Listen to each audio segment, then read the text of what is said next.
Aditya, are we live?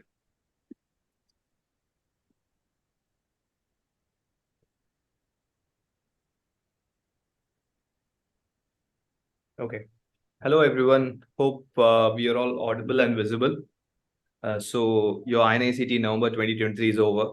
AIMS had a little bit of a bomb before the day before the exam. The pattern changed. There were blocks there, 50 questions, 45 minutes. I'm sure you must have went into the exam hall very nervous and exciting. And we will have a quick discussion on how the paper was, the overall feedback from students, so that whoever is going to attend the exam next time can get good, valuable inputs from them.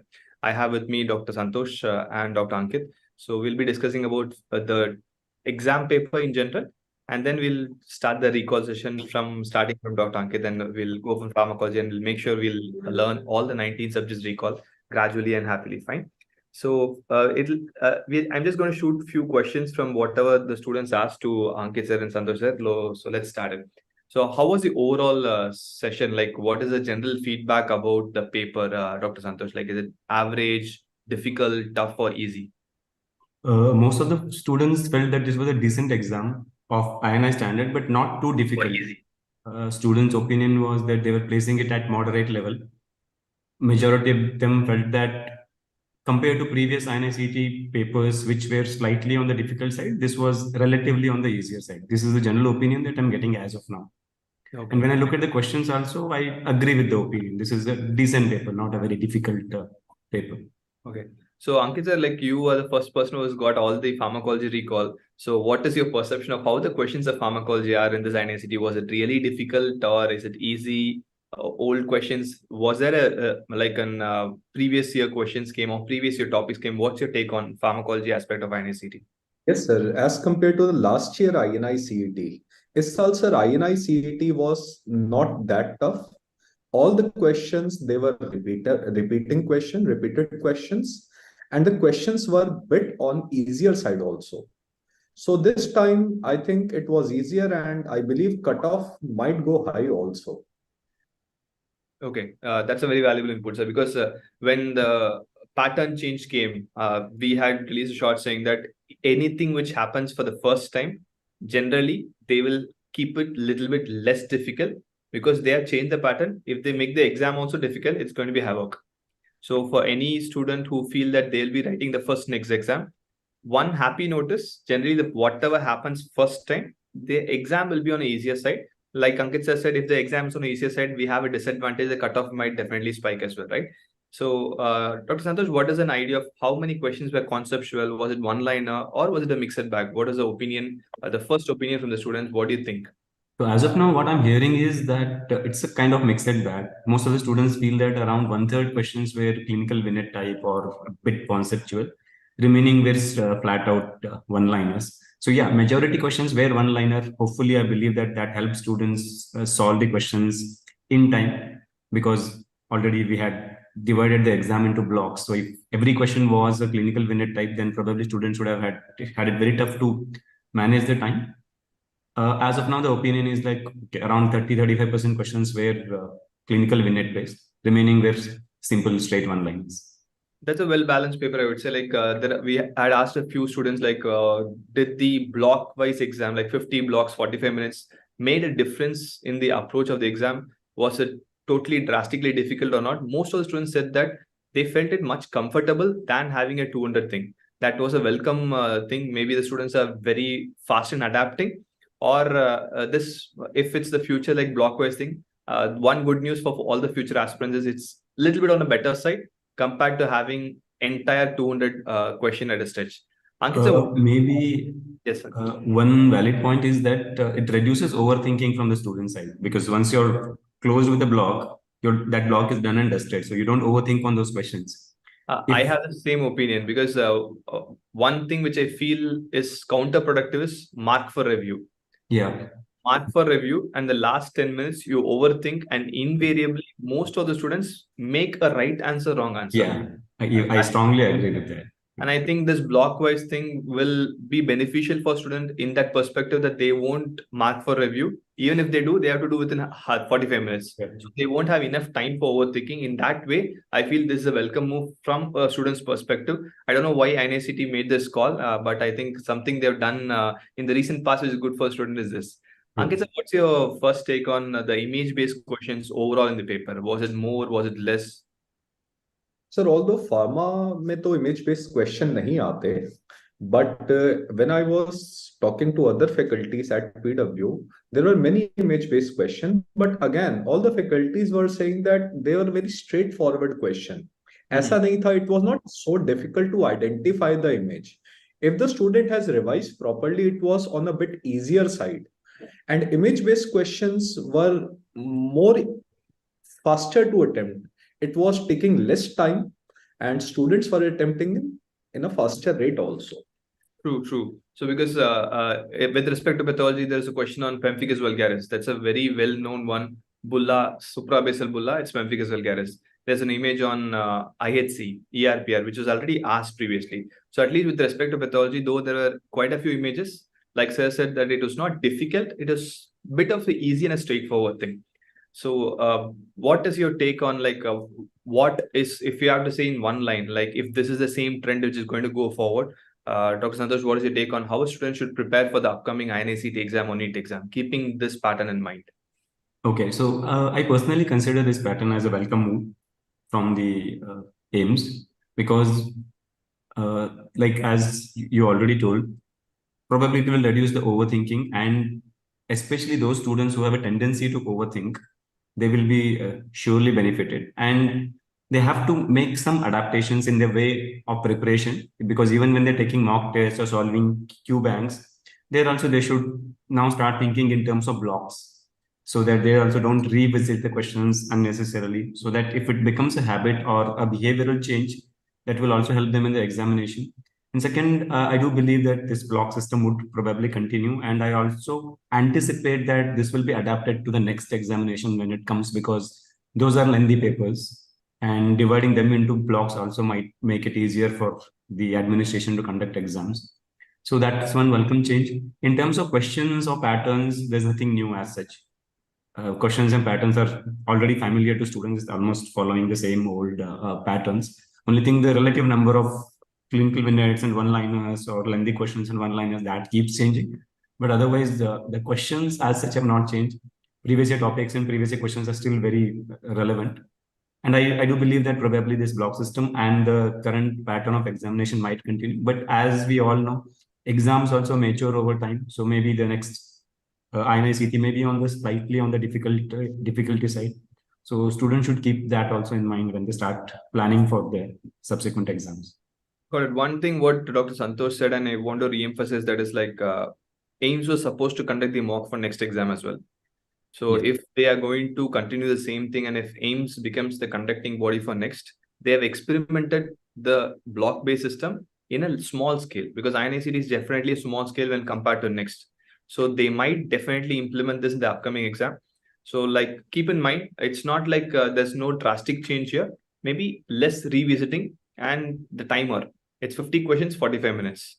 You won't have, don't keep that I will take 1 minute to solve a question. You have to little bit downscale, like 45 seconds, try to solve a question, whatever it is in Q bank or in a test, wherever you solve, right? So you get into the group. So if this blockwise system continues, because USMLE exam is blockwise, the reason it's blockwise is it's an 8-hour exam.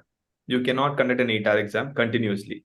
So if NExT, the proposed one was also a long, lengthy exam, like 3 hours exam in the morning and the afternoon. So there is very high chance that it can also be block-based. So keep in mind that. So start preparing if you're in a second year or in the third year, you might probably definitely give the next exam. So start preparing for that. Be quick in reading the question. Try to connect the links faster and read conceptually. Fine. Ankit sir, any last take or any advice to any student who is going to sit for the exam in future, what they have to do, how to adapt to the changing patterns? So the only thing which students sometimes get worried when the exam pattern is changed, they also change their habit of studying actually. They change their pattern of learning also, which should not be done. Remember, whatever the pattern, a new pattern might come in a future which probably we don't know. But remember one thing always, like what we have seen from this time also, the questions remain absolutely same. I have compiled, sir, some 18 or 19 questions, and all the questions were repeaters. There was none of the question which is from outside, and the questions were very straightforward. Now, if you can make 50 blocks, 4 blocks, 2 blocks, it doesn't matter. If you have read properly, you'll able to mark it. And somewhere I think that if they have converted into 4 blocks, this will give you more confidence also. Why? Because in your mind, psychologically, you will have to attempt 50 questions and you will give your best in attempting first 50 questions. Then again, a block will come. So this will give you a little bit 1 minute or 2 minutes of time to motivate yourself again. That yes, now my next part is again 50 questions. So you will try to upgrade yourself. So don't worry, you don't have to change any pattern of your studying, any pattern of revision. Whatever the exam pattern changes. It's like a lap. So when you finish a lap, you go for the next race. Maybe you even in the last lap, like if you're on Usain Bolt, you can still win the race, right? So keep that in mind. So myself and Dr. Santosh will take leave and we'll leave the entire screen to Ankit sir. Ankit sir will be starting the pharmacology discussion. And subsequently, we'll have every subject recalls based on student thing. So if there's any feedbacks, what you want to give, any suggestions you want to give in the terms of a stem of a question, or the options, please feel free to comment so that we'll also get an perfect recall and we'll be able to much more refine the recall in the upcoming time. Fine. Thank you for your time. Thank you, sir. Thank you. Thank you, everyone. Sure, sir. Thank you. So hello बच्चों, I hope आप सबका exam बहुत अच्छा गया है. You all have given your best. Now this is a time to little bit relax and work on yourself. ज़्यादा tension नहीं लेनी. Whatever the result comes, leave it to Almighty. Just I believe जो आप best दे सकते थे आपने दिया है. ठीक है? So let's recall and start our session with recall questions of pharmacology. So इतने short time में बेटा हम जितना recall कर सके हमने किया. And I need your help. So let's coordinate among ourselves. And with the help of this session, आपके जो friends हैं, आपके juniors हैं, उनको काफी help होगा.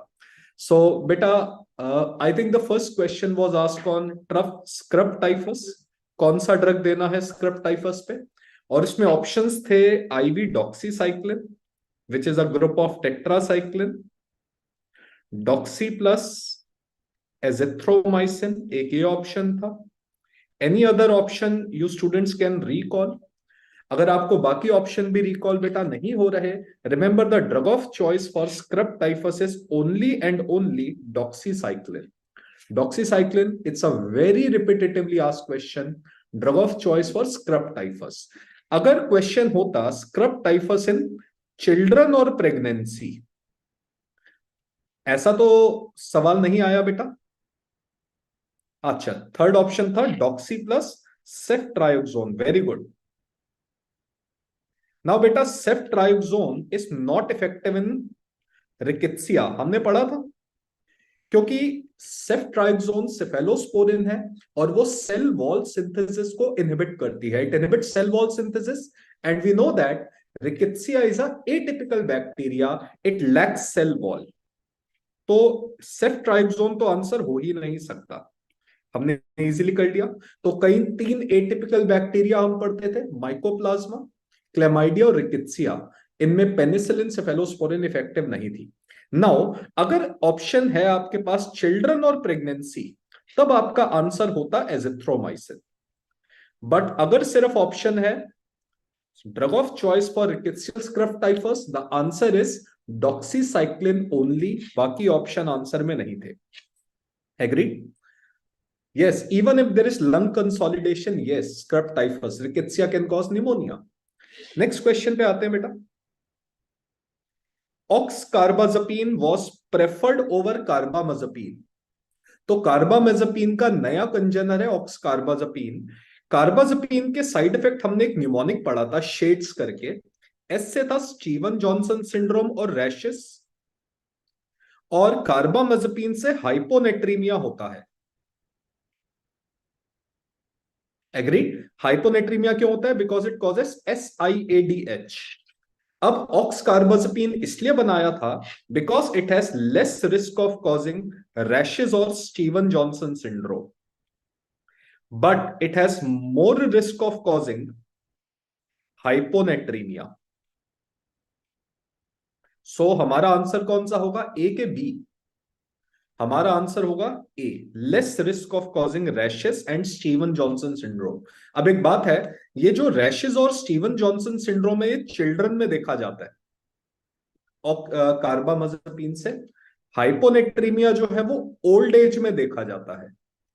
सो आप बच्चे मुझे बता सकते हैं, कार्बामाजेपिन आप ओल्ड एज में दोगे या चिल्ड्रन में प्रेफर करोगे ओवर ऑक्सकार्बाजेपिन? सो ऑक्सकार्बाजेपिन जो है उसको हम चिल्ड्रंस में प्रेफर करते हैं क्योंकि रैशेस और स्टीवन जॉनसन कम होता है, एंड कार्बामाजेपिन हम प्रेफर करते हैं ओल्ड एज पीपल में क्योंकि ऑक्सकार्बाजेपिन से SiADH या हाइपोनेट्रीमिया कार्बामाजेपिन से भी ज्यादा होता है। एग्री? डन? आई थिंक सब बच्चे यही मार्क करके आए हैं। कोई और ऑप्शन किसी बच्चे को अगर याद हो रहा है, it will be very thankful कि आप कंट्रीब्यूट करें। थर्ड क्वेश्चन पे आते हैं बेटा। Patient on lithium gets pregnant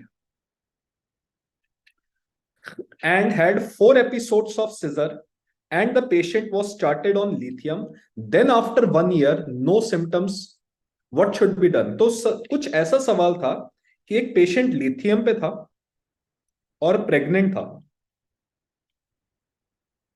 और आफ्टर 1 year of pregnancy,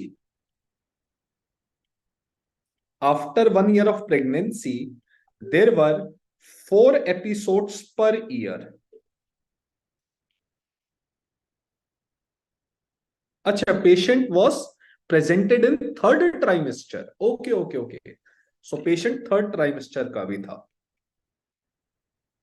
तो हमें करना क्या है? ऑप्शंस क्या थे बेटा? इंक्रीज डोज ऑफ लिथियम, और क्या ऑप्शन था? Switch to valproate. Okay great, switch to valproate. और कोई ऑप्शन? Stop lithium.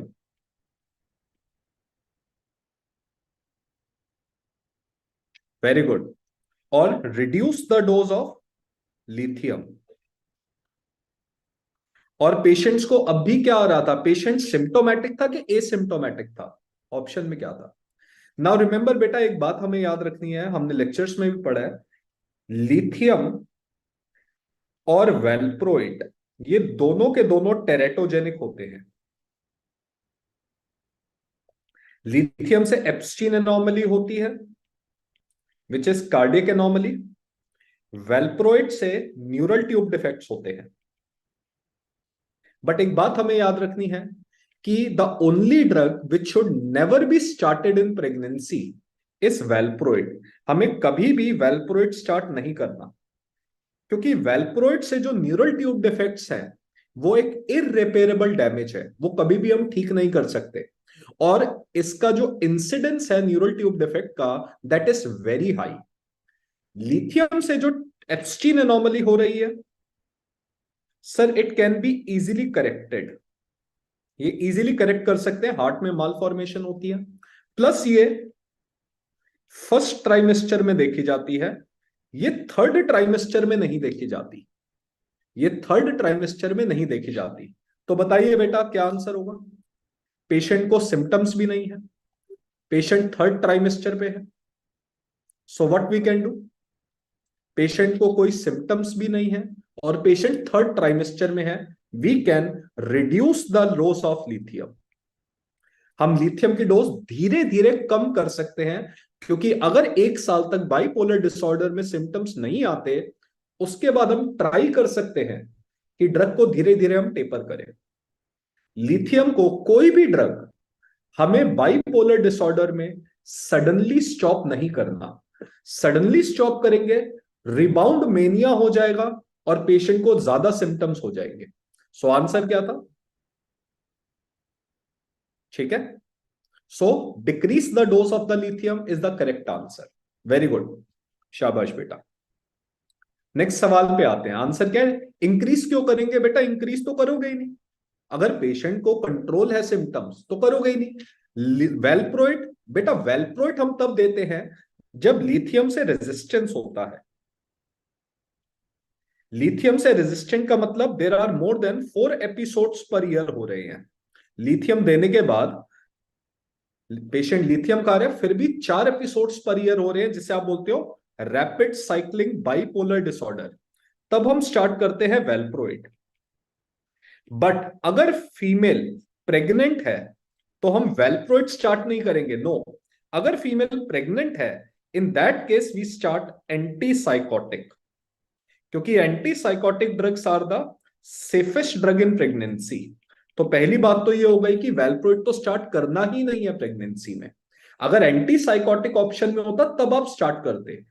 और जब लिथियम से पेशेंट वर्सन हो रहा है, यहां पे पेशेंट इंप्रूव्ड है, स्टेबल है, तो दूसरा ड्रग तो ऐड करने की जरूरत नहीं है। और हम क्या कर सकते हैं, धीरे धीरे, 1 साल अगर हो गया है, हम ड्रग को धीरे धीरे टेपर करना स्टार्ट कर सकते हैं। ओके अच्छा, देर आर 4 एपिसोड्स। अगर 4 एपिसोड्स हैं तो या तो एंटीसाइकोटिक ऐड करो या increase the dose of lithium, ये 2 ऑप्शन कर सकते हो। एंटीसाइकोटिक तो बेटा ऑप्शन में नहीं था, तो increase the dose of lithium के साथ जाओगे अगर पेशेंट को इंप्रूव हो रहा है। तो मॉरल ऑफ द स्टोरी, हमें 2 ऑप्शंस पता लग रहे हैं। एक पेशेंट है लिथियम का, प्रेग्नेंट है, कई बच्चे कह रहे हैं कि स्टेबल है। अगर पेशेंट स्टेबल है, reduce the dose of lithium. But अगर पेशेंट स्टेबल नहीं है, मोर देन 4 एपिसोड्स है, और पेशेंट प्रेग्नेंट है, then increase the dose of lithium. But अगर यहीं पे होता कि पेशेंट प्रेग्नेंट नहीं है, अगर पेशेंट प्रेग्नेंट नहीं है तो आप स्टार्ट करते वेलप्रोइड।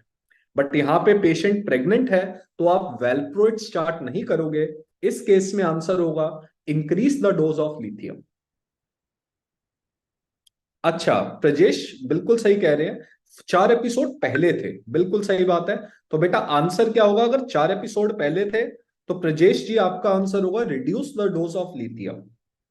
ठीक है, आई थिंक हमने ऑप्शन में भी यही लिखा है, 1 ईयर से कोई भी सिम्टम्स नहीं है तो मतलब पेशेंट सेफ है। पेशेंट को सिम्टम नहीं है तो हमारा आंसर क्या होगा? Reduce the dose of lithium. So हमने पहले सही आंसर मार्क किया। अगर कई बच्चों को दूसरा आंसर क्वेश्चन मिला है तो उस केस में आप इंक्रीज करोगे डोज। कई बार ऐसा भी हो सकता है, ये हमें कंफर्म करना है अभी। नेक्स्ट बात करते हैं बेटा, लिवर रिलेटेड हाइपर अमोनीमिया। कौन सा ड्रग अमोनिया का लेवल इंक्रीज करता है लिवर को डैमेज करके? क्या आंसर मार्क किया बेटा आपने? बड़ा इंपॉर्टेंट है, कौन सा आंसर था? हमने डिस्कस भी किया हुआ है। लिवर पे टॉक्सिसिटी हो रही है और अमोनिया का लेवल बढ़ रहा है, और अमोनिया से एनकेफेलोपैथी होती है। कौन सा एंटी एपिलेप्टिक ड्रग बड़ा फेमस है जो अमोनिया का लेवल बढ़ाता है? लास्ट ईयर सवाल आया था, ड्रग का नाम दिया हुआ था और कहा था हाइपर अमोनिमिक एनकेफेलोपैथी हो रही है इस ड्रग से, इसकी एंटीडोट बताइए। लास्ट ईयर का सवाल था। तो आंसर है सोडियम वेलप्रोइट।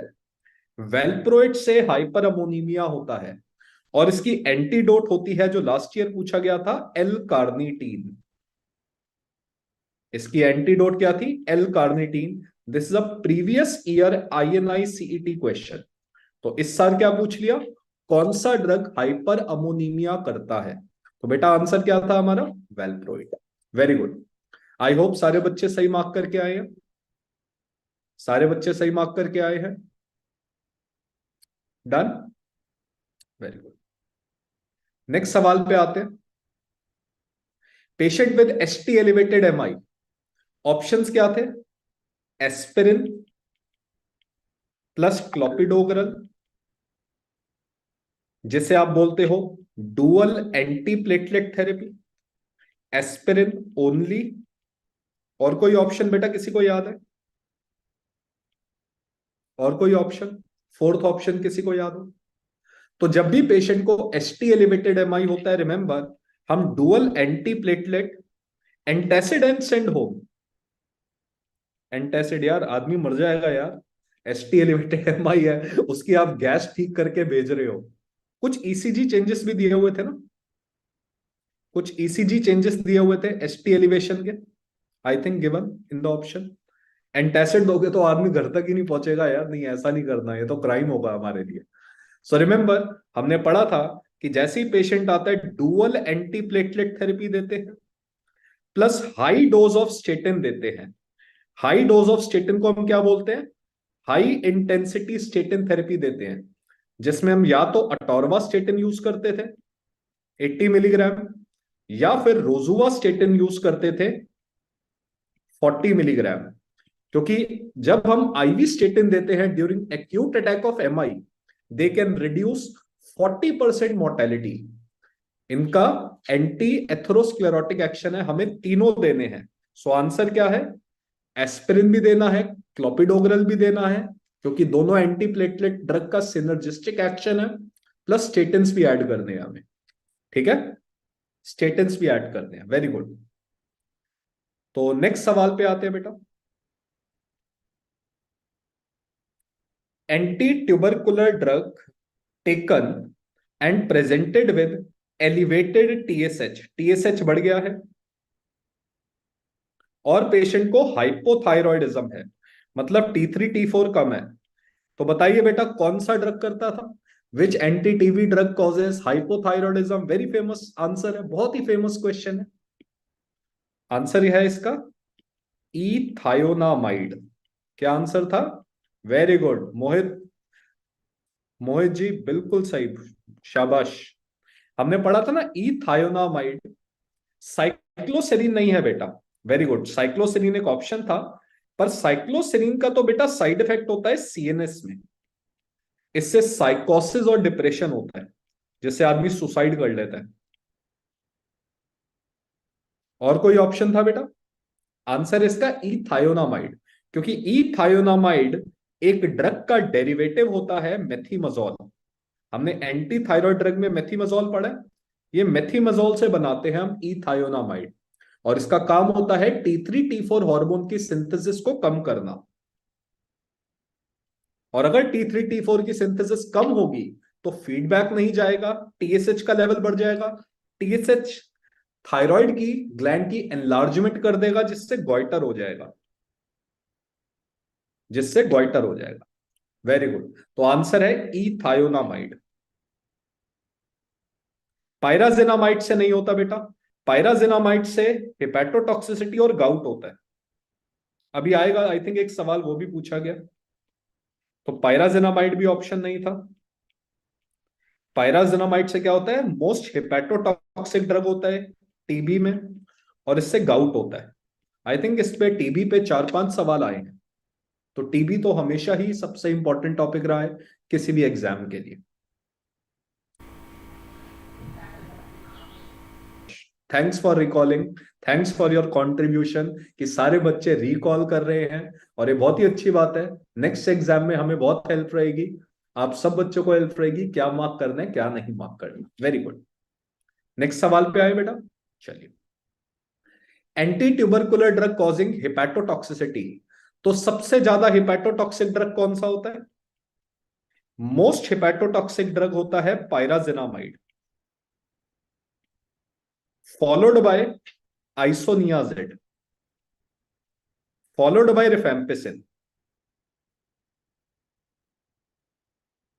और बेटा अगर आप याद करें लेक्चर्स, तो हमने पढ़ा था कि अगर एक हिपैटोटॉक्सिसिटी होती है, कब होती है हिपैटोटॉक्सिसिटी?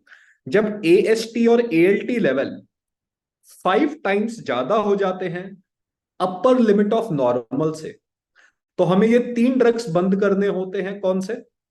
जेड, एच और आर, ये तीनों ड्रग हम बंद कर देते हैं। अब बताइए इसमें ऑप्शंस क्या मिले थे आपको, और हम कौन से ड्रग स्टार्ट करते हैं अगर हिपैटोटॉक्सिसिटी होती है? We start the treatment known as SLE, we start the treatment known as SLE, यहां पे लिखा भी हुआ है। तो SLE का क्या था ट्रीटमेंट? SLE में सबसे पहले स्ट्रेप्टोमाइसिन देते हैं, लीवोफ्लॉक्सेसिन देते हैं और इथेम्ब्यूटॉल देते हैं। ऐसा कोई ऑप्शन था बेटा? एसएलई ट्रीटमेंट देते हैं अगर टीबी से हिपैटोटॉक्सिसिटी हो रही है, और उसके बाद हम एक एक करके ड्रग री इंट्रोड्यूस करते हैं। पहले आइसोनियाजिड, क्योंकि ये सबसे ज्यादा इफेक्टिव ड्रग होता है रैपिडली डिवाइडिंग बैक्टीरिया के लिए, इससे स्टार्ट कर देते हैं। फिर रिफैम्पिसिन ऐड करते हैं। पायराजिनामाइड जनरली हम नहीं देते अनलेस एंड अनटिल पेशेंट को मेनिंजियल टीबी है। तो अगर मेनिंजियल टीबी होता है तब हम पेशेंट को पायराजिनामाइड भी ऐड कर देते हैं, अगर पेशेंट का लिवर फेलियर है तो। अदरवाइज हम पायराजिनामाइड कभी भी स्टार्ट नहीं करते। अब बताइए आंसर क्या था?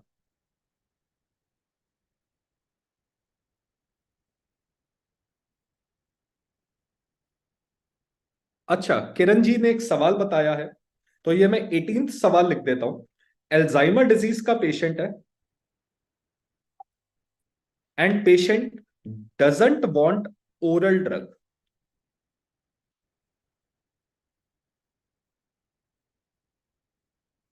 नहीं बेटा, पहले हम स्टेटिन देते हैं बेटा। हेपेरिन देना इंपॉर्टेंट नहीं है एसटी एलिवेटेड एमआई में, स्टेटिन देना ज्यादा इंपॉर्टेंट है। हेपेरिन हम बाद में कंटिन्यू करते हैं 1 महीने तक एसटी एलिवेटेड एमआई में। तो एल्जाइमर डिजीज में बेटा हम जानते हैं ड्रग्स डोनिपिजिल, आपने ऑप्शन दी है डोनिपिजिल, मेमेंटीन, रीवास्टिग्मीन एंड नेक्स्ट ऑप्शन बच्चे ने लिखा है गैलेंटामीन। तो बताइए बेटा इसका क्या आंसर मार्क करके आए हो, और मुझे बताइए इसका आंसर रीवास्टिग्मीन क्यों है? इसका आंसर रीवास्टिग्मीन क्यों है? Very good Fazil ji, very good, because it is also available as a transdermal patch. ये क्वेश्चन आई थिंक हमने मोर देन 10 टाइम्स पढ़ा हुआ है। हमने 10 बार से भी ज्यादा ये सवाल पढ़ा हुआ है। हमने हर सेशन में इस क्वेश्चन को डिस्कस किया है। तो रीवास्टिग्मीन आप दे सकते हो ट्रांसडर्मल पैच। बट मैं आपको वैसे बताना चाहता हूं, ये क्वेश्चन कहीं ना कहीं मिस्टेकनली उन्होंने बनाया है। आंसर क्या है? रीवास्टिग्मीन। असली बात यह है कि डोनापिजिल के भी अब now transdermal patches are available. आजकल डोनापिजिल के भी ट्रांसडर्मल पैच आ गए हैं। सो आई थिंक INICET वालों से कुछ थोड़ी बहुत गड़बड़ हो गई है, बट आप सब बच्चे सही मार्क करके आए हैं। Answer is rivastigmine. अब इवन डोनापिजिल के भी ट्रांसडर्मल पैच आते हैं। ओके, यस अनिर्बान, हमें स्टेटिन देना है पहले। एक्यूट अटैक में स्टेटिन ज्यादा इंपॉर्टेंट है as compare to heparin. Heparin का काम होता है कि फर्दर एम्बोलाइजेशन ना हो, पर उस समय एसटी एलिवेटेड एमआई को रोकने के लिए हमें स्टेटिन की हाई डोज देनी ही देनी है। Statin are more important. High dose of statin are bar. ठीक है, नेक्स्ट 8 सवाल।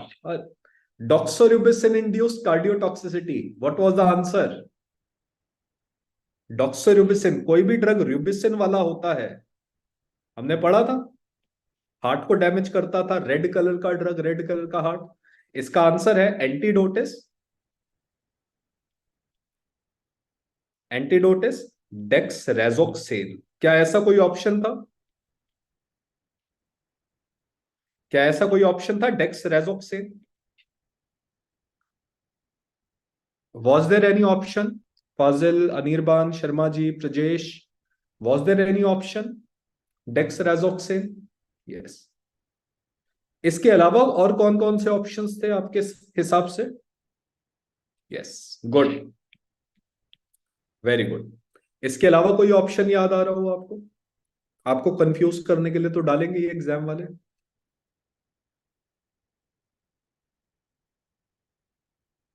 सो आंसर इज डेक्सरेजोक्सेन। पढ़ा था एक आयरन चिलेटर होता है, ये आयरन चिलेटर होता है। एप्रीपिटांट एक ऑप्शन था। ओके, एप्रीपिटांट तो बेटा हम सब जानते हैं, इसको देते हैं नोजिया और वॉमिटिंग के लिए। ये एक एंटी एमिटिक ड्रग है। Chemotherapy induced nausea and vomiting, CINV, late phase के लिए, डिलेड फेस में देते थे। और कोई ऑप्शन? बेटा आयरन दोगे ना, अब देखो डेक्सरेजोक्सेन क्या एक आयरन को रिमूवर है। अगर आप आयरन दोगे तो टॉक्सिसिटी बढ़ जाएगी। ये दोगे तो ऑल टॉक्सिसिटी बढ़ जाएगी, कार्डियो टॉक्सिसिटी और इंक्रीज हो जाएगी। अगर बेटा Sharma ji statin was not in the option, then you should go with heparin. अगर स्टेटिन ऑप्शन में नहीं था तब आप हेपेरिन के साथ जाएंगे, बट कई बच्चों ने शायद स्टेटिन बोला है। You are absolutely right. अगर आपको स्टेटिन या हेपेरिन में से चूज करना है तब आप जाएंगे स्टेटिन्स के साथ। स्टेटिन ऑप्शन में नहीं था तब आप जाएंगे हेपेरिन के साथ, क्योंकि हेपेरिन हम चलाते रहते। एमिफॉस्टीन एक ऑप्शन था, तो एमिफॉस्टीन किसकी एंटीडोट थी? एमिफॉस्टीन हम देते थे for the treatment of cisplatin या और कोई platin, cisplatin induced nephrotoxicity, kidney damage की एंटीडोट होती थी। ये सिस्प्लाटिन इंड्यूस्ड नेफ्रोटॉक्सिसिटी में देते थे। It was also radio protector, radiotherapy से भी प्रोटेक्शन के लिए देते हैं हम। सो इस क्वेश्चन का आंसर क्या था हमारा? डेक्सरेजोक्सेन। आई थिंक हमने एक फोटो शेयर की थी ना कीमो मैन की, जिसमें हमने एक आदमी बनाया था और सारी एंटीडोट्स और सारी टॉक्सिसिटी पड़ी थी। ये स्ट्रेट उस फोटो में से सवाल आया है। एग्री? ये स्ट्रेट उस फोटो में से सवाल आ गया जो हमने एंटी कैंसर ड्रग की कॉमन टॉक्सिसिटी और एंटीडोट्स की एक फोटो बनाई थी। Very good. नेक्स्ट पे आते हैं बेटा। एक पेशेंट टीबी का ट्रीटमेंट ले रहा है and patients report uric acid very high. इसमें ड्रग का नाम दिया था बेटा आपको। टीबी का ट्रीटमेंट है और पेशेंट का यूरिक एसिड बहुत हाई है। क्या इसमें टीबी के ड्रग के बारे में आपको कुछ पायराजिनामाइड या इथैम्ब्यूटॉल बताया था? दो टीबी के ड्रग यूरिक एसिड का लेवल बढ़ाते हैं।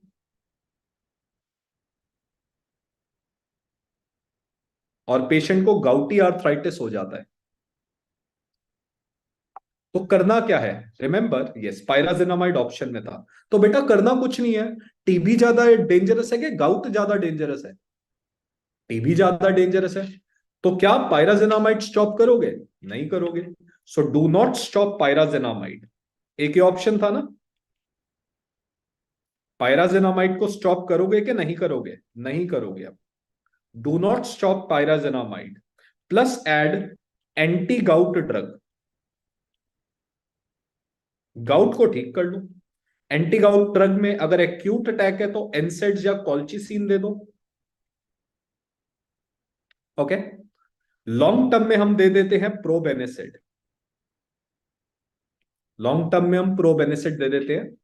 रिमेंबर, पायराजिनामाइड से अगर गाउट होता है वी अवॉइड एलोप्यूरिनॉल। इस केस में हम एलोप्यूरिनॉल नहीं देते, क्योंकि एलोप्यूरिनॉल पायराजिनामाइड की टॉक्सिसिटी को बढ़ाता है, हेपेटोटॉक्सिसिटी बढ़ाता है। Yes, so answer is give anti gout drug and continue. I hope सारे बच्चे अच्छे से सही आंसर मार्क करके आए हैं। जस्ट कॉमन सेंस अप्लाई करनी थी, हमने डिस्कस किया हुआ है। टीबी ज्यादा डेंजरस है, गाउट को तो हम फिर भी ठीक कर सकते हैं। और पहली बात, पायराजिनामाइड सिर्फ इंटेंसिव फेज में दिया जाता है 2 महीने के लिए। उसके बाद कंटिन्यूएशन फेज में तो हम वैसे भी पायराजिनामाइड बेटा नहीं देते। So answer should be continue pyrazinamide and add anti gout treatment. Very good. Next है, वेलप्रोइड का एक्शन क्या है गाबा पे? वेलप्रोइड का एक्शन क्या है गाबा पे? Any options you remember? Any options?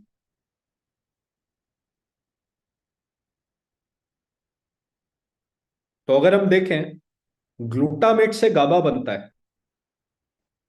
Glutamate से गाबा बनता है और फिर गाबा रिलीज होता है। ये जो गाबा रिलीज होता है इसका रीअपटेक होता है और एक गाबा डीग्रेड हो जाता है गाबा ट्रांसएमिनेज एंजाइम से। तो एक ड्रग हमने बड़ा फेमस पढ़ा था, गाबा ट्रांसएमिनेज इनहिबिटर, वीगाबैक्ट्रिन। दूसरा ड्रग है बेटा वेलप्रोइड। वेलप्रोइड गाबा ट्रांसएमिनेज को इनहिबिट करता है और और गाबा का लेवल बढ़ जाता है, गाबा न्यूरॉन को सप्रेस कर देता है और पेशेंट को एंटी एपिलेप्टिक इफेक्ट आ जाता है। Was this any option? GABA transaminase inhibitor,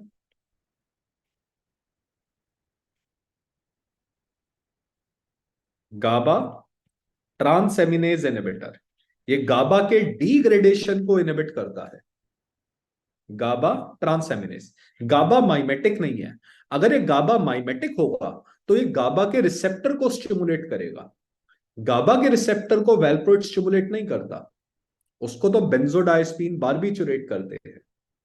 so answer is GABA transaminase inhibitor. Next question, a patient was with polycystic ovarian disease PCOS और हर्सुटिज्म है, management option which is correct.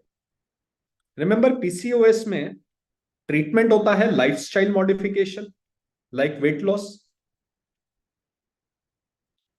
नहीं ठीक होता we start OCP. अगर OCP से भी ठीक नहीं होता फिर हम देखते हैं कौन कौन से सिम्टम्स को हमें कंट्रोल करना है। अगर फीमेल को एन ओव्यूलेशन है, एन ओव्यूलेटरी इनफर्टिलिटी है, तो हम ओव्यूलेशन इंड्यूस करने वाले ड्रग ऐड कर देते हैं, क्लोमिफीन या लेट्रोजोल। फीमेल को डायबिटीज मेलाइटस है तो मेटफॉर्मिन। फीमेल को एक्ने और हर्सुटिज्म है तो हम ऐड कर देते हैं anti androgen drug like cyproterone, spironolactone, cyproterone, spironolactone. So this is how we treat PCOS. अब बताइए यहां पे ऑप्शंस क्या क्या थे, ऑप्शंस क्या क्या थे। ये हमने अभी 3 दिन पहले INICET रिवीजन में टॉपिक पढ़ा था। जो भी INICET की रिवीजन पीडब्ल्यू में हुई थी पीडब्ल्यू चैनल पे, उस पे हमने ऑलरेडी पढ़ा था 3 दिन पहले ही। तो पीसीओएस विद हर्सुटिज्म, ओसीपी और वेट लॉस बिल्कुल ठीक, ओसीपी और एंटी एंड्रोजन ठीक है।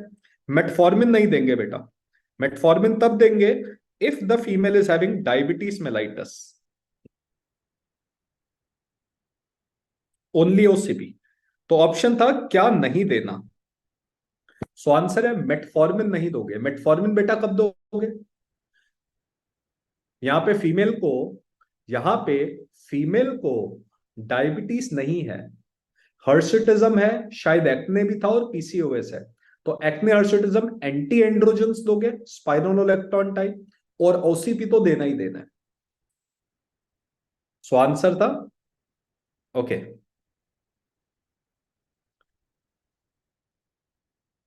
तो ये बेटा ऑप्शन में था मेटफॉर्मिन, ये ऑप्शन था, मेटफॉर्मिन था बेटा ऑप्शन में। देखो the first treatment is OCP only, पहला ट्रीटमेंट क्या है, सिर्फ ओसीपी, फिर हम बाकी की चीजें ऐड करते हैं। अच्छा ऑप्शन था व्हाट टू गिव, अगर व्हाट टू गिव है फिर तो आपका आंसर हो जाएगा ओसीपी विद एंटी एंड्रोजन्स, ये तो बेस्ट ट्रीटमेंट होगा ना फिर। तो ओसीपी और एंटी एंड्रोजन बेस्ट ट्रीटमेंट होगा, ओसीपी विद एंटी एंड्रोजन। और कौन सा नहीं देना, मेटफॉर्मिन अभी नहीं देना क्योंकि अभी डायबिटीज नहीं है। ठीक है, गुड। नेक्स्ट क्वेश्चन पे आते हैं।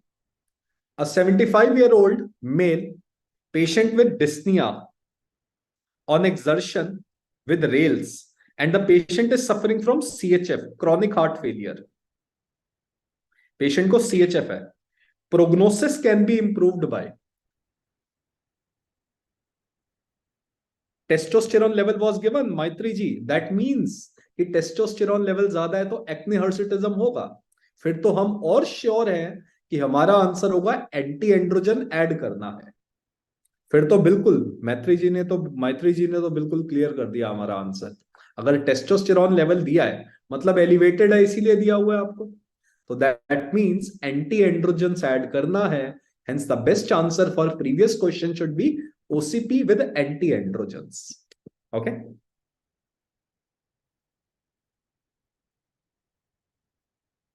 अगर testosterone levels were in normal range, ये दिया हुआ है आपको,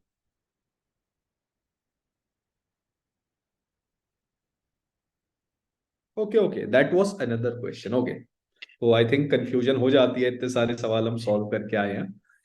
तो बताओ बेटा CHF में कौन से हम cardio protective, prognosis is improved by cardio protective drug.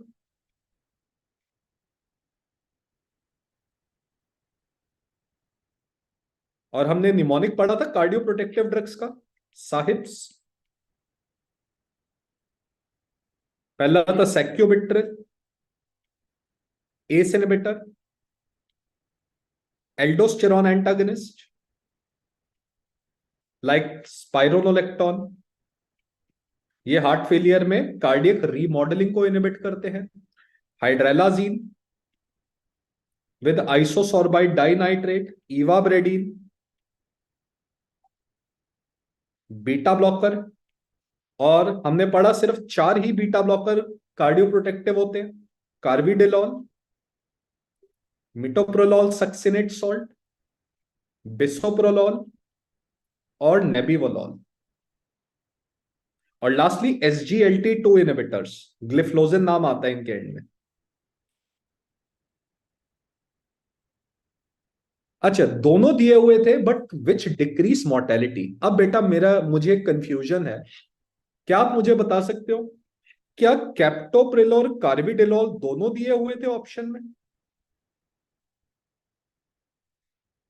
आप बताइए, क्या कैप्टोप्रिल और कार्बिडिलॉल दोनों दिए हुए थे? Because both captopril and carvedilol they both reduce mortality.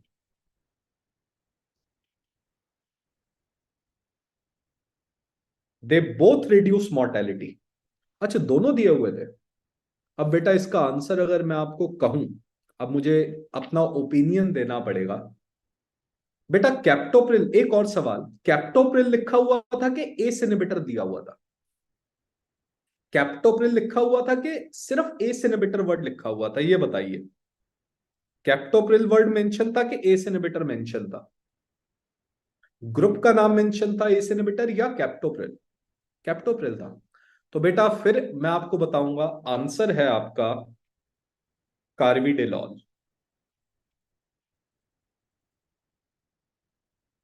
उसके रीजंस मैं आपको बताता हूं। Answer is not captopril. I will tell you the reason for it.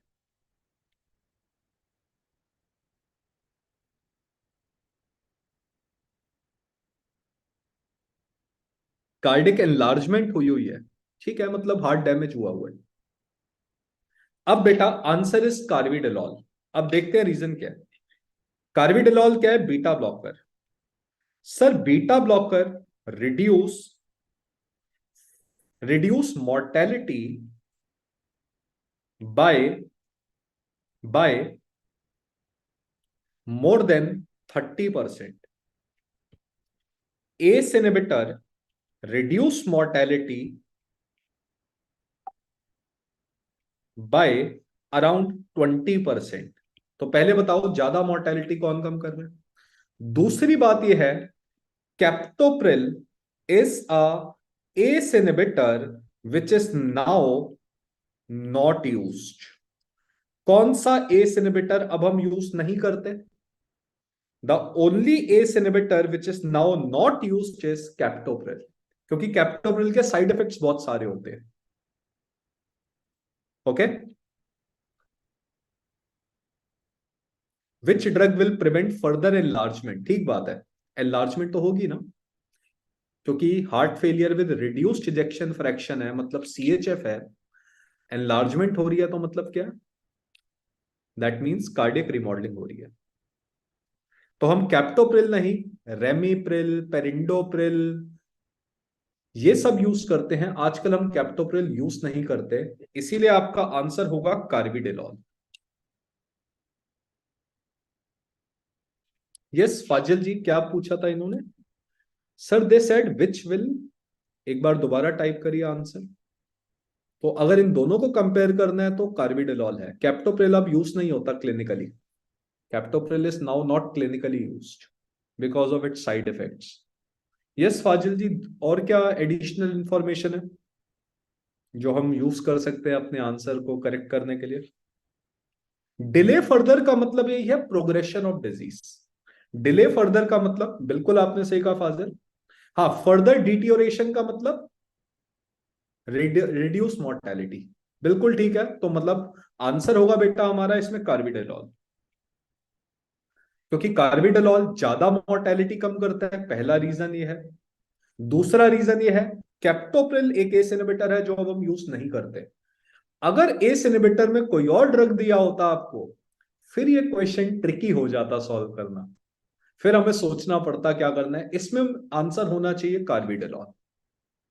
ठीक है, तो हमारा कंसेंसस क्या बनता है, carvedilol is the correct answer. Which anti diabetic drug preferred in diabetes with heart failure and renal impairment. So बेटा the only drug, अभी हमने पढ़ा कौन सा ड्रग हार्ट फेलियर में अप्रूव्ड है, यहां पे लिखा कुछ SGLT2 इनहिबिटर्स। तो SGLT2 इनहिबिटर ग्लिफलोजिन, आंसर क्या होगा बेटा हमारा, ग्लिफलोजिन। आंसर क्या है, ग्लिफलोजिन आंसर है। ठीक है, ग्लिफलोजिन। तो SGLT2 inhibitors, remember, they reduce cardiac mortality in CHF। और अभी रिसेंट ट्रायल से आया है, they have nephroprotective effect also. SGLT2 inhibitor, they have nephroprotective effect also. पर बेटा लीनाग्लिप्टिन हार्ट फेलियर वाले पेशेंट में सेफ नहीं है ना। ग्लिफलोजिन का नेफ्रोप्रोटेक्टिव इफेक्ट अब देखते हैं, बाकी दोनों ऑप्शन क्यों नहीं है देख लेते हैं। Linagliptin is safe in renal failure.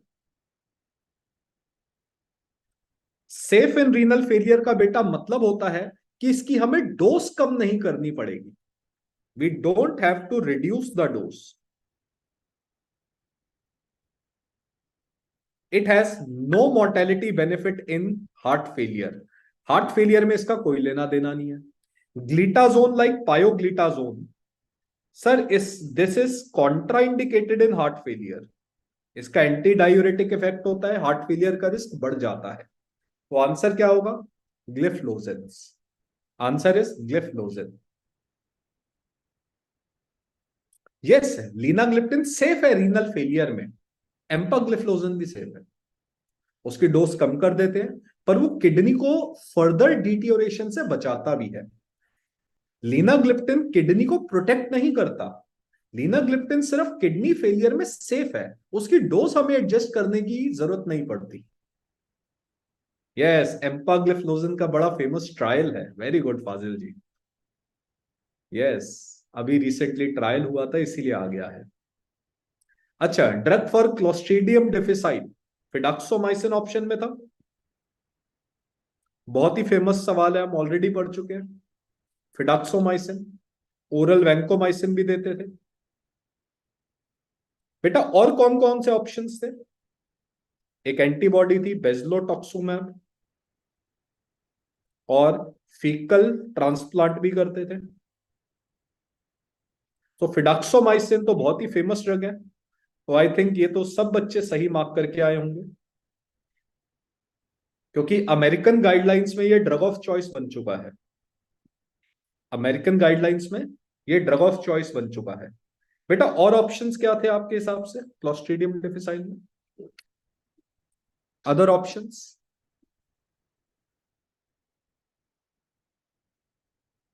I think एक एम्पिसिलिन था।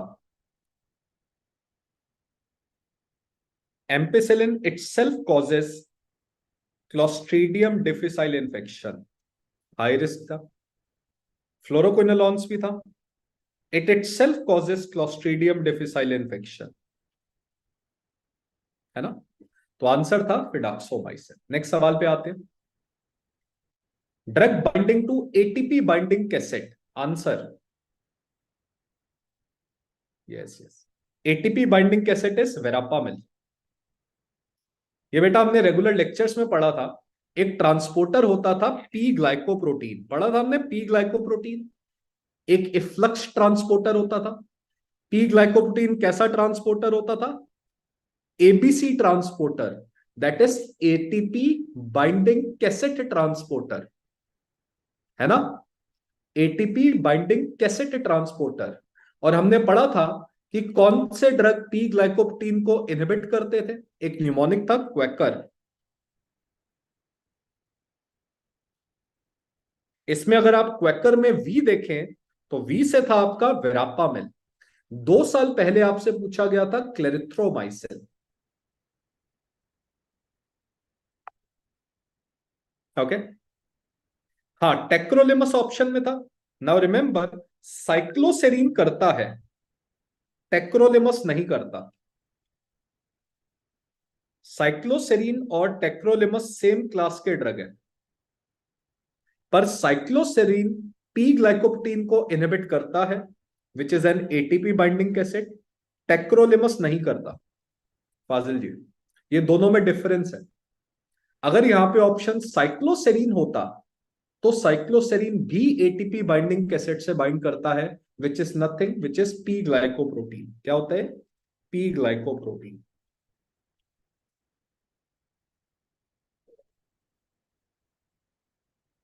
ओके, मिक्स हो गए होंगे क्वेश्चन।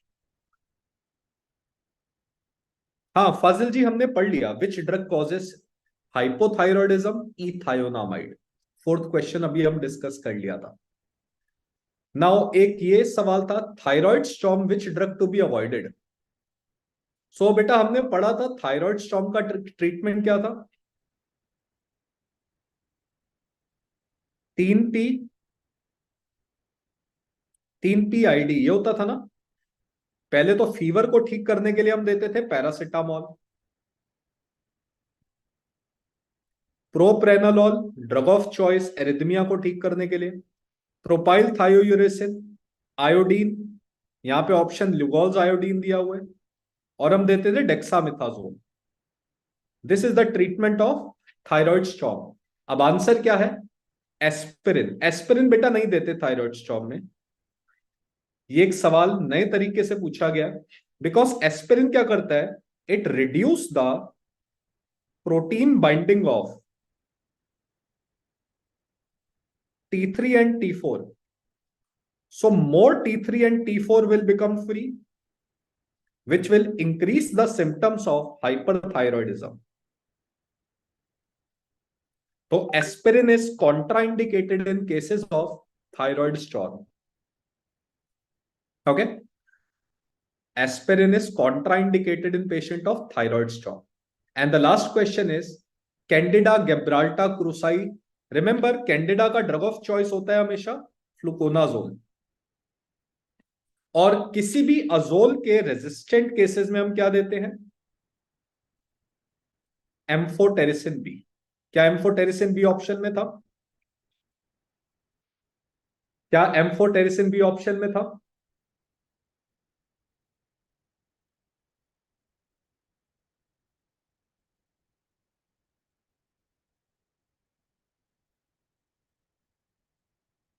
हाँ बेटा, फैजल जी हम पढ़ चुके हैं, तो आंसर इज एम्फोटेरिसिन बी। किसी भी अजोल के रेजिस्टेंट केसेस में हम क्या देते हैं? Amphotericin B. ठीक है। एक टिप्रानाविर पे सवाल आया था, कोई सी स्टूडेंट को याद है? टिप्रानाविर, नाविर है तो प्रोटीएज इनहिबिटर है। किसी स्टूडेंट को याद है ये आंसर? इस क्वेश्चन का मुझे अभी पूरा इंफॉर्मेशन नहीं मिली, but any student who remembers tipranavir? इस पे सवाल क्या था, कोई बच्चा बता सकता है?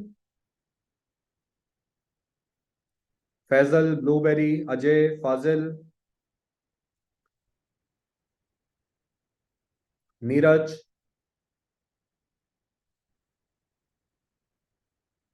प्रोटीएज इनहिबिटर है, ट्रीटमेंट ऑफ HIV में देते हैं। यस एंजल जी, कौन सा सवाल आया था? अच्छा, आगे।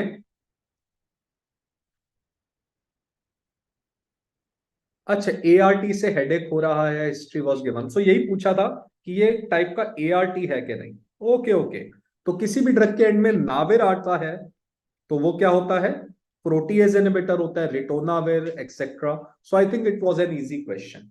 तो पूछा गया था कौन सा प्रोटीएज इनहिबिटर है, आई थिंक। सो टोटल हमारे 19 क्वेश्चंस हमने रिकॉल कर लिए फार्मा से।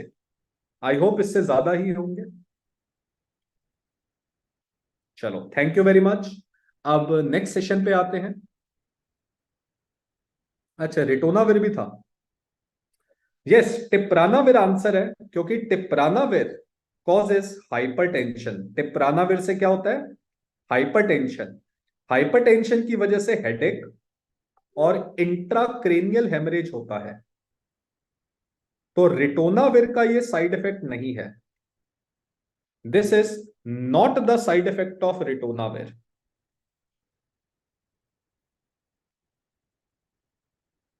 तो हाइपरटेंशन और इंट्राक्रेनियल हेमरेज किसका साइड इफेक्ट होता है? टिप्रानाविर का, रिटोनाविर का नहीं होता. ओके, चलिए, thank you very much. So we have discussed 19 questions. जैसे जैसे आपको और रिकॉल्स आते हैं, एक दो बचे होंगे, आप प्लीज पोस्ट करिए. We will be very happy to answer. Thank you, sir. Thank you for your valuable time and taking the first lead, giving a very superb discussion of it. And after pharmacology, we have Dr. Jagdish with us, and he will be giving us a brief discussion about whatever the questions in ENT came from, right? So over to you, sir. Hi, thank you very much. So ENT looks pretty straightforward. 9-10 question ही आते हैं, हम लोग उतने expect करते हैं. कुछ शायद थोड़े से ओवरलैप्स हैं with radiology. But I'm not in a good background. I'm actually in a pulmonology and pediatrics conference here to teach pulmonologists and pediatricians ENT, because they say 80% of their practice is ENT. तो आप ENT चुनो ना चुनो, ENT आपको कहीं ना कहीं ढूंढ के चुन लेगा. So let's do these quick questions now, guys. The first question that is there on the slide has already been asked in your previous PYQs.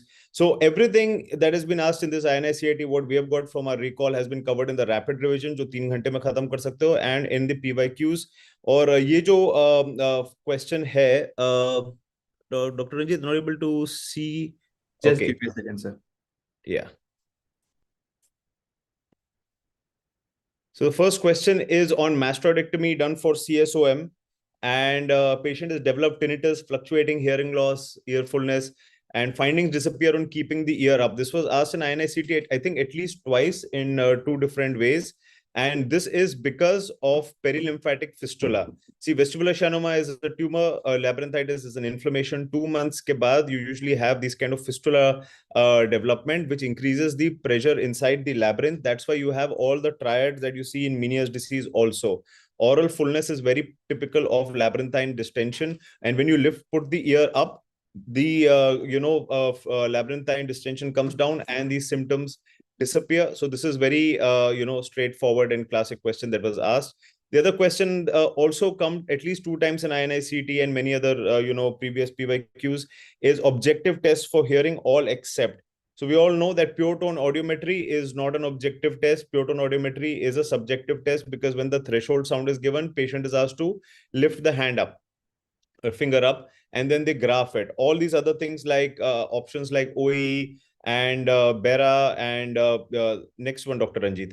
All the other questions like OE, BERA and impedance audiometry, those are all objective. They are not dependent on the patient. Next slide, Dr. Ranjit.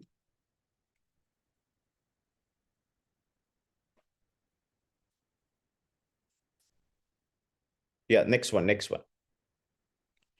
All right, so this is also a commonly asked question. Lesion on the lateral side of the nose. Now, whether they give the image of the outer surface of the nose or whether they give it inside on the lateral wall of the nose. Basal cell carcinoma is very common on the lateral surface of the nose, as you can see in the representative image. And melanoma would be there on the septum or the lateral wall of the nose in the nasal cavity on the turbinates, like you can see over here. And squamous cell carcinoma is very characteristically formed on the dorsum of the nose, usually does not lateralize. So this image-based question, I think once we get the actual images, we will do this again, but this is rapid revision, so this is just representative. Next slide, Dr. Ranjit. Okay, so this also has been a repeat from INICET, not much effort put by INICET on making new questions. This is commonly asked, which is not the major criteria, is what I'm assuming. And here the confusion always comes is when fungal culture aata hai, aapko lagta hai fungal culture should be a major criteria, but fungal culture is a minor criteria. It is a good criteria for fungal disease, but here we're talking about allergic fungal rhinosinusitis. So mucin is a more major criteria. So eosinophilic mucin, positive fungal smear, and of course, CT scan polyposis and IG-mediated hypersensitivity are all major criteria. But fungal culture agar dete hain, which I think they would have given because this is repeated before, that would be the minor criteria and the one that would, be excluded. Next slide, Dr. Ranjit. Okay, this is a very simple question, not very clinical. What kind of joints? All ossicular joints are synovial joints, but I think what was shown was an 𝐼𝐞𝐝 joint, which is a saddle shaped. If that was an option, then that is a more accurate answer. And 𝐼𝐞𝐝 is a ball and socket kind of joint. So, but if they just synovial joints, then that is also the correct answer. So I'm not sure of the options, but they're all synovial options, synovial joints. All right, Dr. Ranji, next one.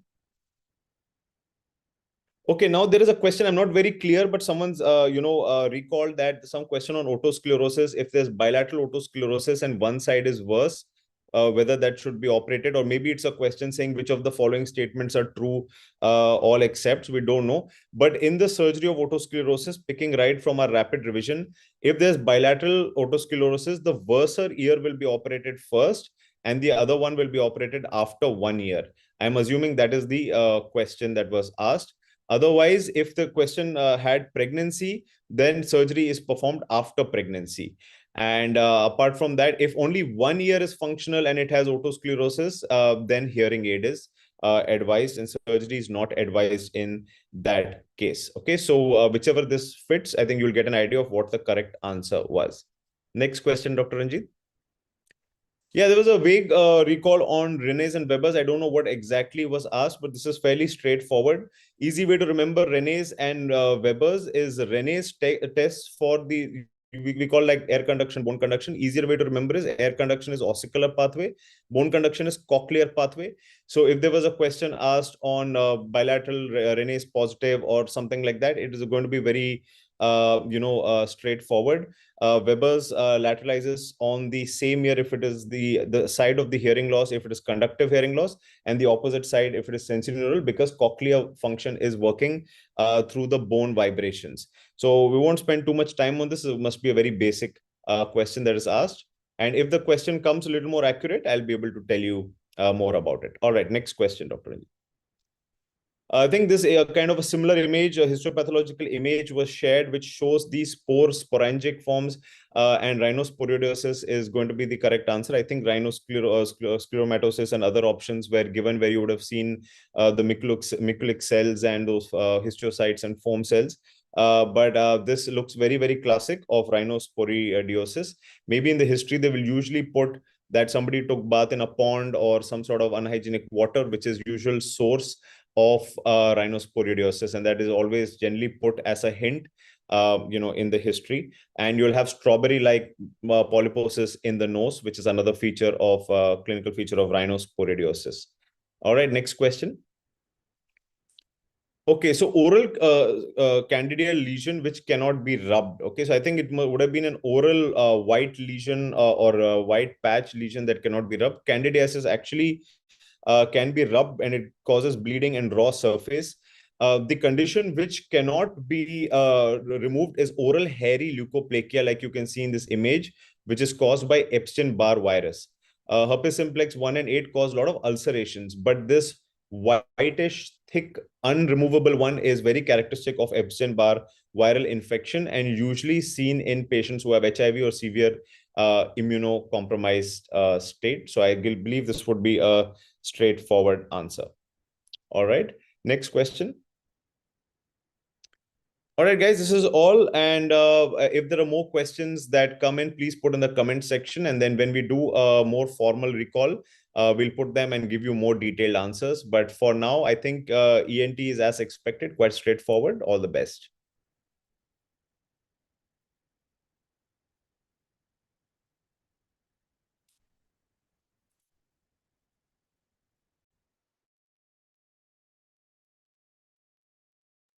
Dr. Ranjit, you are on mute. Sorry. Thank you, sir. Thank you for the brief discussion about the questions which came in ENT. Like sir was saying that we'll be taking all your feedbacks and giving a very accurate recall in the near future. And I'll leave the stage to Pradeep, sir. Pradeep, sir, over to you.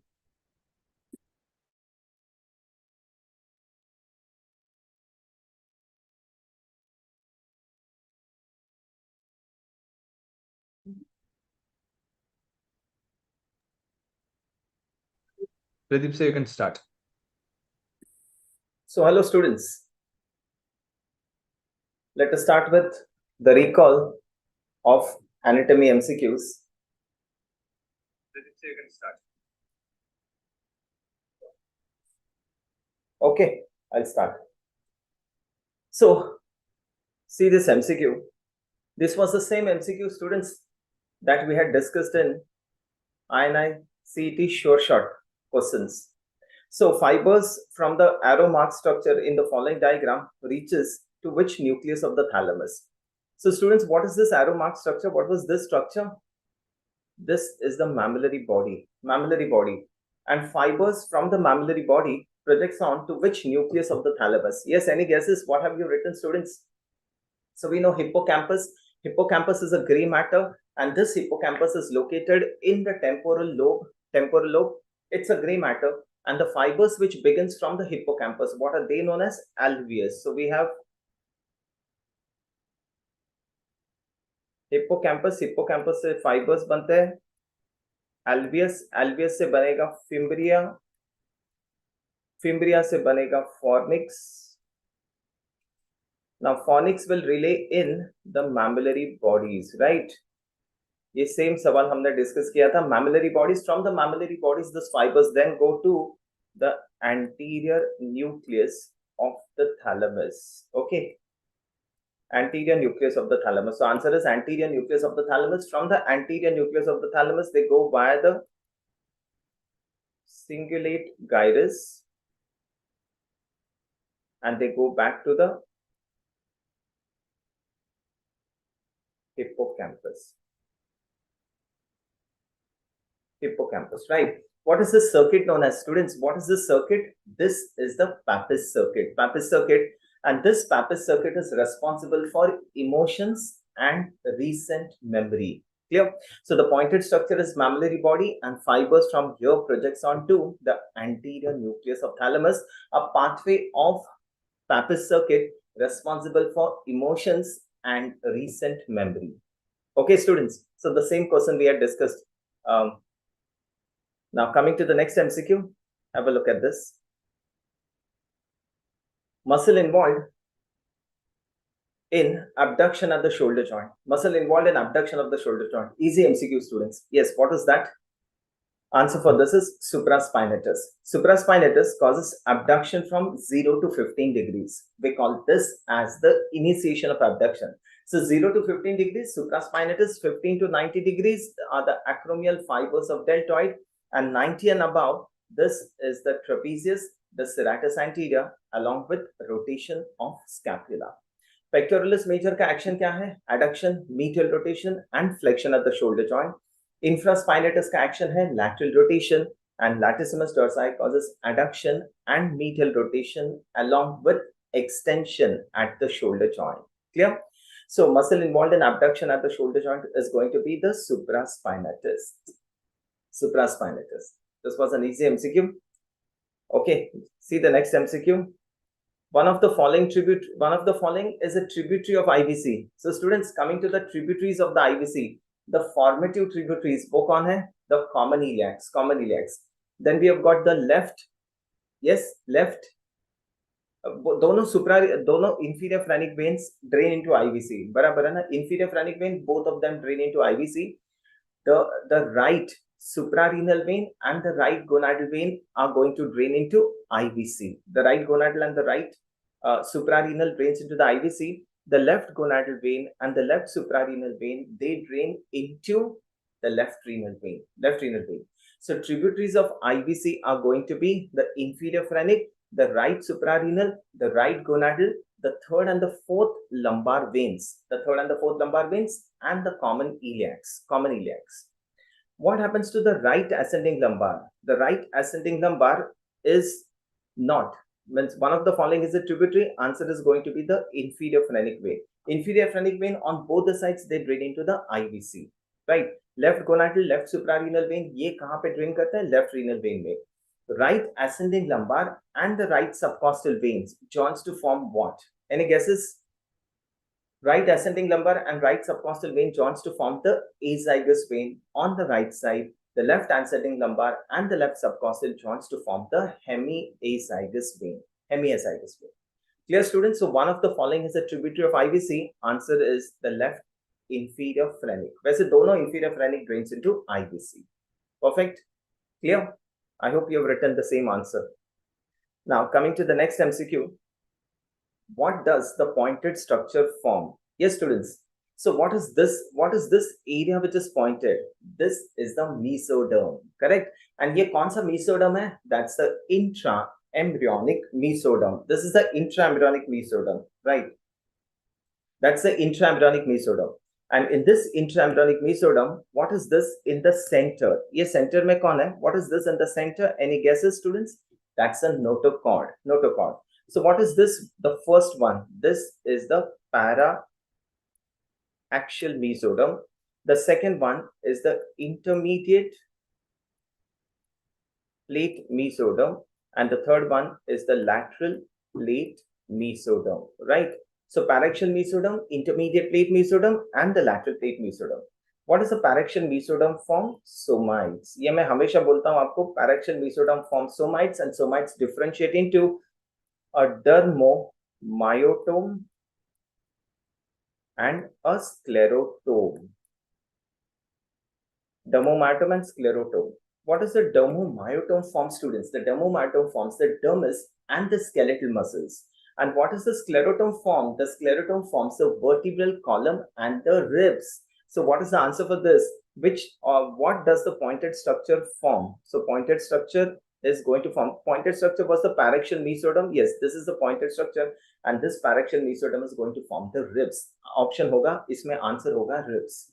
Clear? So paraxial mesoderm forms the somites. Somites differentiate into a dermomyotome and sclerotome. Dermomyotome forms the dermis and the skeletal muscles, and the sclerotome forms the vertebral column and the ribs. Intermediate mesoderm se kya banta hai? The genitourinary system. We know, and the lateral plate mesoderm encloses a cavity. What's that? Intra-embryonic coelom. And this intra-embryonic coelom forms all the body cavities, the pleural, the peritoneal, and the pericardial cavities. Correct? All these MCQs are familiar to you. We have discussed this many times, students. Clear? Dorsal root ganglion is derived from what? Sorry. The dorsal root ganglion is derived from neural crest cells. Neural crest cells. Okay? Kidneys are derived from intermediate plate mesoderm. Answer hai ribs. See the next MCQ. Artery involved in the lesion. So बच्चों ये section किसका है? What is this section of? ये है section of the medulla. आप देख सकते हो ये inferior olivary nucleus है. That's the section of the medulla. ये fourth ventricle देख रहे हो. So this is which part of the medulla? The upper half of the medulla. Lower half of medulla में क्या होता है? Fourth ventricle. So ये है upper half of the medulla. Lower half of the medulla में क्या होता है? Central canal. I'm so sorry. So this is the upper half of the medulla. इसमें आप देख रहे हो fourth ventricle. And this is the area which is affected. But what is this syndrome known as? This is the lateral medullary syndrome. And lateral medullary syndrome, the first answer is going to be what? Thrombosis of which artery leads to the lateral medullary syndrome? Yes, it's the pica, the posterior inferior cerebellar artery. अगर वो option में नहीं है तो इसमें option होगा vertebral artery, because pica is a branch of vertebral artery. So thrombosis of posterior inferior cerebral arteries, thrombosis of posterior inferior cerebellar artery leads to Wallenberg syndrome, also known as the lateral medullary syndrome. So this is it. Clear to all of you? That's it. That's the answer. Okay. Going to the next MCQ. This was the MCQ just discussed. This was a joint asked. Ye hai malleus, incus, and stapes. So, inguinal-malleolar joint. What is that? It's a saddle type of synovial joint. This was just discussed. Saddle type of synovial joint. And inguinostapedal joint. Ye kya joint hota hai? Ye hai ball and socket type of synovial joint. So this is a saddle type of synovial joint, and this is a ball and socket type of synovial joint. Clear? So inguinal-malleolar joint, saddle type, and inguinostapedial joint is a ball and socket type of synovial joint. Okay, students, this was the MCQ asked. Positive Trendelenburg's test, structures involved. So, which are the muscles affected? Which is the nerve affected? Nerve affected is superior gluteal nerve. And what are the muscles supplied by the superior gluteal nerve? एक होगा gluteus medius, gluteus minimus, and तीसरा होगा tensor fascia lata. Tensor fascia lata. तो ये तीन तो option में थे. The fourth, which I'm not able to get that option, that would be the answer. So superior gluteal nerve supplies the gluteus medius, minimus, and the tensor fascia lata. and damage to this superior gluteal nerve, the medius and the minimus are affected, the person gets a positive Trendelenburg sign. The gait is lurching gait or waddling gait. Clear? Okay, going to the next MCQ. Nerve involved in fracture around the neck of the fibula. Students, which is the nerve which winds around? Which is the nerve which winds around the neck of the fibula? वो कौन सी nerve है? Yes, the common peroneal nerve. And this is the nerve which is very commonly injured in fracture of the neck of the fibula. अब आपको पता है, common peroneal nerve divides into a superficial and a deep peroneal. जो deep peroneal nerve है, वो कौन से compartment को supply करती है? Anterior compartment. Action of muscles of anterior compartment of leg क्या होता है? Dorsiflexion. So dorsiflexion is lost, the foot goes down. इसे क्या बोलते हो आप? Foot drop. बराबर? So foot drop would be seen. Second, the superficial peroneal nerve कौन से compartment को supply करती है? Lateral compartment. Peroneus longus, peroneus brevis. इनका action क्या होता है? Eversion of the foot. So eversion is lost. So the foot would be inverted. So how is the position of the foot in case of injury to the common peroneal nerve? There is going to be a foot drop and inversion. Okay, so the nerve is common peroneal nerve. Answer for this. Yes, students, what is this? ये मैंने बहुत बार दिखा है आपको while taking the lectures. What is this tumor known as? This is the sacrococcygeal teratoma, and this sacrococcygeal teratoma is due to persistence of, yes, any guesses?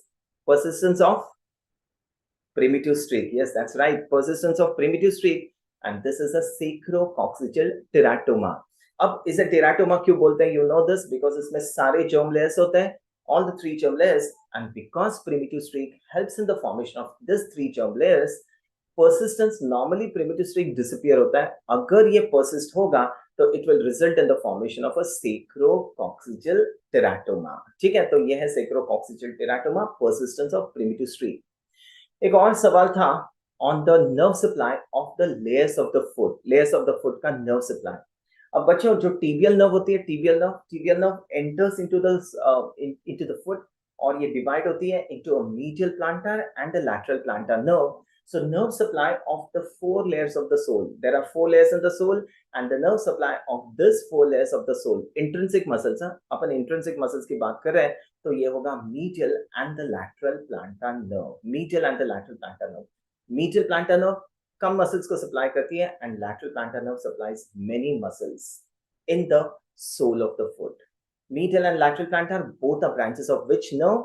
Tibial nerve. Okay, so nerve supply of the sole of the foot, the first answer is tibial nerve. अगर वो option में नहीं है तो medial and the lateral plantar nerves. I hope this is clear to all of you students. Thank you for your patient listening. Thank you.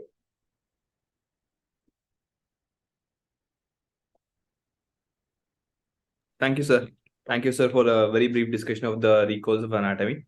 And following Pradeep sir, Vivek sir will be joining us, and Vivek sir will be continuing with physiology, the recalls of physiology. And like every teacher is saying that we are taking all your valuable comments, and we will be creating a much more refined recall for you very soon in the PW MedEd. Thank you, Pradeep sir. Thank you. So Vivek sir, if you can join.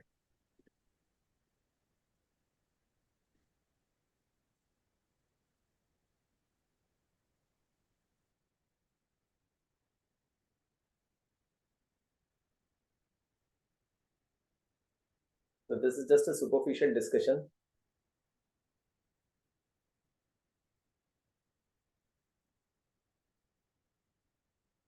The details will be giving you later.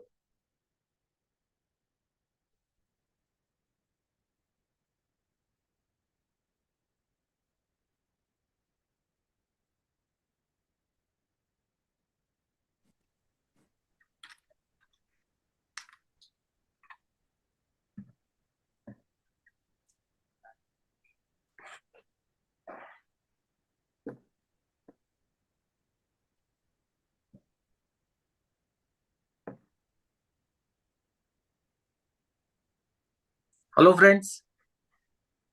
I hope I can be seen now. Ranjit sir.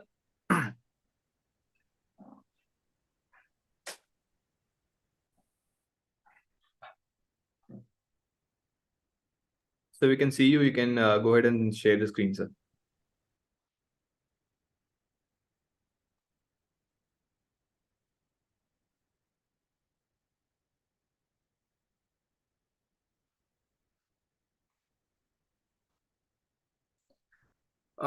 Is the screen visible now, Perfect.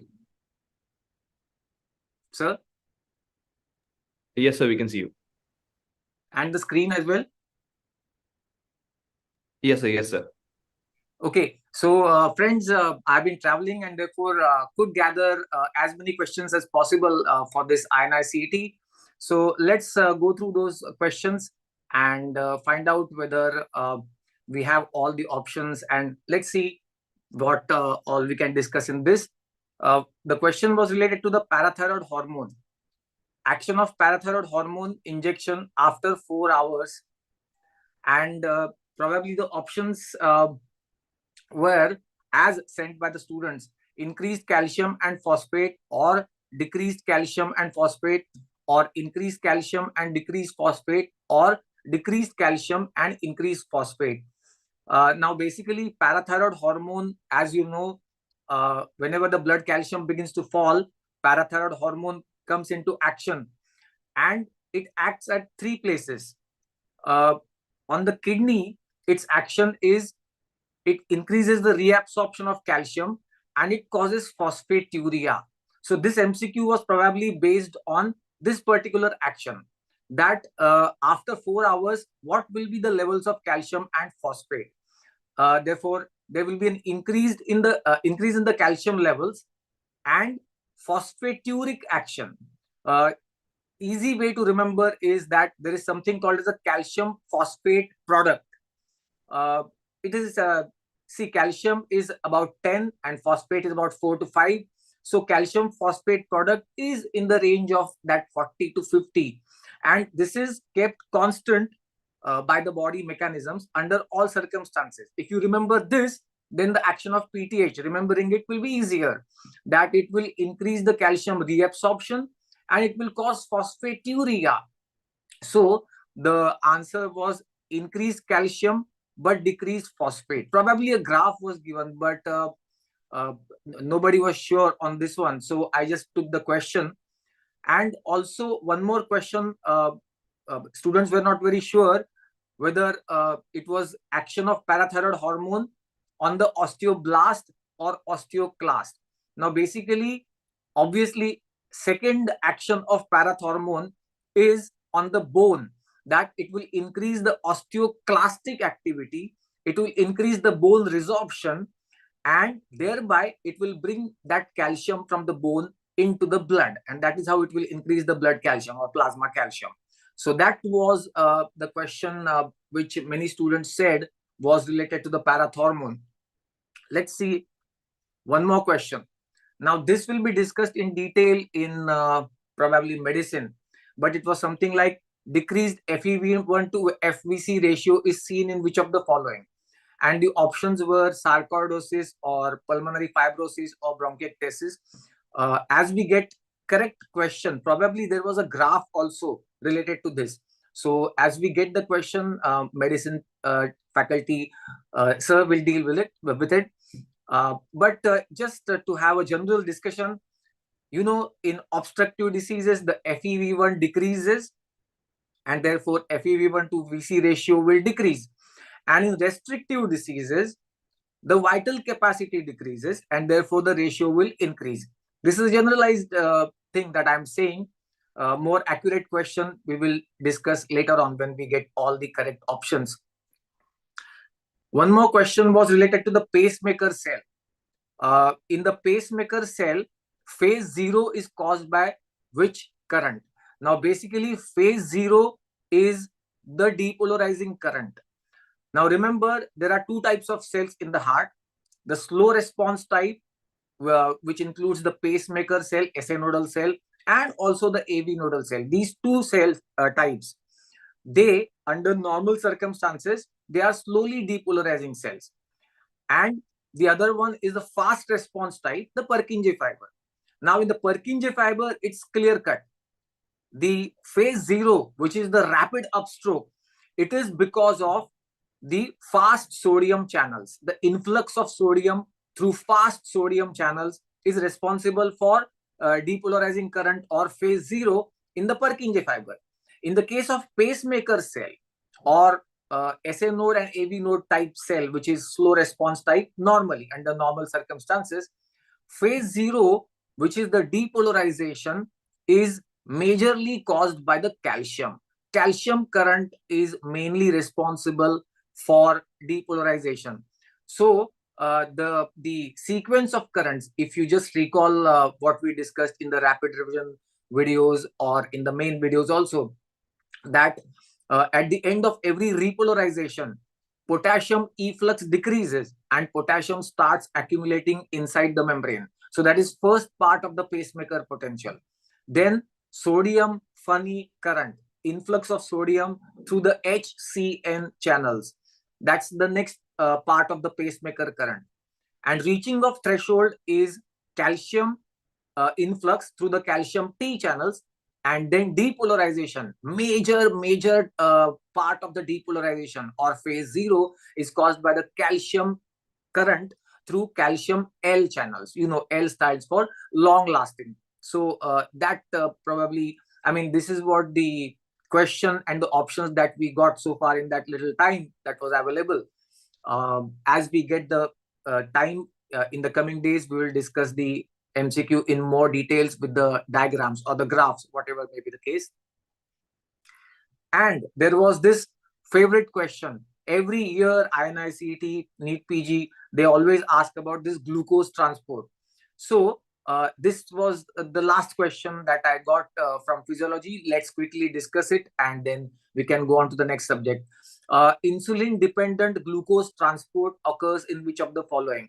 Now, basically, I've been saying this all around, throughout the year, that glucose transport is always on the cards. It is always asked. Whether it is GLUTs, facilitated diffusion, or SGLT, which is in the GIT and kidney. Now, here, GLUTs were asked. So, GLUT1 is ubiquitous and constitutively expressed glucose transporter. It's present everywhere in the body, in all membranes. RBC membrane has GLUT1. Neuronal tissue predominantly has GLUT3. These are insulin independent. Okay. Then pancreatic beta cell, where glucose enters and then it will cause release of insulin. In its membrane, there is GLUT2 for the glucose entry. And therefore, the correct answer to this was adipocyte, where, you know, basically two types of tissues are insulin dependent for the glucose entry. They are adipose tissue and the muscle. Adipose tissue and muscle. You will often see that the diabetes, uncontrolled diabetes, will have loss of muscle mass and loss of fat mass, because these two tissues require insulin for the glucose entry into their cells. So these were the questions that we could gather in this little time, and I've been traveling, so I could not use the diagrams over here, but that's all from the physio. We can move on to the next subject, sir. Thank you. Thank you, sir. Thank you for your time, taking time and giving a brief collection of the recall questions which came in the exam. And the next subject will be ophthalmology. So I welcome Dr. Sudha ma'am to join the podium. And once again, thank you, Vivek, sir.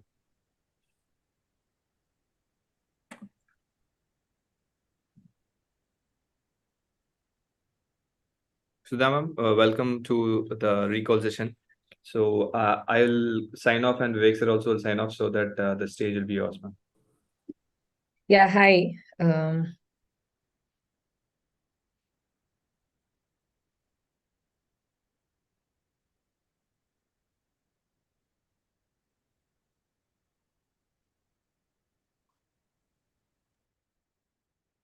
You can start, ma'am.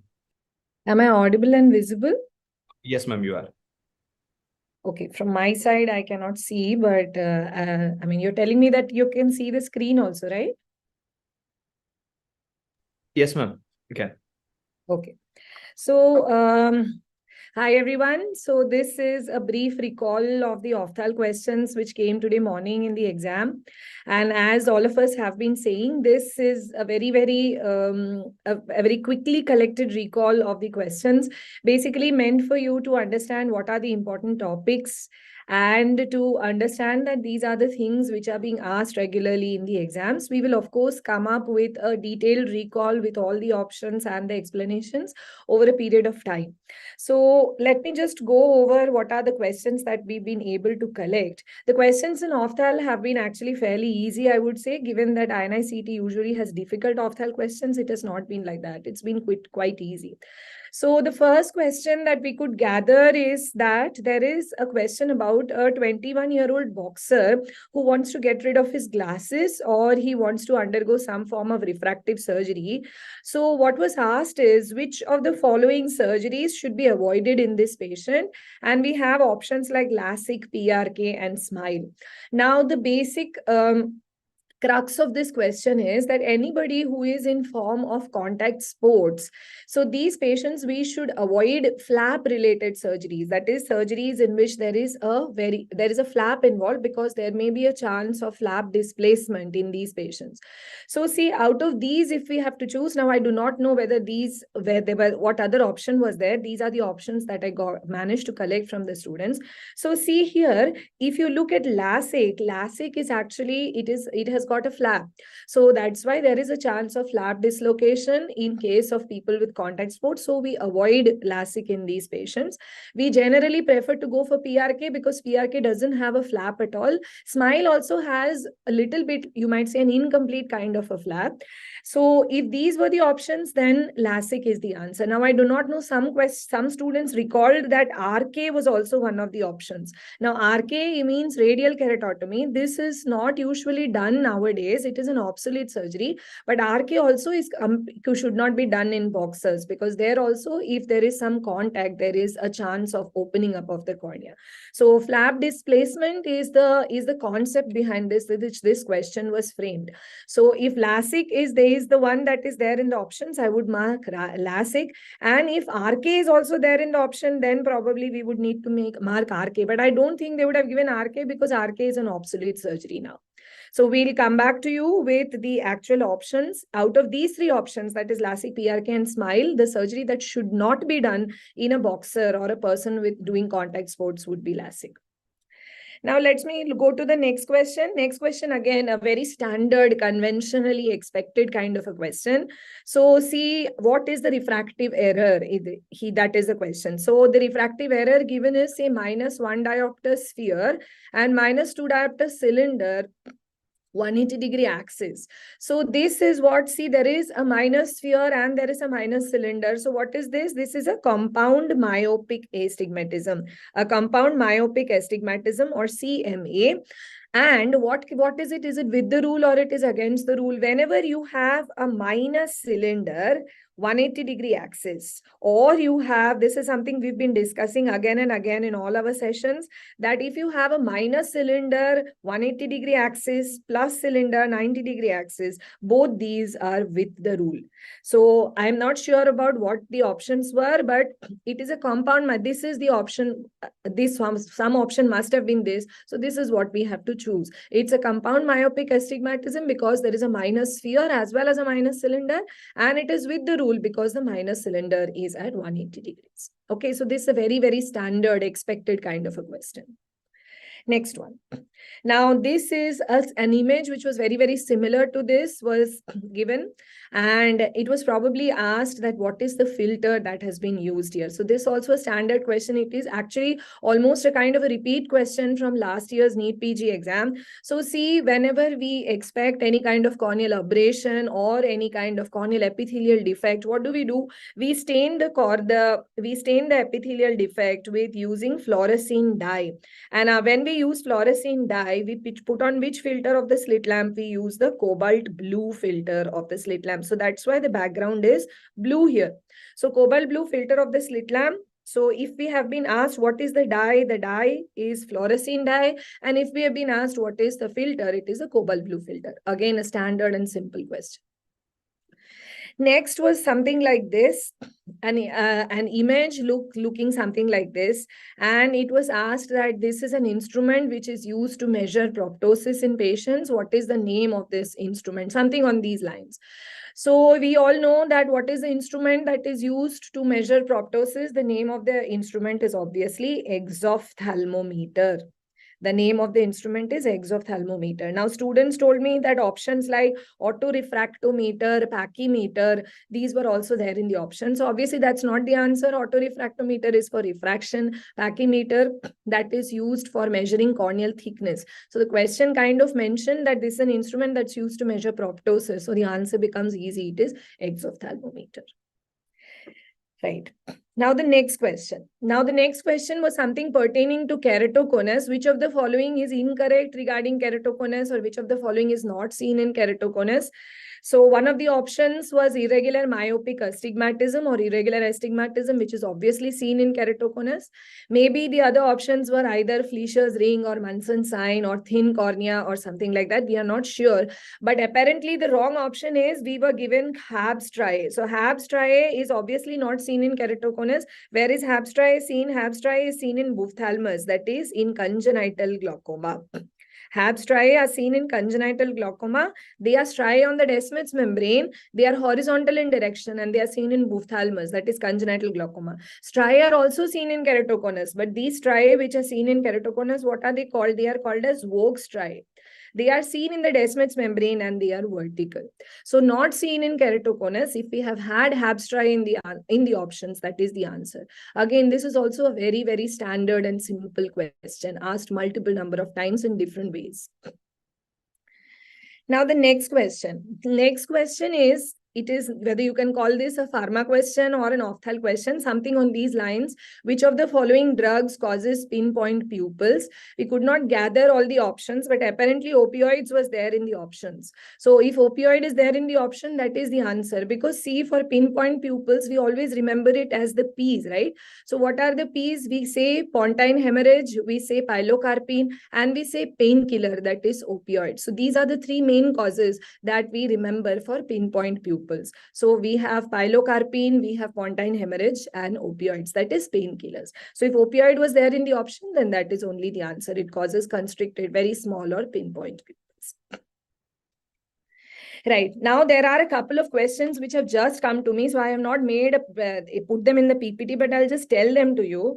Apparently, there was a question on uveitic glaucoma. There was a question on uveitic glaucoma. So how it was said that there is a patient who is presenting with redness, pain, aqueous flare, keratic precipitate, something like this.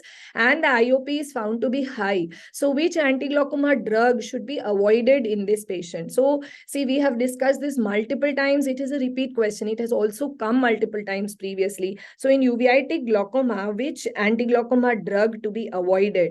So generally, we must avoid PG analogs. So if any PG analog or say options like latanoprost, travoprost, bimetoprost, anything was there in the option, then that is the answer. PG analogs must be avoided. Also, brimonidine should be avoided. Both of them, they kind of increase the intraocular inflammation and they also increase the risk of developing cystoid macular edema. So PG analogs and brimonidine both are avoided. So I think it was PG analogs which was there in the option. So that is the answer to be avoided in uveitic glaucoma.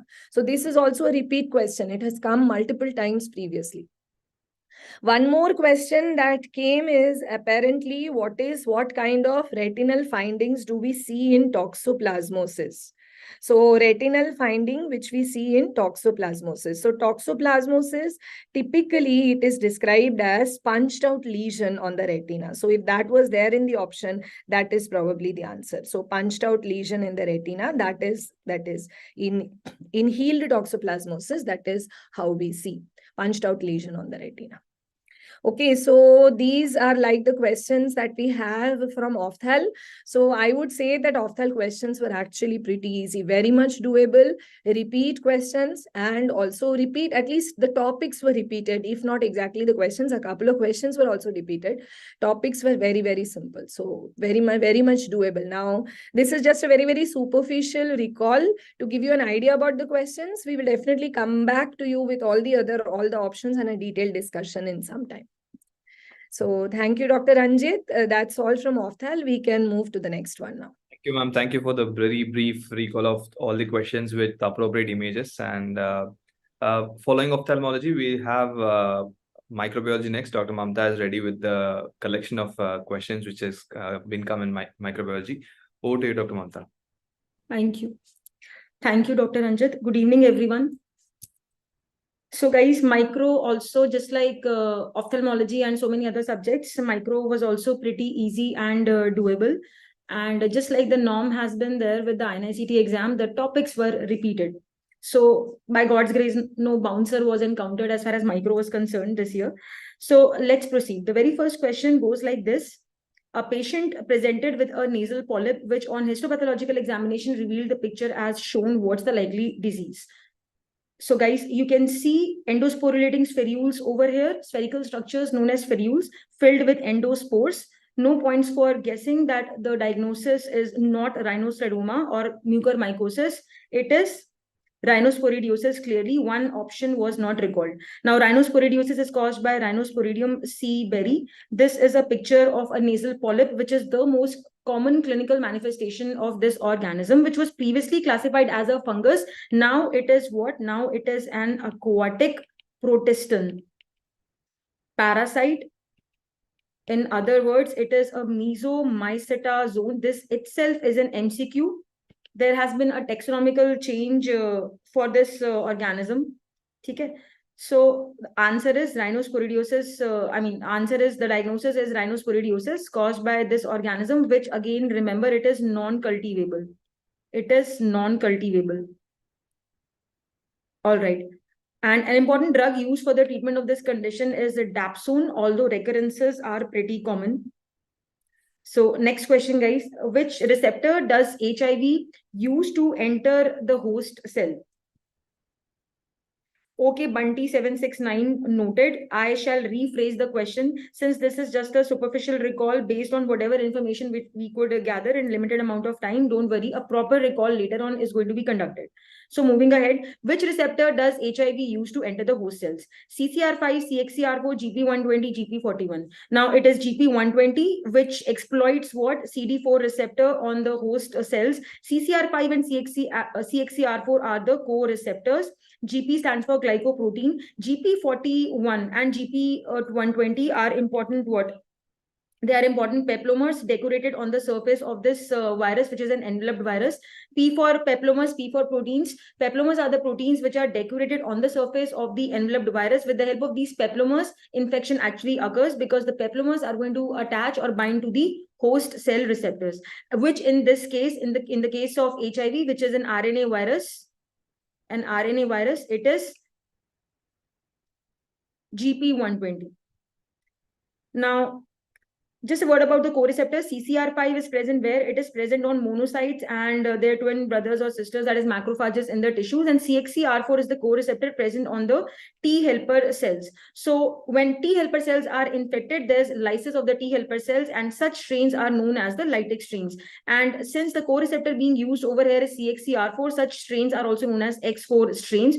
On the contrary, when monocytes or macrophages are infected, which are fantastic antigen presenting cells and have CCR5 as the co-receptor, such HIV strains are referred to as what? They are referred to as the transmitting strains.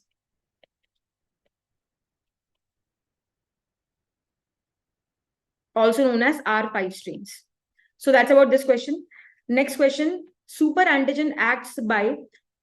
The options were not recalled. All I could gather was cross-linking, probably even cross-linking. I'm a little unsure whether it was mentioned or not.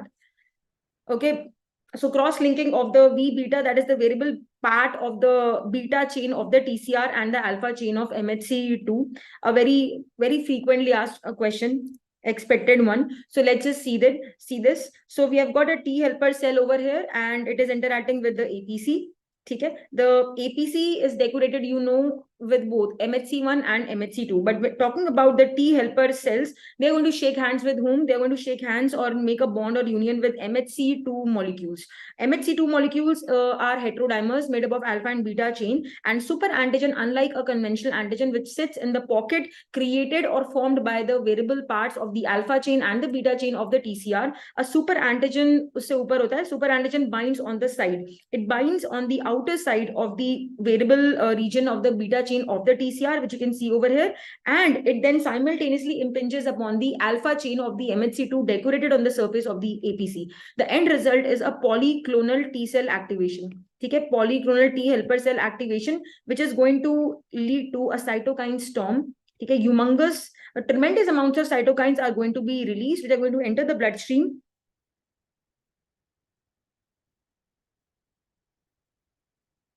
Okay, thanks for the input, Prachi. I'm taking a screenshot of this. I'll rephrase this question with the options now. So if the exact question which was asked was कि किससे bind कर रहा है, then you all know कि किसको bind करवा रहा है. The variable part of the beta chain of the T cell receptor with the alpha chain of MHC2, which is present on the surface of the APC. ठीक है. Then next question. IgG class switching is known as. Now someone can please chip in with their with the options, with the exact language of the question. All I could gather was this कि ये पूछा गया था, IgG class switching is known as, and these were the options: somatic hypermutation, isotype switching, affinity maturation. ठीक है. Now class switching को क्या बोलते हो? Isotopic switching ही बोलते हो. एक ऑप्शन रिकॉल नहीं हुआ था. सोमैटिक हाइपरम्यूटेशन जो होती है, सोमैटिक हाइपरम्यूटेशन का रिजल्ट होता है एफिनिटी मैचुरेशन. तो ये दोनों are constant ongoing and related events, ये साथ साथ हो रहे हैं. आइसोटाइप स्विचिंग का क्या मतलब हुआ? देखो, we have got 5 beautiful classes of antibodies, and IgM, which is the very first antibody produced, it is primarily intravascular, and deficiency of this antibody is notoriously associated with septicemia. Now we have got to produce other antibodies also depending on what infection we are dealing with. If it is a parasite, we need IgE. If it is a mucosal infection, we need IgA. Okay, and again IgG जीते रहो. Remember, it's the longest lifespan वाली antibody, 23 days, which has got its own unique functions. So depending on what infection we are dealing with, it's important to produce different types of antibodies because सबके biological functions अलग अलग होते हैं. So that is why class switching during an infection is important. Now class switching किस चीज में होती है? If suppose this is a dimeric antibody molecule ना, the ऊपर वाला part, the variable part. Now the variable part में class switching नहीं होती है. Class switching is for a same antigen. Same antigen के against हम different class produce करते हैं, and class is defined by whom? The CH region of an antibody molecule. जो ऊपर वाला part होता है antibody का, जो मैंने orange में यहाँ पे delineate किया हुआ है, that binds to the antigen. That's bind to the antigen. और ये जो antigen वाला part होता है, it undergoes, I mean the gene which encodes for this part of the antibody protein, it undergoes somatic hypermutation. Somatic hypermutation. अब इसको हमें किस चीज से कंफ्यूज नहीं करना है. इस चीज को हमें इस बात को इस चीज से लिंक बिल्कुल नहीं करना है कि we are talking about a different antigen. No, with the we are talking about the same antigen only. तो सेम एंटीजन जब इन्फेक्शन करता है बॉडी में, in due course of time, what is going to happen? The pucker or the attachment or the affinity or the love of the antibody for the antigen gradually increases. मतलब कि grass increases. क्यों? क्योंकि there is somatic hypermutation. The firmness with which the antigen is going to bind with the antibody, that has to increase. ठीक है. तो antibody के structure में ये चेंज होता है to bind the antigen now with a better grasp. And कौन सा पार्ट एंटीजन को बाइंड करता है? इट इज द ऊपर वाला और द वेरिएबल पार्ट. ठीक है. और ये this variable part is encoded by the VDJ. अगर हम एक क्रोमोसोम 14 ड्रॉ करें, ठीक है, VDJ, V, D and J are the portions, they are the genes which are going to encode for the variable part, the variable part of the antibody which is going to bind to the antigen. ठीक है. VDJ part के अंदर क्या होगा? Somatic hypermutation. Somatic hypermutation. ठीक है. I'll come to this in just a minute. उसके बाद सीक्वेंस में क्या प्रेजेंट होता है? On this chromosome, the genes are going to present which are going to encode for the constant regions of the different classes of antibodies. Let me draw 5 triangles. ठीक है. So constant region of M, D, constant region of G, E, and constant region of A. ठीक है। तो the very first antibody जो बनती है वो IgM इसलिए होती है क्योंकि वो सबसे पहले सबसे नजदीक प्रेजेंट होती है VDJ के पास, ठीक है। IgD बनती तो है लेकिन strictly speaking it is not an antibody, because by definition antibody की परिभाषा मतलब क्या है, it has to bind to its cognate antigen to induce an immune response. The only role we know about IgD, immunoglobulin D, is that it acts as a receptor on the surface of B cells. It acts as B cell receptor, ठीक है, and it activates alternate pathway of complement. That's all we know. Now class switching में imagine करो there are two cuts, we have got two scissors, तो हमें दो cut लगाने हैं। पहला कट हमेशा कांस्टेंट होता है, यहाँ पे लगेगा, this is the first cut. तो अगर मुझे IgG बनानी है तो सेकंड कट को मुझे CG वाले रीजन से पहले यहाँ पे सेकंड कट मारना पड़ेगा। और ये कट क्यों कब मारेंगे, ये कट किसी चीज की प्रेजेंस होना जरूरी है। Some glycoproteins are suppose to be present, they are supposed to be produced by the follicular T helper cells, the follicular T helper cells। Let's say अगर IgG प्रोड्यूस होनी है और एक इंपॉर्टेंट साइटोकाइन जो responsible है इस काम को करने के लिए, इंटरफेरॉन गामा, ठीक है। तो G से गामा, G से इंटरफेरॉन, तो इंटरफेरॉन गामा के प्रेजेंस में the second cut is going to be, let me highlight this, second cut यहाँ पड़ेगा, ठीक है। तो अब ये वाला बीच वाला पोर्शन CM और CD वाला कट के निकल जाएगा। तो अब now the CG portion is going to line next to the VDJ, तो वो CG बनेगी। इसी तरह से अगर तो इंटरल्यूकिन 4 प्रिडोमिनेंट इंटरल्यूकिन है being produce in the lymph node, तो कौन सी एंटीबॉडी बनेगी, IgE बनेगी। तो उस केस में the cut should be before CE वाला रीजन, समवेयर ओवर हियर, ठीक है, यहाँ पर। सो यहाँ पे सेकंड कट अब बनेगा in the presence of interleukin 4 and so on and so fourth. So this is class switching, तो CH रीजन में हो रही है, ठीक है।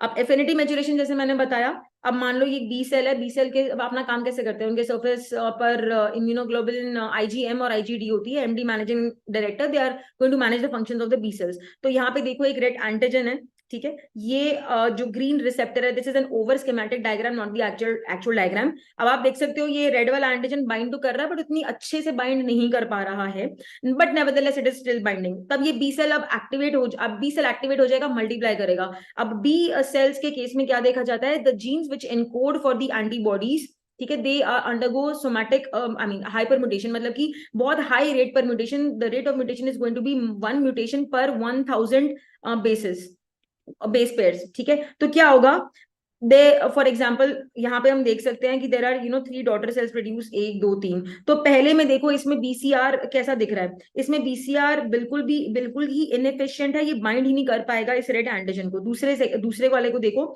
ये भी आप देख रहे हो बाइंड नहीं कर पा रहा है। नाउ द थर्ड वन को let us give some attention. The third one is the green receptor. If you compare with the previous wala, this green receptor is way more fitting for the red antigen. So this is going to be selected, okay? So the affinity for this antigen is going to be increased. This is known as affinity maturation. It is a result of somatic hypermutation. अब ये जब आगे multiply करेगा, ये भी अपने different varieties of receptors, varieties of antibody receptors produce करेगा। कौन सी चीज वेरी कर रही है, जो एंटीजन को बाइंड कर रही है। तो remember we are talking about the same antigen. So this is how beautiful this is, कि सेम एंटीजन के लिए हम किसको मैनिपुलेट कर रहे हैं। मैनिपुलेशन अच्छी बात नहीं होती, लेकिन यहाँ पे माइक्रोमोलिकुलर लेवल पर ये मैनिपुलेशन हमारे लिए अच्छी होती है, because it helps us tide over micro organisms, ठीक है। सो यहाँ पे आंसर क्या हुआ, आइसोटाइप स्विचिंग। ये बहुत इंपॉर्टेंट है, and this has been asked in INICET previously also, ठीक है, maybe I think last year. So next question, a patient on oral antibiotics for quite some time presented with diarrhea, what should be considered for their treatment? Now you all know this, no points for guessing. One option which I could gather was fidaxomicin, which probably is the answer as most students told, okay, fidaxomicin is the answer. And what we are suspecting in this patient, CDI, Clostridium difficile infection, this organism का नया नाम है Clostridioides difficile, most common cause of nosocomial diarrhea, ठीक है, most common cause of nosocomial diarrhea. The other drugs which are used for treatment which were not there in the options, vancomycin, remember the only oral indication for vancomycin is C difficile infection, ठीक है। Okay Prachi, noted. Patient was on amoxicillin ऐसे दे रखा था।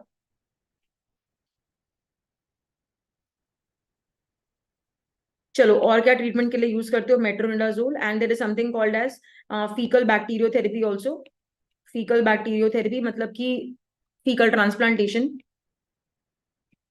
जब कुछ काम नहीं करेगा तो ये डेस्परेट मेजर है कि भाई you are transplanting normal flora from a healthy individual into a patient of C difficile infection who has gone on to develop let's say pseudomembranous colitis, जब हम कुछ नहीं कर सकते तो यही तरीका जान बचाने का। इसका प्रिंसिपल क्या होता है? Bacterial interference, bacterial interference. ठीक है, तो देखो manipulation, interference, there are bad emotions, but यहाँ पे इंटरफेरेंस भी देखो एक यहाँ पे अच्छी चीज क्या कर रहा है, it is going to interfere with the disease causing culprits और क्लॉस्ट्रीडियोइड्स डिफिसाइल नाम के बैक्टीरिया, ताकि उनकी मल्टीप्लिकेशन कम हो जाए। Next question, which organism uses host cell actin for its motility? एक ही मुझे ऑप्शन मिला है इसमें, लिस्टीरिया मोनोसाइटोजीन्स। अगर और किसी को याद है please help me fill in the blanks of the options. You all know Listeria monocytogenes is what? It is a facultative क्या? It is a facultative intracellular organism. ठीक है, and what is responsible for its facultative intracellular nature? अगर तो ये एक host cell है number 1, ठीक है, और ये होस्ट सेल नंबर 2 है, तो अगर इसके अंदर लिस्टीरिया है जो कि एक ग्राम पॉजिटिव कोकोबैसिलस है, so let me draw it in blue colour. So when it infects this cell, it is going to cause polymerisation of the cytoskeletal actin filaments which are going to in turn form a bridge between host cell 1 and host cell 2, कुछ इस तरह से। अब इसके अंदर से Listeria ऐसे travel करके दूसरे सेल में जंप मार देगा, just like a slingshot. This is responsible, okay let me just write it, Salmonella was there and E coli. तो क्लासिकली देखो लिस्टीरिया मोनोसाइटोजीन्स, अगेन देखो ये भी क्या कर रहा है, मैनिपुलेशन नहीं कर रहा है, हमारे एक्टिन फिलामेंट्स को हमारे अगेंस्ट यूज करके दूसरे सेल में जंप मार रहा है। So it is facultative intracellular, so eventually we want cell mediated immunity against this organism, because antibodies after a while are going to be totally useless. ठीक है, लिस्टीरिया मोनोसाइटोजीन्स, अगेन रिमेंबर ये इसके इतना, this is a frequently asked question, एक तो ये और एक डिप्थीरिया। डिप्थीरिया पे भी बाय द वे आगे क्वेश्चन है, सो ठीक है, तो I was not really surprised कि भाई ये पूछा है, क्योंकि ये आना ही था। लिस्टीरिया मोनोसाइटोजीन्स रिमेंबर ये साइकोट्रोपिक भी होता है। साइकोट्रोपिक मतलब कि 37 पे ग्रो करने के साथ साथ 4 डिग्री पे भी ग्रो करेगा, और 4 डिग्री हम सबके घर में कहाँ पे प्रेजेंट होता है? रेफ्रिजरेटर का temperature. So if any food item is contaminated with Listeria, तो ऑर्गेनिजम्स ग्रो करेंगे। Consumption of such food item leads to food poisoning. So remember Listeria is a food borne pathogen. वैसे ये saprophyte है, environment में रहता है, environment में मतलब 25 डिग्री सेल्सियस पे रहेगा, तो ये मोटाइल है, ये पहले भी क्वेश्चन आ चुका है, एनआईसीटी का ही है। 37 पे जब ये ह्यूमन बॉडी को इन्फेक्ट करेगा, तो ये सोचेगा कि चलो मैं कुछ तंग करता हूँ, मैं बॉडी में कुछ देर रहता हूँ, तो ये डिसाइड कर लेगा कि अब मैं नॉन मोटाइल बन जाऊंगा। और इस चीज को आप क्या बोलते हो? इस चीज को आप बोलते हो डिफरेंशियल मोटिलिटी। ठीक है, डिफरेंशियल मोटिलिटी। चलो next question, a COVID patient on steroids presented with nasal mass and bleeding, HPE image is shown, what is the likely cause? Let me just zoom the image for you. तो यहाँ पे आप क्या देख पा रहे हो? You can see beautiful irregular ribbon like non-septate hyphae. ठीक है, so no points for guessing. This is the case of mucormycosis. ठीक है, lot of mucormycosis cases have been observed in the 2021 wave of COVID pandemic. ठीक है, mucormycosis, as I said, broad, ठीक है, ribbon like hyphae with the obtuse angle branching or right angle branching, in complete contrast with aspergillus. I think AIMS people they have got a special liking or attachment for ये दोनों fungi aspergillus और mucor, क्योंकि इस पे इसी fungal morphology पे पिछले अभी मिड ईयर एनआईसीटी में भी क्वेश्चन आ चुका है एस्परगिलस के केस में। I think that question was on aspergillus. So remember, A से हमारा क्या होगा? एक्यूट एंगल ब्रांचिंग, और एस से क्या होगा? Septate hyphae. तो इसको और क्या बोलते हो? Dichotomous branching. ठीक है, now mucormycosis, the most dreaded form is rhinocerebral mucormycosis. Mainstay of treatment, another MCQ, is surgical debridement, and 2 important risk factors for mucormycosis are, remember, DD or demand draft, that is desferrioxamine therapy, and diabetic ketoacidosis. Next question, a patient presented with 2 days history of fever. ठीक है, CBC showed platelet count 98,000 per mm³. Dengue is being suspected. What investigation is inappropriate? Now I have been told that a lot of dengue questions were asked, but यही students ने आज recall किया। अगर कुछ और याद आता है please यहाँ पे comment कर देना, और you can DM me also. तो ठीक है, I'll look forward to the comment section of this video, so please stay connected with us. तो चलो, अगर डेंगू सस्पेक्ट कर रहे हैं, थ्रोम्बोसाइटोपिनिया भी है और 2 दिन का बुखार की हिस्ट्री है, तो क्या नहीं करोगे?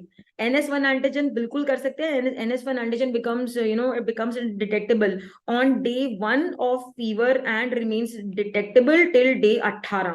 ठीक है, H2 वोट, इससे ऐसे याद कर लो। PCR भी बिल्कुल कर सकते हैं। PCR is positive from -1 to +5 days of symptoms, that is days of fever. तो क्या नहीं कर सकते हैं? एक option by the way recall नहीं हुआ था, IgM डिटेक्शन नहीं कर सकते हैं, तो वो यहाँ पे आंसर है, बिकॉज IgM कब आनी शुरू होती है? It comes after 5 days। ठीक है, after 5 days, remains for 90 days, और आईजीजी तो वैसे ही लेट बैक है, तो लेट लतीफ है, बाद में आएगी, लेट में आएगी। जो आईजीजी होती है that comes after 14 to 20 days, after 14 to 20 days, ठीक है। ऑलराइट, और NS1 एंटीजन की खास बात क्या है? It helps to differentiate between amongst all the flavi viruses and it even is going to help us ascertain कि भाई डेंगू का कौन सा सीरोटाइप है। रिमेंबर, डेंगू के अब 4 सीरोटाइप्स नहीं है, 5 हैं। ये अपने आप में एक MCQ है। 5th serotype was isolated in 2013 from Bangkok, ठीक है। आंचल अरोड़ा, या कौन से क्वेश्चन के कंटेक्स्ट में बोल रहे हो? C3, यू मीन टू से वेक्टर पे आया था कोई क्वेश्चन? एडीज इजिप्शिया पे आया था, नोन एज टाइगर मस्कीटो, आया था कोई question? I asked leading questions also to students की एंटीबॉडी डिपेंडेंट एनहांसमेंट पे आया है, नहीं आया? तो वो नहीं आया बिकॉज किसी ने उस पे यस नहीं बोला था। और कुछ याद आए तो I be very thankful and grateful if you can help me with other questions on dengue. Next question, which virus does not need reverse transcription for PCR? अब देखो, रिवर्स ट्रांसक्रिप्शन, पहले तो मैं क्लैरिफिकेशन दे दूं कि भाई जब हम बोलते हैं RT-PCR, RT is the accepted short form or the accepted abbreviation for reverse transcriptase, ठीक है, reverse transcriptase। Real time PCR, real time words की कोई शॉर्ट फॉर्म नहीं होती है। It's a format of PCR where on the screen live amplicon generation you can see, ठीक है। तो RT-PCR किसके लिए करते हैं? RT where stands for reverse transcriptase. It is done for the diagnosis of infection by RNA viruses. The funda is virus के RNA को पहले कन्वर्ट कर दोगे DNA में, फिर DNA की जेरोक्स कॉपीज करोगे। तो PCR बेसिकली लेमैन लैंग्वेज में एक बेसिकली जेरोक्स मशीन है जो हमें क्या जेरोक्स करके देती है? DNA जेरोक्स करके देती है। तो ऑप्शंस में मुझे ये 2 मिले हैं। RSV रेस्पिरेटरी सिंसिशियल वायरस, जो आपको पता है कि क्या है, ये एक पैरामिक्सो वायरस है, तो ये RNA वायरस है। हर्पीस वायरस दूसरा ऑप्शन था जो DNA वायरस है, इसके लिए नहीं करेंगे। Other options if you can please recall will be very very thankful, ठीक है। तो real time as I said वो फॉर्मेट है, रियल टाइम का शॉर्ट फॉर्म RT नहीं होता है। तो अगर आप RT-PCR रियल टाइम के फॉर्मेट से करोगे तो आप क्या बोलोगे उसको? रियल टाइम RT-PCR, ठीक है।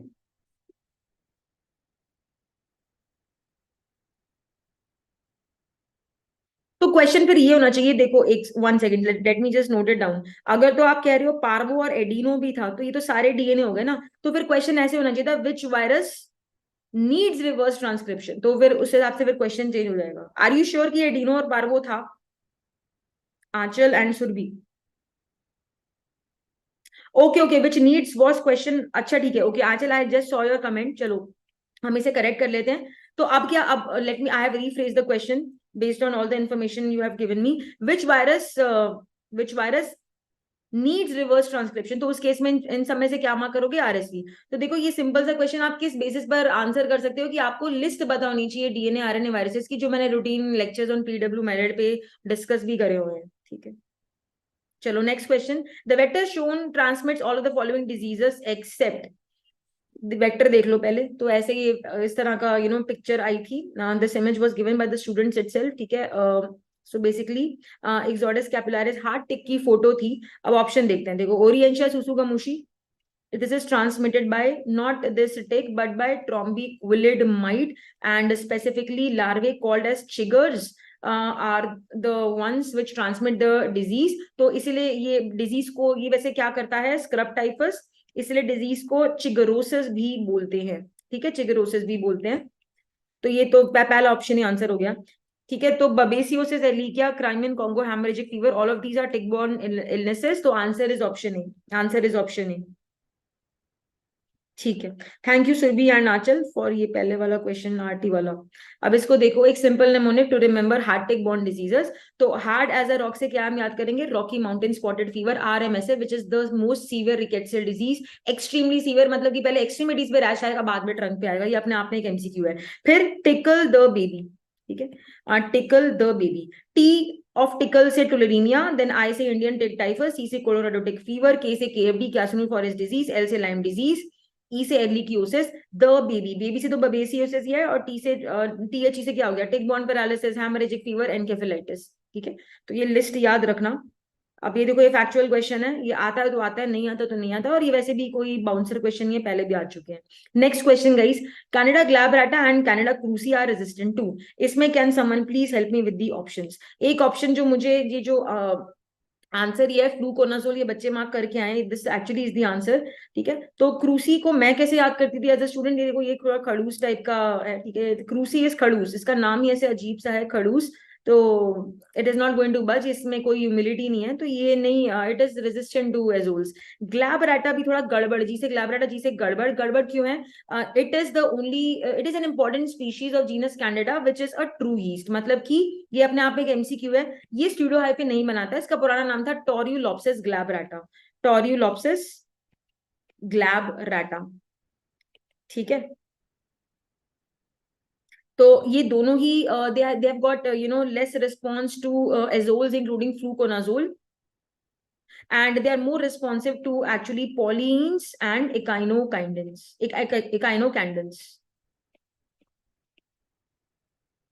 अच्छा, ये मैच द फॉलोइंग था क्या? Wait, I just write it, match the following. Actually, we are talking about the same question. Okay, I'll dig in deeper on this question. We'll try to talk to more. I mean, we'll get more information on this कि भाई exactly क्या था. तो as I said previously कि दोबारा से करेंगे एक अच्छा सा recall. ठीक है, चलो. And now, which bacterial toxin acts by interfering with EF2 function as shown? तो I was told कि ऐसी कुछ image आई थी और something to do with ADP ribose EF2, not ADP ribose EF2, ऐसे कुछ पूछा हुआ था, elongation factor 2, ठीक है. तो आप सबको पता है diphtheria toxin और DT. बेसिकली अगर एक लाइन में मैं बताऊं इसका mechanism of action, it inhibits what, it inhibits protein synthesis by causing what, ADP ribosylation, ADP, एक one second, ADP ribosylation of EF2। तो ये दो ये अगर ये होस्ट सेल है तुम्हारा, ठीक है, इसके सरफेस पे ये तुम्हारा हो गया रिसेप्टर, तो ये अगर B सब यूनिट है, ऊपर A सब यूनिट है, A अंदर जाएगा, ट्रायंगल वाला A अंदर जाएगा, किससे हेट करता है, दो बेस्ट फ्रेंड से, NAD और ADP राइबोस, तो इनकी फ्रेंडशिप को ये ब्रेक करा देगा, सैडिस्टिक है, इसको दूसरों को तंग करने में मजा आता है। तो NAD तो इमोशनली स्ट्रांग है, उसको लेट इट गो, वो अपना देख लेगा अपने आप को, बट हर कोई इमोशनली स्ट्रांग नहीं होता है, तो ADP राइबोस अब रोना शुरू कर देगा। बट अगर ऐसे कनिंग लोग होते हैं तो अच्छे लोग भी होते हैं लाइफ में, तो एक अच्छा गोल्डन हार्टेड फेलो हमारा क्या होता है, EF2 इससे जाके चिपक जाता है। तो इस attachment of EF2 with ADP ribose को क्या बोलते हो, ADP राइबोसाइलेशन ऑफ EF2। लेकिन वो बोलते हैं ना कि दूसरों की भलाई के चक्कर में अपना नुकसान नहीं करना चाहिए। अब E for EF2, E for easily distractible, EF2 is now going to be distracted from its routine job of protein chain elongation in this host cell, and therefore there won't be any protein synthesis, and you all know कि कोई भी cell जिंदा नहीं रह पाएगा जब तक वो constant supply of protein synthesis ना करे, ठीक है। So this is a very easy question. And same mechanism of action कहाँ पे देखा जाता है, same MOA mechanism of action is seen in case of exotoxin A of pseudomonas aeruginosa, लेकिन ज्यादा खतरनाक या लीथल कौन है, remember diphtheria toxin, T for diphtheria, D for destruction, तो ज्यादा खतरनाक कौन सा है, DT। Next, whitish patches on lateral aspect of the tongue are seen. अच्छा, bacillus and clostridium भी थे, one second.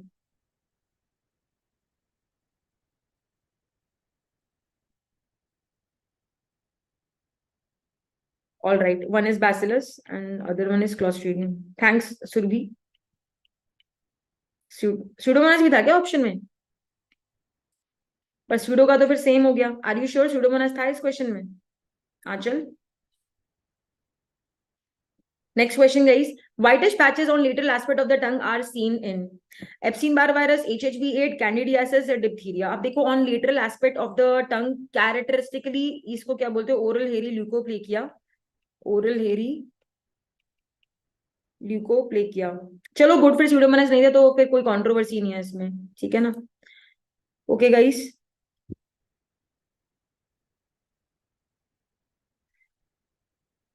तो हमारा क्या हो गया, ये ओरल हेरी ल्यूकोप्लेकिया हो गया ना। It is caused by EBV, white corrugated lesions on the lateral aspect of the tongue are seen, not in case of HHV8। Candidiasis में भी ओरल वाइटिश पैचेस होते हैं, लेकिन more commonly on the buccal mucosa. अब EBV के case में एक खास चीज जो state away Harrison's infectious disease में दे रखी है कि oral mucosal lesions are very very rare, classically lateral aspect of the tongue is affected. अच्छा PL है, okay okay, patient living with HIV history given, thank you. All right, तो चलो ये भी आसान सा ही था क्वेश्चन, ठीक है। और ये अर्ली स्टेज ऑफ HIV में होता है, ओरल हेरी leukoplakia is seen in early HIV infection. अच्छा EBV पे और एक क्वेश्चन आया हुआ है INICET का, ये कि ये कौन से रिसेप्टर को बाइंड करता है, CD21 receptor, 21 receptor 21 present on the B cells, और फिर उनकी मैलिग्नेंट ट्रांसफॉर्मेशन करवा देगा। Yes exactly, not remove easily, चलो ये भी बढ़िया चीज बता दी आपने, thank you. Okay, thanks Urvi. चलो next question, which virus is not teratogenic. बढ़िया क्वेश्चन लगा मुझे ये। अब देखो CMV रूबेला तो आपको पता ही है कि भाई ये तो नोन टेरेटोजेंस हैं, ठीक है। अब चिकन पॉक्स वायरस मतलब ये भी क्रॉस कर सकता है प्लेसेंटा, लेकिन कायदे से जो क्या कहते हैं हमारा कॉन्जेनाइटल वेरिसेला है वो भगवान की कृपा से बहुत कम कॉमन है। अब देखो HSV पे आते हैं। HSV, अब इन वो एक कहावत है ना हिंदी में कि अंधों में काना राजा, तो इस क्वेश्चन में ABC ज्यादा, मतलब A और B तो क्लियर है, चिकन पॉक्स भी करता है, ठीक है। अब HSV के केस में क्या कहानी है ना, इस बेस्ट ऑप्शन टू मार्क इस क्वेश्चन में ये है HSV, ठीक है। हर्पी सिंप्लेक्स वायरस जो है, जो बीमारी बच्चों में क्या करता है, मोस्ट कॉमनली नियोनेटल वेरिसेला। ये वायरस कब बच्चे को मिलेगा, व्हेन द बच्चा is born by the vaginal delivery passing through the infected birth canal. Genital herpes अगर मतलब उसकी मदर को हो रखा है, ठीक है, there are very very very less incidents, मतलब cases of congenital I mean transplacental transmission. और कुछ बुक्स तो क्लियरली ये भी मेंशन करती हैं कि ट्रांसप्लेसेंटल ट्रांसमिशन देखा ही नहीं जाता है। तो on that basis we are going to mark यहाँ पे the best option is HSV, ठीक है। But as I said, the most common mode of acquisition of this virus by a baby is via passage through the infected birth canal, that is a lady who is a patient of genital herpes, ठीक है। Most cases are because of what, HSV2, because HSV2 is the most common cause of genital herpes, obviously HSV2 causes lesions below the waist, HSV1 क्या करेगा, lesions above the waist, ठीक है। And around 70% cases are because of HSV2, 30% होते हैं because of HSV1, ठीक है। Next, a patient was evaluated for hepatic cirrhosis, he was investigated for hepatitis B, following were the findings। अब देखो ये just help me with this question, मुझे तो यही मिला है ऐसे। HBS antigen not reactive, negative था। Anti HBS IgM not reactive. Anti HBS जो एंटीबॉडी आपको पता है वो होती है प्रोटेक्टिव एंटीबॉडी, तो वो भी अभी नहीं बनी है इस बंदे में। IgG एंटी HBC, अब यहाँ पे कंट्रोवर्सी थोड़ी सी ये है कि भाई कुछ लोगों ने मुझे बोला कि IgG था और कुछ लोगों ने बोला कि मिक्सचर दे रखा था, IgG IgM बोथ दे रखा था। As long as they have mentioned IgG ना, तो देन वी आर सेट। अगर IgM लिख रखा होता ना तो फिर थोड़ा इसमें गड़बड़ होती। तो IgG मैं मान के चल रही हूँ, IgG एंटी HBC रिएक्टिव दिया, IgG antibody against the core antigen, ठीक है। HBE antigen not reactive. HBE antigen क्या डेजिग्नेट करता है, अगर ये प्रेजेंट होता है, पॉजिटिव होता है, तो increase infectivity, it is a qualitative marker of intrahepatic viral replication. Anti HBE मतलब कि इसकी बिल्कुल ऑपोजिट, तो इसका ऑपोजिट काम करेगी। तो अगर ये होती है तो इसका मतलब गुड न्यूज है, इट सिग्निफाइज डिक्रीज इन्फेक्टिविटी। आपकी क्या कंक्लूजन हुई सबके, तो इस सबके बाद अब देखो, let me highlight, IgG anti HBC अकेले रिएक्टिव थी, टोटल एंटी, तो अच्छा okay okay, if they mention the word total ना, if they mention total anti, तो हम मान के चलेंगे कि भाई ऑब्वियसली फिर IgGV की भी वो बात कर रहे हैं। अगर वो सिर्फ IgM होती तो दे वुड हैव स्पेसिफाइड, ठीक है। टोटल एंटी HBC में तो हम एक बेनिफिट ऑफ डाउट दे रहे हैं कि IgG की बात कर रहे हैं। तो ऑप्शन देखो, remote infection now completely recovered, अगर तो रिकवरी होती तो recovery is followed by appearance of antibody against the HBS antigen, जो कि यहाँ पे HBS anti HBS non reactive है, तो ये तो नहीं है। Acute infection under window period, अब टोटल दे रखा है या IG, तो उसमें IgG भी आता है, तो ये एक्यूट इन्फेक्शन तो कहीं से नहीं है। वैक्सीनेटेड भी नहीं है, because the only serological marker seen in vaccinated people क्या होता है, एंटी HBS। फिर बच क्या गया, क्रॉनिक इन्फेक्शन इनएक्टिव कैरियर, तो हम इसको चूज करेंगे। तो क्रॉनिक इन्फेक्शन है क्योंकि IgG एंटीबॉडी है, इनएक्टिव कैरियर, ठीक है। कैरियर की डेफिनेशन बाय द वे क्या होती है, those people in whom HBS antigen persist beyond 6 months। लेकिन यहाँ पे देखो HBS एंटीजन नॉट रिएक्टिव है, तो that is what they mean by mentioning the word, the phrase inactive carrier, तो ये है।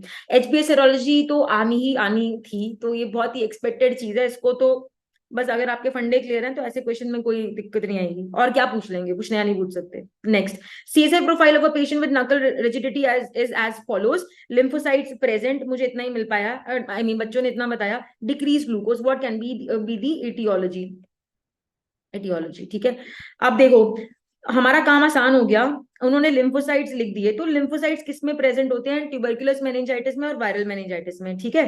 तो पायोजेनिक तो वैसे ही हम रूल आउट कर देंगे। और दूसरा क्लिंचर डिक्रीज ग्लूकोज, अब वायरल मेनिंजाइटिस और टीबी मेनिंजाइटिस में से ग्लूकोज कहाँ पे नॉर्मल होती है, वायरल में, तो ये answer, the answer is going to be tubercular meningitis. Just clear. D option याद है किसी को? D option anyone can recall please? ये भी देखो, ये CSF वाला, ये जो CSF वाला टेबल है, ये भी इसमें और क्या ही पूछ लेंगे ना, यही पूछेंगे घुमा फिरा कर, तो ये आपको अच्छे से आना चाहिए, ठीक है। अच्छा guys, that completes the 17 question so far. This is an incomplete recall as I said. अब एक क्वेश्चन ना मुझे सुनने में मिला कि पेशेंट को याद था क्रेनियल पैल्सीज, और कुछ ऑप्शन में ऐसे कुछ था, अकैंथमीबा लिख रखा था, और शायद नगलेरिया था, नॉट श्योर, ठीक है। सो ये I mean, इसकी इमेज मुझे जरा देखनी पड़ेगी। Just before my session started, one image I just got. I could not incorporate it over here, and not even the students also were not sure कि वो मतलब वो ऐसी ही थी. So if somebody can help me with this question कि exactly क्या question था, क्या options थे, तो I will incorporate it in the later proper recall जो हम करेंगे. और एक क्रिप्टोकोकोसिस पे ना एक question आया था. I think probably it was a diagnosed case of a known case of cryptococcosis, and probably one option ऐसे कुछ था कि 80% of the cases have got positive findings on CT MRI, not sure again. और दूसरा something to do with the treatment part, not sure again, probably they mentioned amphotericin B. So please chip in your inputs on these questions. I'll be extremely thankful and grateful, and with that I shall say bye to all of you, ठीक है। अब आज ज्यादा exam की tension, result की tension मत लेना, ठीक है। You all are hard workers, तो बस आज रिकॉल के बाद जरा थोड़ा सा चिल मारना, ठीक है, थोड़ा 1-2 दिन की ब्रेक लेना, and then start preparing for your NEET PG exam. That's all from my side as far as this recall is concerned. Thank you everyone, and God bless. Thank you, Dr. Manta, for the elaborate recall of the questions which has come in microbiology. Like every faculty has been saying, we are collecting your inputs, and definitely we'll come up with a much more refined recall and a videos lectures which will be available on the PW MedEd app. Fine. So with that, microbiology comes to an end, and the next will be by Dr. Jazir, and over to Dr. Jazir, and myself and Dr. Mamta will lead the stage to you. Fine. Thank you, Mamta. Over to you, Jazir. Thank you so much, Ranjit sir. I hope all students, I hope you're having a great recall session. So it may be a little hectic for you to have this entire recall immediately after the exam. So anyways, let us have a very superficial and a very quick recall. So I'll be completing this recall within my allotted period of time. So without wasting much time, so let me start with the first one. Fine. So a question was asked about a 45-year-old male with recurrent blisters and oral lesions for 3 years.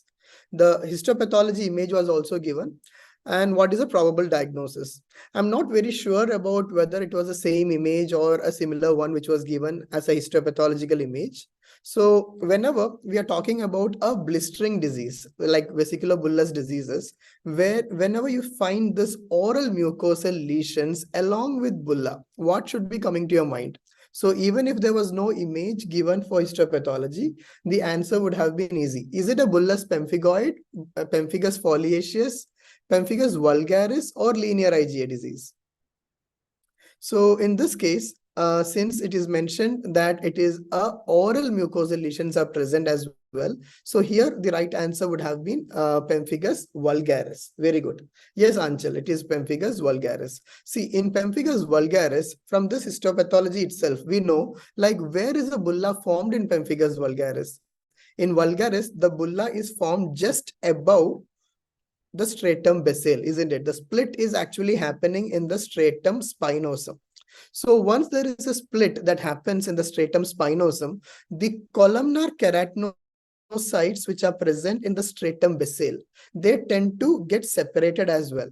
So you can see these separations here as well in the stratum basale. So once they get separated, what is it compared to?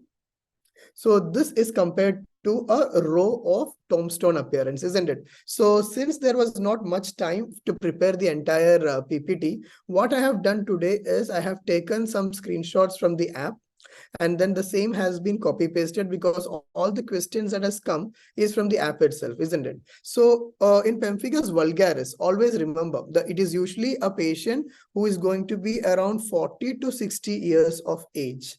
And along with that, there would be complaints of oral mucosal erosions as well as skin lesions.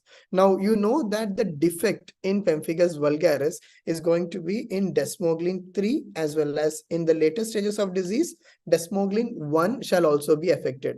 So we expect a flaccid bulla along with oral mucosal erosions and in a middle-aged patient. That is a usual presentation. And then according to the histopathology, you can see that there was a suprabasal split. Suprabasal means above the stratum basale, isn't it? Above the stratum basale, because of which there is a row of tombstone appearance of the basal keratinocytes. And I have also included one of the DIF images because there was another question about the direct immunofluorescence test. So I'll be coming to that question in a while, but remember, we get a fishnet pattern or a chicken wire pattern when it comes to pemphigus vulgaris. And what is being deposited here? Ig, G, and C3 is being deposited on a fishnet or a chicken wire pattern when it comes to pemphigus vulgaris. Now, in this question, what would be the thing that would have helped you to rule out pemphigus foliaceus? Because you all must be knowing that in pemphigus foliaceus, this is usually due to the defect of desmoglein 1, which is abundantly present in the skin, but not in the oral mucosa, correct? So I hope you remember that thing also. And that is the reason why pemphigus foliaceus can be ruled out from this question.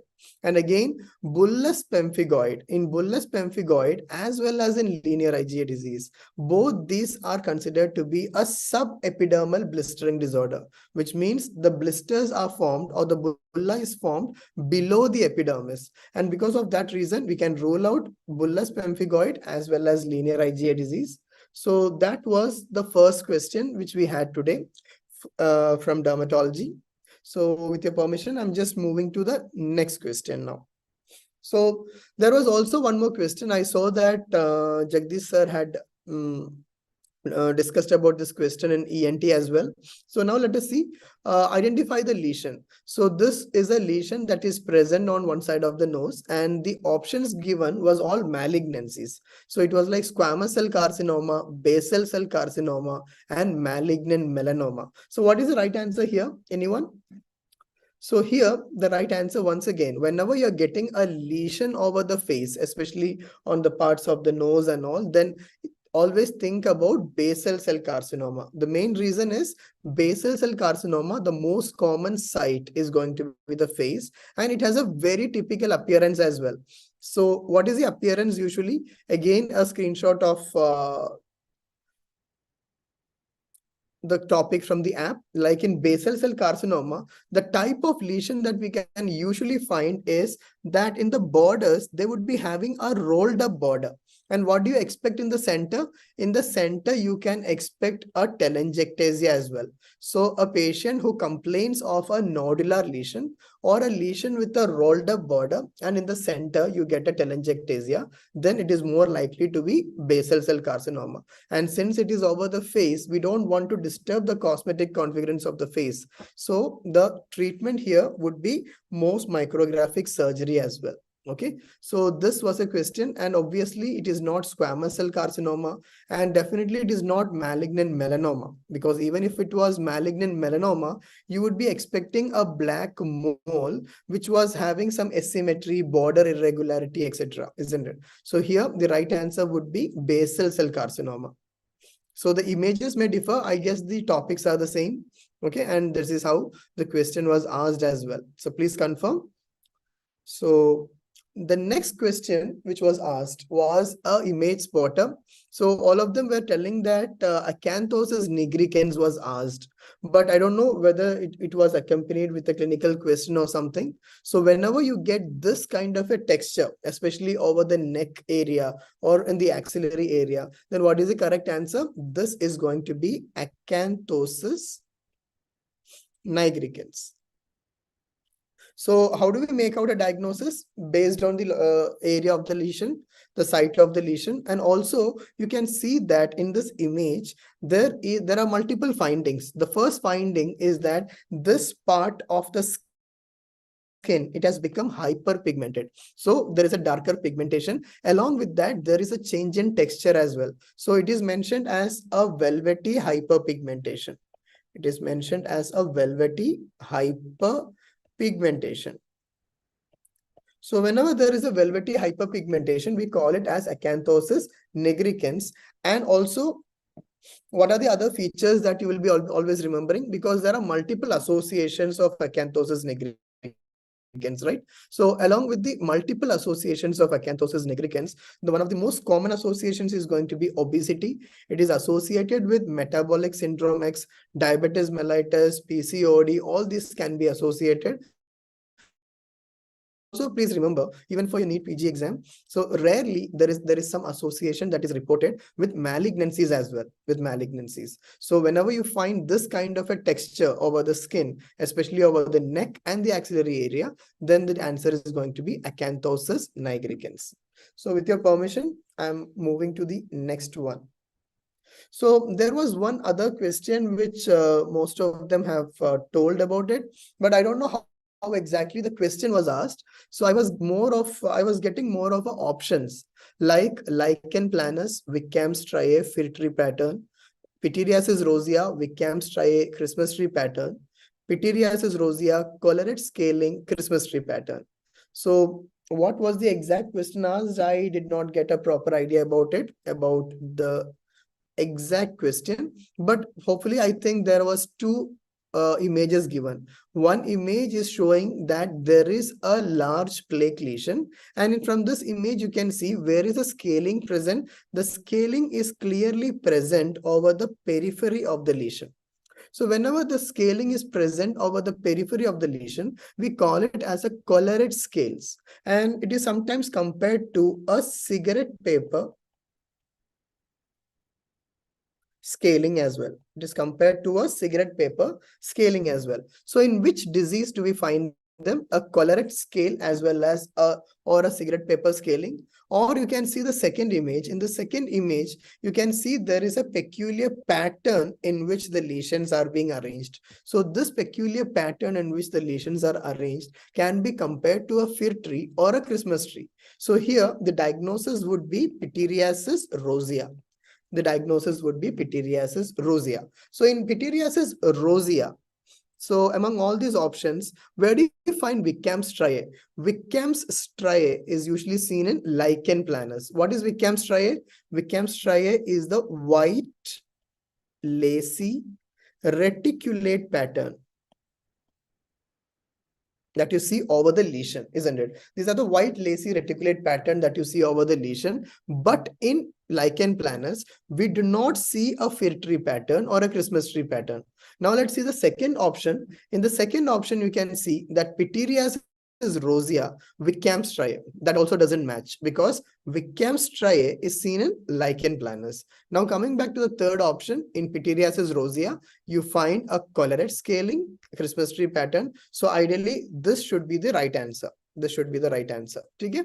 So in pityriasis rosea, remember, always the patient would present to you with the first lesion. Again, this is a screenshot from the app. So the patient will present to you with the first lesion, which is going to be the biggest lesion, and this lesion is called as the herald patch or the mother patch. And after a few days of developing this herald patch or mother patch, the patient is going to have multiple eruptions of smaller lesions over the skin, and these lesions all will be having a collarette scaling, that is a cigarette paper scaling. There is one more sign which you can remember. It is the hanging curtain sign. So in case they ask you for the NEET PG or something, what is the infection that is associated? Please remember that the infection associated is going to be HHV 7 and 6. And this is a completely self-limiting condition, so no treatment is necessary. So this is a self-limiting condition. It is a self-limiting condition as well. Again, a pretty direct question. If you know about pityriasis rosea, I'm sure that you will not have made it wrong. Okay, that is about pityriasis rosea. In case you find that any of the questions are not the same, so please help me in the chat box to correct me as well. Okay, thank you so much. So moving to the next one. Now, following investigation is done for the diagnosis of skin conditions. Now, what is it? Is it an indirect immunofluorescence? Is it a direct immunofluorescence or a immunohistochemistry? So some students have told that the question had a image as well, and the image was of a direct immunofluorescence. So what is it? It is a direct immunofluorescence. So in which kind of diseases in dermatology for the diagnosis of skin conditions do we do this test? So this test, which we commonly call as DIF, is usually done from the perilesional skin.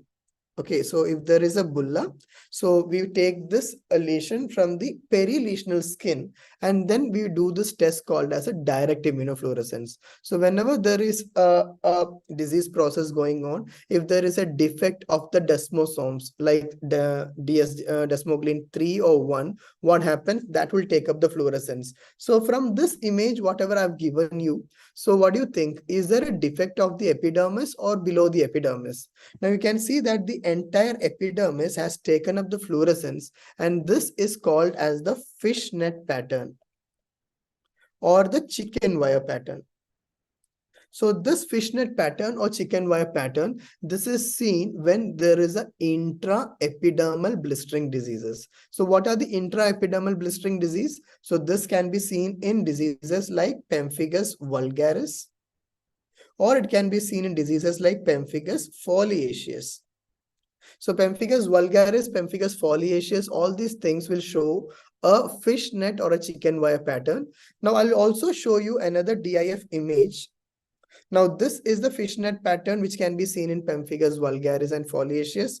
The other pattern of DIF can be seen here, is that the fluorescence has been taken up below the epidermis. See, this is the epidermis and this is the dermis. And where is the lesion taken up? The greenish coloration has been taken up. The greenish fluorescence has been taken up over the dermoepidermal junction or the basement membrane zone. So this is the finding that you can expect in subepidermal blistering diseases. So what is a subepidermal blistering disease that you may know? One of the most common diseases would be bullous pemphigoid.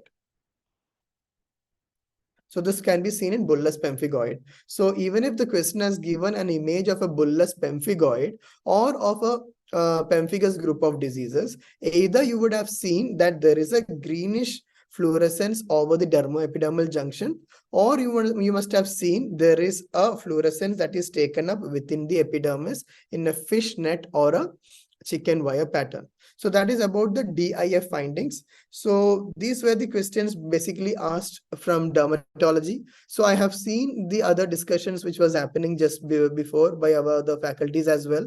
So some other conditions like oral hairy leukoplakia has already been covered in ENT as well as in microbiology. So I basically felt that most of the questions from dermatology was pretty straightforward, which has come directly from the app from our previous discussions. So don't stress much. Anyway, the exams is over. So take a break for a few days and then continue with your preparations for your NEET PG.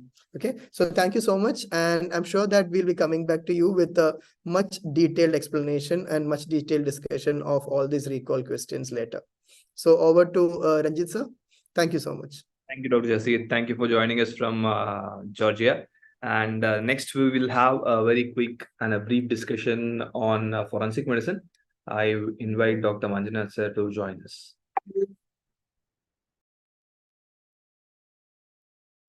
Over to you, sir. You can start.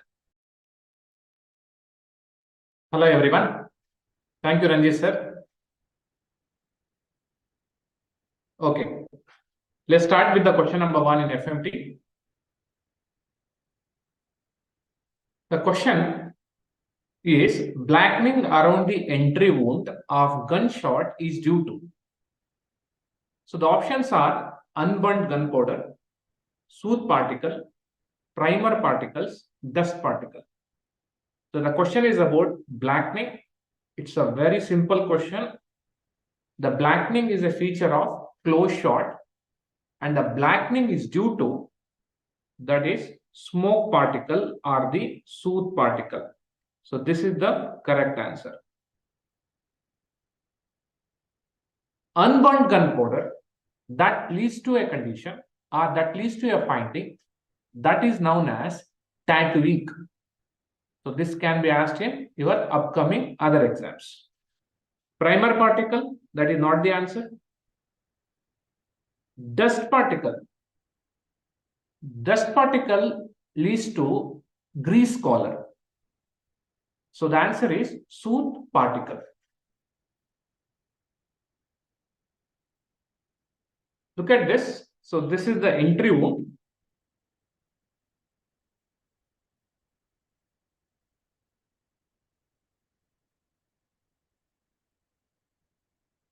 And this is nothing but blackening. So the blackening is seen in close shot.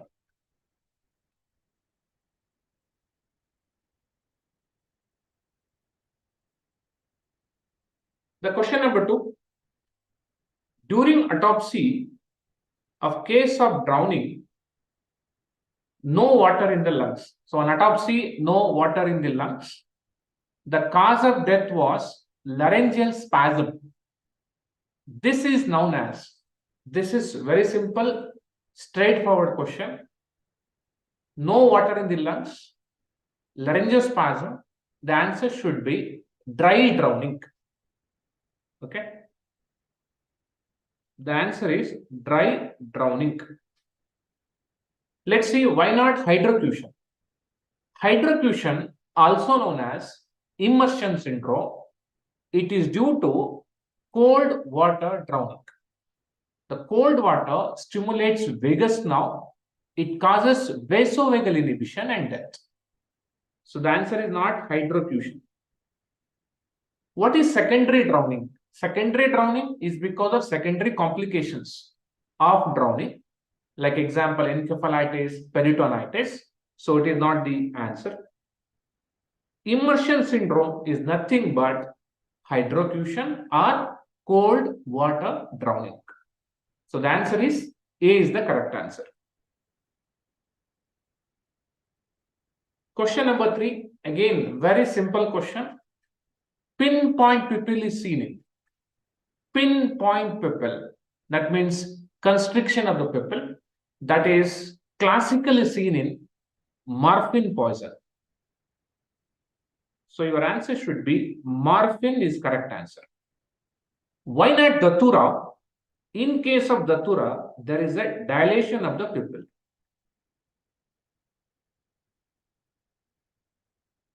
You can remember D for datura, D for dilation of the pupil. So datura that contains some amount of hyoscine, hyoscyamine and traces of atropine. So atropine leads to pupil dilation. So it is not A. Cocaine poison. In case of cocaine poison, there is a pupil dilation. Cocaine, very, very commonly as topic in your exam. Okay. Carbolic acid. Carbolic acid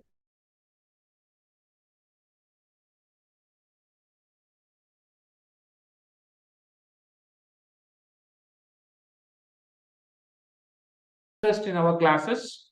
4 P's are, that is painkiller, nothing but opioid and heroin, organophosphorus poison, Pontine hemorrhage, and pilocarp. Question number 4. Cadaveric spasm is not seen in. The cadaveric spasm means instantaneous rigor. It is an antemortem phenomenon. It is seen in voluntary muscle. So it can be seen in antemortem drowning. That is true. In case of drowning, when you see a clenched hand with aquatic matter, with the mud particle, the plants, that is known as cataleptic rigidity, one of the surest sign of antemortem drowning. Electrocution, yes. Suicidal pyromone, that is also true. The answer is traumatic asphyxia. Traumatic asphyxia is the correct answer. Let's see what is traumatic asphyxia. Asphyxia as a result of trauma. So what are the three important findings? The three important findings are, look at this. Here is the victim of traumatic asphyxia. There are three classical findings that is known as triad of traumatic asphyxia. The point number one, there is a deep cyanosis. Deep cyanosis. Second thing, can you see here? This is petechial hemorrhages.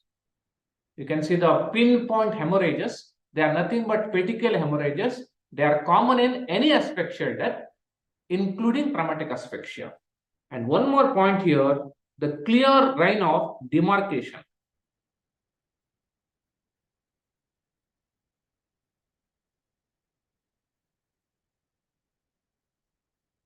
So the answer for this question is traumatic asphyxia. Question number 5. The question number 5, East India Company in late smuggled which plant from India to China? So the answer is opium. So opium, nothing but the morphine that is smuggled from India to China. So this is the Papaver somniferum. Can you see this? So this is the Papaver somniferum plant. This is the plant of the morphine. It is not magic mushroom. It is not cocaine. It is not tobacco. It is opium is the correct answer. What is the triad of opium poison? Coma, respiratory depression, pinpoint pupil. And the last question, an 18-year-old met with a road traffic accident. All the following are seen except. So it's a case of road traffic accident. All the following are seen except. Options are multiple contusions, graze abrasions, laceration, and chop wound. Multiple contusion, that is seen. Graze abrasion, that is the one of the commonest finding in road traffic accident.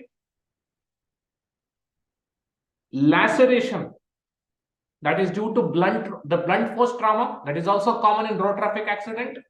The answer is chop wound. The chop wound is caused by heavy cutting weapon. Can you see the finding in the picture given on the slide? So this is the finding. Can you see the parallel lines? So this is nothing but graze abrasion.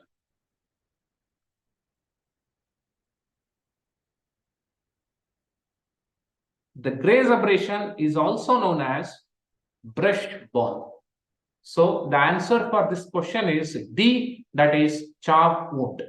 So the most of the questions in forensic medicine, they are straightforward and from the notes of the PW.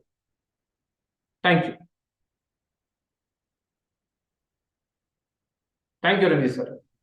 Thank you, sir, for a very brief recall of forensic medicine. And I think, like everyone is saying that we are try to get almost very good recall. If there is any feedback from you guys, we'll be taking all those feedbacks and we'll be having a much more refined video solution for INICET November 23 in the MedEd app, right? So the link will be there down. Download the app and it will be available for everyone, right? So thank you, sir. So next, after forensic medicine, we'll be having biochemistry. I'd invite Dr. Rajesh sir to join us.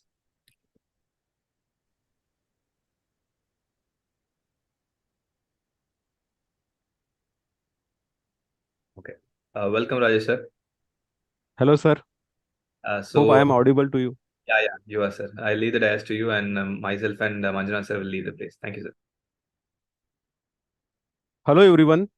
Welcome to a session. This is a quick recall of INICET November 2023. And there are 10 to 12 questions on the biochemistry. Okay.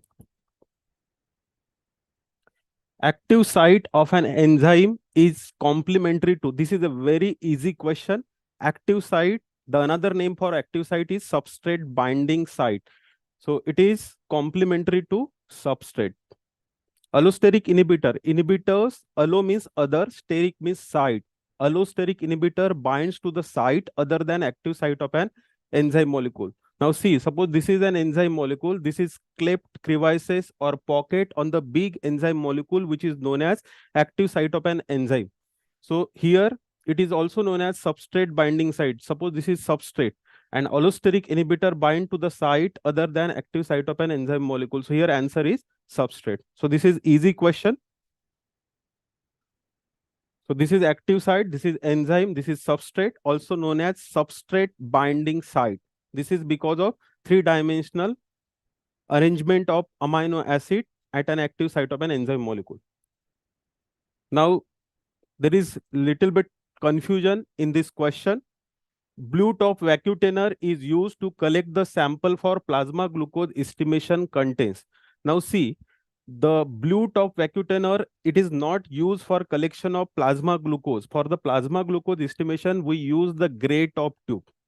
We use the gray top tube. So exact options are not known and exact question is also not known. Okay. So here for the plasma glucose estimation, we use the fluoride bulb, which is a gray cap tube, and it contains sodium fluoride and potassium oxalate in the ratio of 1:3. Sodium fluoride and potassium oxalate in the ratio of 1:3. This is to inhibit the enolase enzyme and to prevent the continuous glycolysis. उसके वजह से क्या होता है, जब आप blood collect करते हो और जब आप प्रोसेस करते हो, इनके बीच में की जो गैप है, उस गैप के बीच में ट्रू ग्लूकोज वैल्यू रिटेन रहनी चाहिए, इसलिए ये यूज करते हैं enolase and anticoagulant. This is anticoagulant. So exact question यहाँ पे पता नहीं है, इसलिए इसका आंसर भी मैं यहाँ पे दूंगा नहीं. आप लोग काम रहो, ताकि मतलब ये जो भी आंसर्स है ये उसके ऑप्शंस के बेसिस पे और क्वेश्चन के बेसिस पे चेंज होते हैं. ठीक है. So this was the second question. Just wait. Light blue and glucose estimation given and anticoagulant was asked. Now see, in the light blue, it is sodium citrate, which is used for coagulation profile. And gray top tube, it is used for the plasma glucose estimation, which contains sodium fluoride, potassium oxalate. Here, this inhibit the enolase, and this one is an anticoagulant. The third question, which of the following organ has insulin independent glucose uptake? Not insulin dependent, insulin independent. अभी कहीं कहीं पे बच्चों ने बोला है कि insulin dependent accept, तो उस हिसाब से आप आपका आंसर देखो. Which of the following organ has insulin independent glucose uptake? The insulin dependent glucose uptake, that is by the facilitated diffusion with the help of different glucose transporters. The 4, 8 and 12, these are the insulin dependent glucose transporters. Of this GLUT4 is mainly located in the skeletal muscle, heart and adipose tissues. Adipose tissue. Okay. So here skeletal muscle, heart, adipose tissue. So answer is brain. The GLUT1 is widely distributed, GLUT1, and it is insulin independent. Remember the mnemonic for GLUT1, that is Kohli plays for RCB. Kohli plays for RCB means Kohli means kidney, plays means placenta, then RBCs, brain, colon. These are the sites for the GLUT1, and it is widely distributed, GLUT1. So according to that, your answer. Fourth option was potassium oxalate. See, in the fluoride bulb, the potassium oxalate is an anticoagulant, but it contains sodium fluoride, potassium oxalate both. The sodium fluoride inhibit the enolase and potassium oxalate is the anticoagulant in the fluoride bulb. But the confusion in the question was the blue top. So blue top, it is not used for the collection of glucose estimation, or it is collection of blood for glucose estimation. Okay. So here answer is brain. Now in this question, okay. So this was the screen from the INICET recall session. So this is frequently asked topic, GLUTs, glucose transporters. So this part is very, very important, and this is also important. Okay. So here mnemonic is 𝐒𝐿𝐈 plays for RBCs, 𝐒𝐿𝐈 plays for RCB, Royal Challenger Bangalore. आज century भी मारा है कोहली ने, ठीक है. And GLUT 4, remember the location of GLUT 4, skeletal muscle, heart and adipose tissue, and they are insulin dependent. Also GLUT 8 and GLUT 12, these are the insulin dependent glucose transporters. Now 2,3-bisphosphoglycerate, this is an intermediate in the Rappaport Lubering cycle.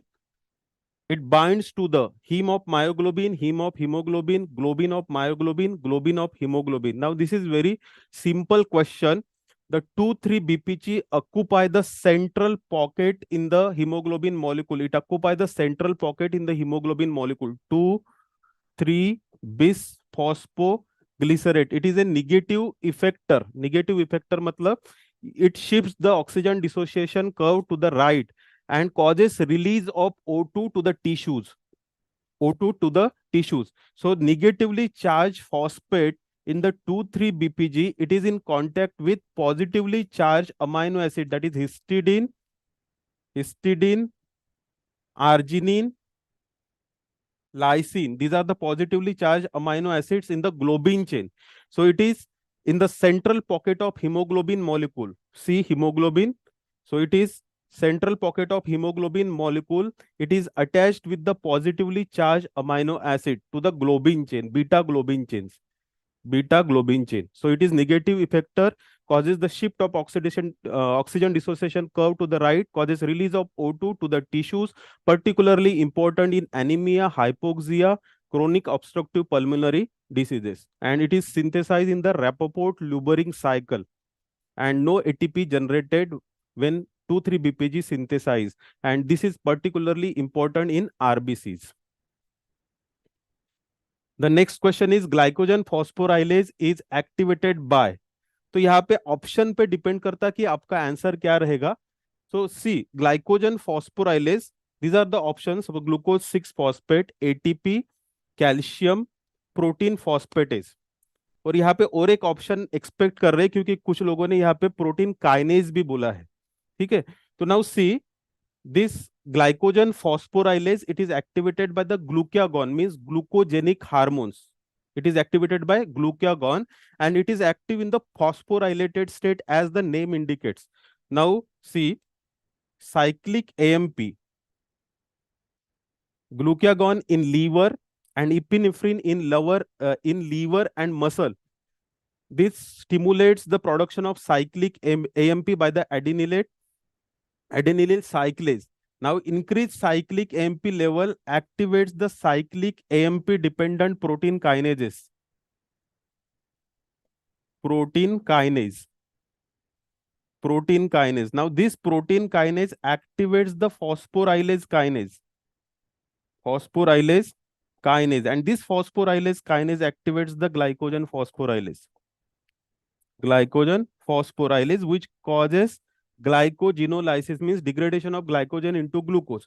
So phosphorylase kinase, cyclic AMP dependent protein kinase, they activates the glycogen phosphorylase. So if there is kinase in the option, it will activate the phosphorylase kinase and ultimately the glycogen phosphorylase. Apart from this, if there is no kinase in the option, calcium act by two way. It is an allosteric activator of this phosphorylase kinase, activates this phosphorylase kinase, and it is a activator of phosphorylase kinase, and also It activates the glycogen phosphorylase by the allosteric mechanism. तो calcium अगर option में है तो calcium answer है, और protein kinase अगर option में है तो प्रोटीन काइनेज ऑप्शन है। और डिपेंड करता है यहाँ पे डायरेक्ट इनडायरेक्ट, आई थिंक मतलब ये रिपीट क्वेश्चन है, ये जैसे का वैसा रिपीट क्वेश्चन हो सकता है। ठीक है, now the question is hybridoma technology uses which of the following, HMP shunt, TCA cycle, purine salvage pathway, glycolysis. तो भी इसमें भी क्वेश्चन में थोड़ा बहुत वेरिएशन हो सकता है। So hybridoma technology uses, it is a purine salvage pathway. The important enzyme which is important in the hybridoma technology. What is hybridoma technology? It is a large scale, it is a technique for production of large scale antibodies, monoclonal antibody production. They are formed by the fusion of plasma cell, malignant plasma cell means myeloma cell, and the spleen cell. So here enzyme is important. The hypoxanthine guanine phosphoribosyl transferase. This enzyme is important, and also thymidine kinase. Thymidine kinase. These enzymes are important here, and culture is done in HAT medium, hypoxanthine thymidine medium, HAT medium. So here this enzyme is important. It is related with purine salvage pathway, direct synthesis of purine nucleotide from the nitrogen base. Purines, from the purines there is direct synthesis of purine nucleotides. Which of the following is not helpful in DNA double strand break repair? ये थोड़ा सा अंदर पूछा गया है, क्योंकि ये जो इमेज है ये हम पूरा करते हैं, डबल स्ट्रैंड ब्रेक रिपेयर या रिपेयर मैकेनिज्म का ये पूरा हम करते हैं, इसमें सारे मैकेनिज्म दिए हैं। Okay, now see, for the double strand break, the repair mechanism is non-homologous end joining or homologous recombination. ये दो mechanism है. Now this is about, the question was about the non-homologous end joining. Which of the following is not helpful in DNA double strand break repair? This question was about the non-homologous end joining, which is the most common mechanism for double strand break repair. Most common mechanism non homologous end joining, मतलब अगर DNA के दोनों strand में अगर break होता है तो directly वो दोनों स्ट्रैंड एक दूसरे को कनेक्ट किए जाते हैं, उसको बोलते हैं नॉन होमोलोगस एंड जॉइनिंग। और this is done with the help of Ku protein. So these are the two ends of the DNA, and this is done with the help of KU proteins. KU proteins has helicase activity. This is done with the help of KU proteins, and also it is with the help of DNA dependent protein kinases. So protein kinases, they are important here. KU protein and protein kinases for joining of the double strand break. Okay, so here ATPs are required, KU protein with helicase activity, they are required, protein kinase, DNA dependent protein kinases are required. But remember this is required, MSH, MLH proteins, these are required for mismatch repair. Mismatch repair. This is from the previous year topic, not the previous year question, but previous year topic. MSH and MLH proteins, they are important in the recognition of mismatch. So it is important in the mismatch repair. So here answer is MSH. Okay. So this is related with the repair mechanism. So this is a chart for different DNA damaging agent, DNA lesions, repair mechanism, and the diseases related with the DNA repair mechanism. This is very, very important chart for the preparation of entrance examination. Then the question was parathyroid mechanism of action. The parathyroid, the mechanism of action is parathyroid increases the serum calcium level. It increases the serum calcium level. And how it acts? It increases the reabsorption of calcium from the intestine, increases reabsorption from renal tubules,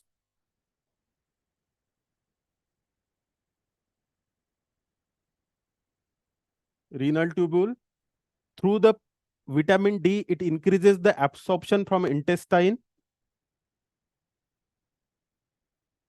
It acts on 3 target tissues, renal tubule, intestine, and the bone resorption. By the increasing the osteoclastic activity, it causes bone resorption.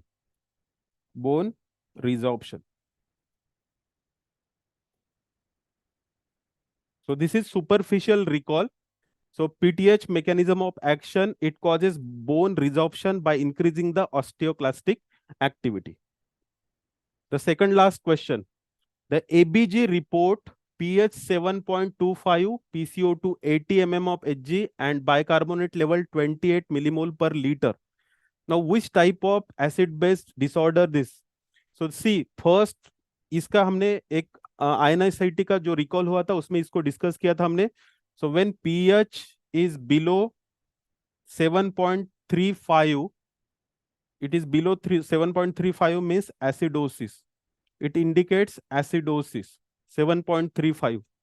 Bicarbonate 22 to 28. This is the normal millimole per liter. So here bicarbonate is normal. And PCO2 normal range is 35 to 45 mmHg. So here PCO2 level increases means carbonic acid increases. Means carbonic acid increases means acidity increases, and this is respiratory component. PCO2. This is respiratory component. So this indicates, the pH indicates acidosis, and this respiratory component carbonic acid.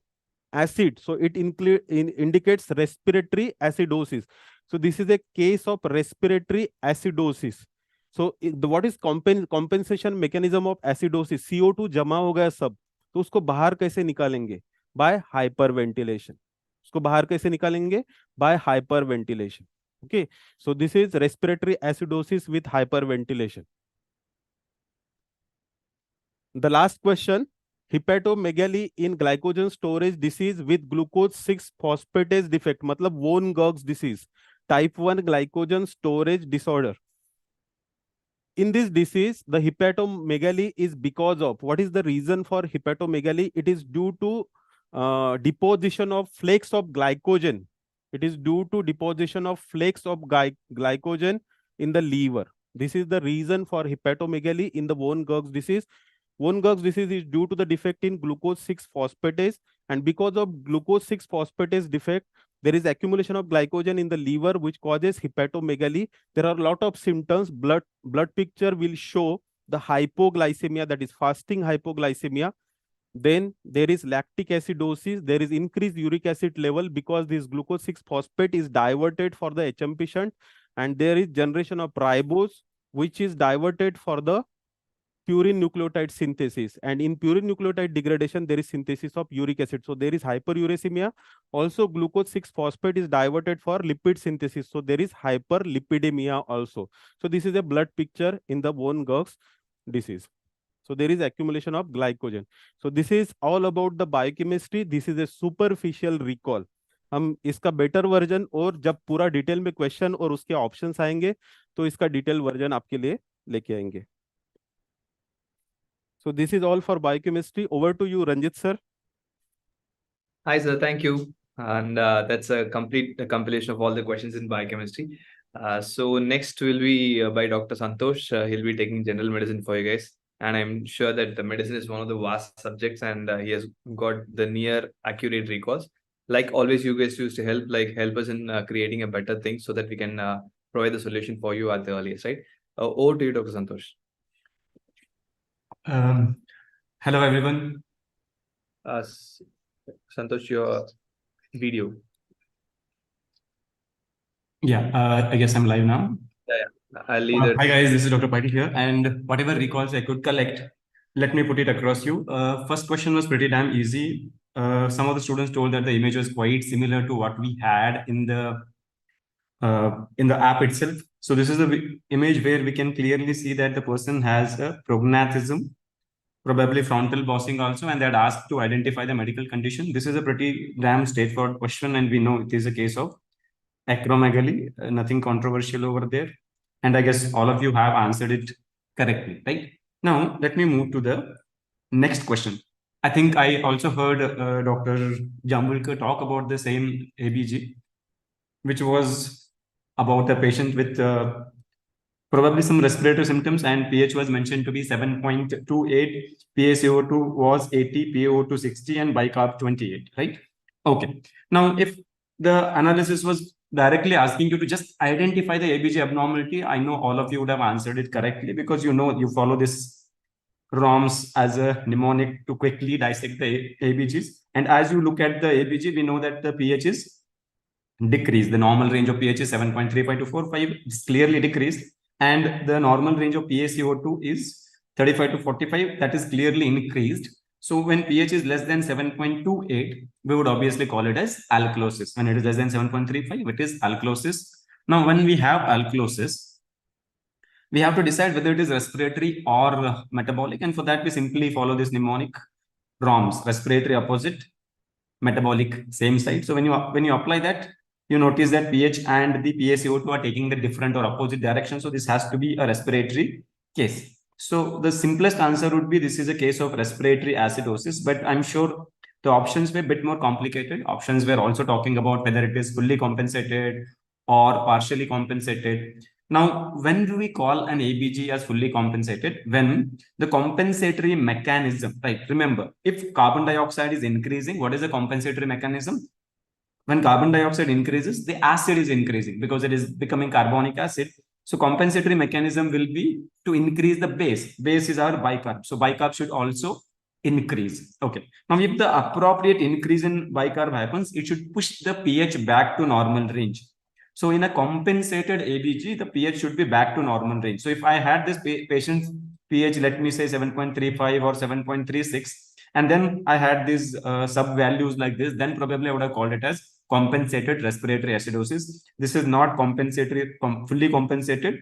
This is partially compensated respiratory acidosis. This is certainly not fully compensated.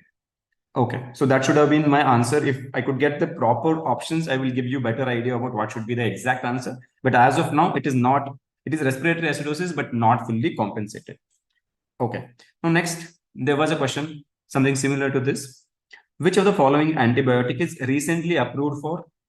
Sorry, I shouldn't have used the word antibiotic. Which of the following anti-diabetic has been recently approved for heart failure treatment? Okay. Now, I have heard different versions of this question. I will try to address all the versions in this session. Okay. Now, when it comes to heart failure, as a standard treatment, generally we start the patient on ACE inhibitors and beta blockers, right? This had been the standard treatment, and we often consider adding spironolactone. This had been the standard treatment. But since we started using the SGLT2 inhibitors, in diabetic patients, we noticed that there was significant cardiovascular mortality reduction, and then various trials were conducted trying to see the benefit of SGLT2 inhibitors in heart failure patients. And we know that at least some of them reduce the mortality in heart failure patients, and then US FDA has approved them for the treatment of heart failure. And we know that SGLT2 inhibitors do not cause hypoglycemia, so you can use them even if the patient is non-diabetic. Any heart failure patient, even if they're non-diabetic, we can use them. And the current AHA guidelines strongly recommend using them as part of the standard treatment. So among the options, obviously, I would have gone with option B, empagliflozin. In fact, sotagliflozin, dapagliflozin, and empagliflozin. These are the three drugs which have been US FDA approved for treatment of heart failure, right? For heart failure treatment, these three drugs have been approved. They do reduce the mortality. So all these drugs, ACE inhibitors reduce the mortality, beta blockers reduce the mortality, mineralocorticoid receptor antagonists reduce the mortality because they slow down the cardiac remodeling. And SGLT2 inhibitor also contribute to the reduction of mortality. Okay. Now, there was one more question about a patient with fever and weight loss and hilar lymphadenopathy with a possible raised ACE levels. I have not got the full question yet, but as I understand, if this is all the information we had, probably I would have thought about sarcoidosis. So as of now, my diagnosis for this question would have been sarcoidosis, but we have to always remember sarcoidosis is diagnosed after ruling out tuberculosis, right? And this point we have discussed with sufficient details in the main video lectures where we have discussed how we make a diagnosis of sarcoidosis when we suspect sarcoidosis, and then we can get some potential clues towards the sarcoidosis in the form of hypercalcemia. Apart from that, serum ACE levels, right? Now, according to current diagnostic criteria, serum ACE levels are part of the criteria itself. So when ACE levels are more than 3 times the upper limit of normal, our suspicion of sarcoidosis becomes stronger. But obviously, for a definitive diagnosis, ruling out tuberculosis is extremely important. The test that we generally follow is either IGRA, or even we can think of doing Sibinat to rule out the tuberculosis. And then either we need a histological evidence of sarcoidosis in the form of non-caseating granulomas, or we have studied about the specific nuclear imaging findings like lambda sign and then panda sign. If those are there, maybe we can avoid biopsy and make a diagnosis of sarcoidosis. So I will keep sarcoidosis as the possible answer for this question, but when you get more details, do share it with me so that I can shape this question in a little better manner. Okay. The next question that I can recall, I need your help to get the exact options here. There was a question asking you a cancer that is not a contraindication for liver transplantation. Okay. Now, this point I have specifically discussed in the liver transplantation video. We have studied there that what are considered as absolute contraindications and relative contraindications. And I had stressed this point for you to remember that extrahepatic malignancies are generally considered as contraindications, rather absolute contraindications. Okay, but I had mentioned this point that non-melanoma skin cancers are not considered as contraindications, and you can go ahead and do a liver transplantation in those patients. But otherwise, as such, all extrahepatic malignancies are contraindicated. But melanoma, yes, it is a contraindication. Only non-melanoma skin cancers are not contraindication. Now, I had got two versions of this question. Some students, when I asked them whether non-melanoma skin cancers was an option, they said, yes, sir. Some said, no, but we can only remember melanoma. Okay, so I'll give you two answers for this question. Breast cancer is, yes, a contraindication, clear contraindication, no doubt about it. Testicular tumor is a clear contraindication. If melanoma was an option, then that is certainly a contraindication. And in that case, I might choose option A as the answer. Because recent studies, small, generally less than 3 centimeter renal cancers found in patients who are going for renal liver transplantation, we have subjected them for the resection of the renal cancer, then we have given some wait period, and then we have taken them up for the liver transplantation, and the results are encouraging. So in that case, if melanoma was an option and not non-melanoma skin cancer, then I would go with option A as the correct answer. But if you say, okay, option A was exactly as it is, simple renal cell carcinoma, and then there was option C, non-melanoma skin cancer, then by default, that would be the answer, because that's clearly guidelines, all the bodies suggest that non-melanoma skin cancer is not a contraindication for liver transplantation. Okay. So this will remain a recurring template for MCQs, the contraindications for liver transplantation. So please go through both absolute and relative, and time and again, I will be updating the changes that happen in these guidelines whenever I come across, because those are important. Those are going to become important MCQ areas in the coming years. Okay. Then there was one more question about the hepatitis B lab profile, which Dr. Mamata has already addressed. So probably I don't need to discuss this, but we all know that it is an extremely, extremely important topic. Almost every year, last maybe 4 or 5 INICET, maybe 3 or 4 NEET PG exams, we have seen at least one question on the hepatitis B lab profile. So that is a sure short investment. Spend at least 1 to 2 hours studying how to interpret hepatitis B profile. You are assured of 1 mark. Okay. The next question we had was a patient with suspected meningitis, and they had mentioned that the cells are increased with the lymphocyte predominant picture. Okay, and protein borderline elevated. CSF glucose was 20 milligrams per deciliter and blood glucose was 148 milligrams per deciliter. Now, the moment you say that it is lymphocyte predominant and not much of a gross elevation in proteins, I would start thinking about either viral, bacterial, or fungal meningitis. Now, generally, we will think of fungal meningitis in patients with immunocompromised state. Most of the times in the exams, when they ask you to suspect a fungal meningitis, they would point towards an immunocompromised state. Either patient will be a person living with HIV, or maybe already having an AIDS-defining illness, or maybe on cancer chemotherapy, or suffering from a chronic debilitating illness. In those contexts, I would start thinking about fungal meningitis. In the absence of that, I will be mostly loitering around tubercular meningitis, viral meningitis, and bacterial meningitis as possible options. And the moment I notice that it is a lymphocyte predominant CSF, I would certainly rule out the bacterial meningitis, or pyogenic meningitis would be ruled out. In that case, I'm mainly left with tubercular and viral meningitis as options. But as we all know, only two types of meningitis is where the CSF glucose will be decreased, significantly decreased. Now we know that the CSF glucose will be around 2/3 of your blood glucose. So when it is less than that, we would say that the CSF glucose is decreased. Now, once it is 148 and CSF glucose is 20, we clearly know that there's a significant decrease in the CSF glucose, and the decreased CSF glucose happens in two situations. One is tubercular meningitis, second one is pyogenic meningitis. Looking at lymphopredominant, pyogenic is ruled out, so we would probably stick with tubercular meningitis as the right answer for this question. Okay. Now moving forward to the next question. They had given a simple ECG and asked you what is this abnormality. Options were first degree, second degree, third degree heart block, and I don't know what was the fourth option. But this question was kind of an anticipated question because this has appeared in the previous INICET also. We have done the recall. This is exactly the same ECG image that we had done in the recall, right?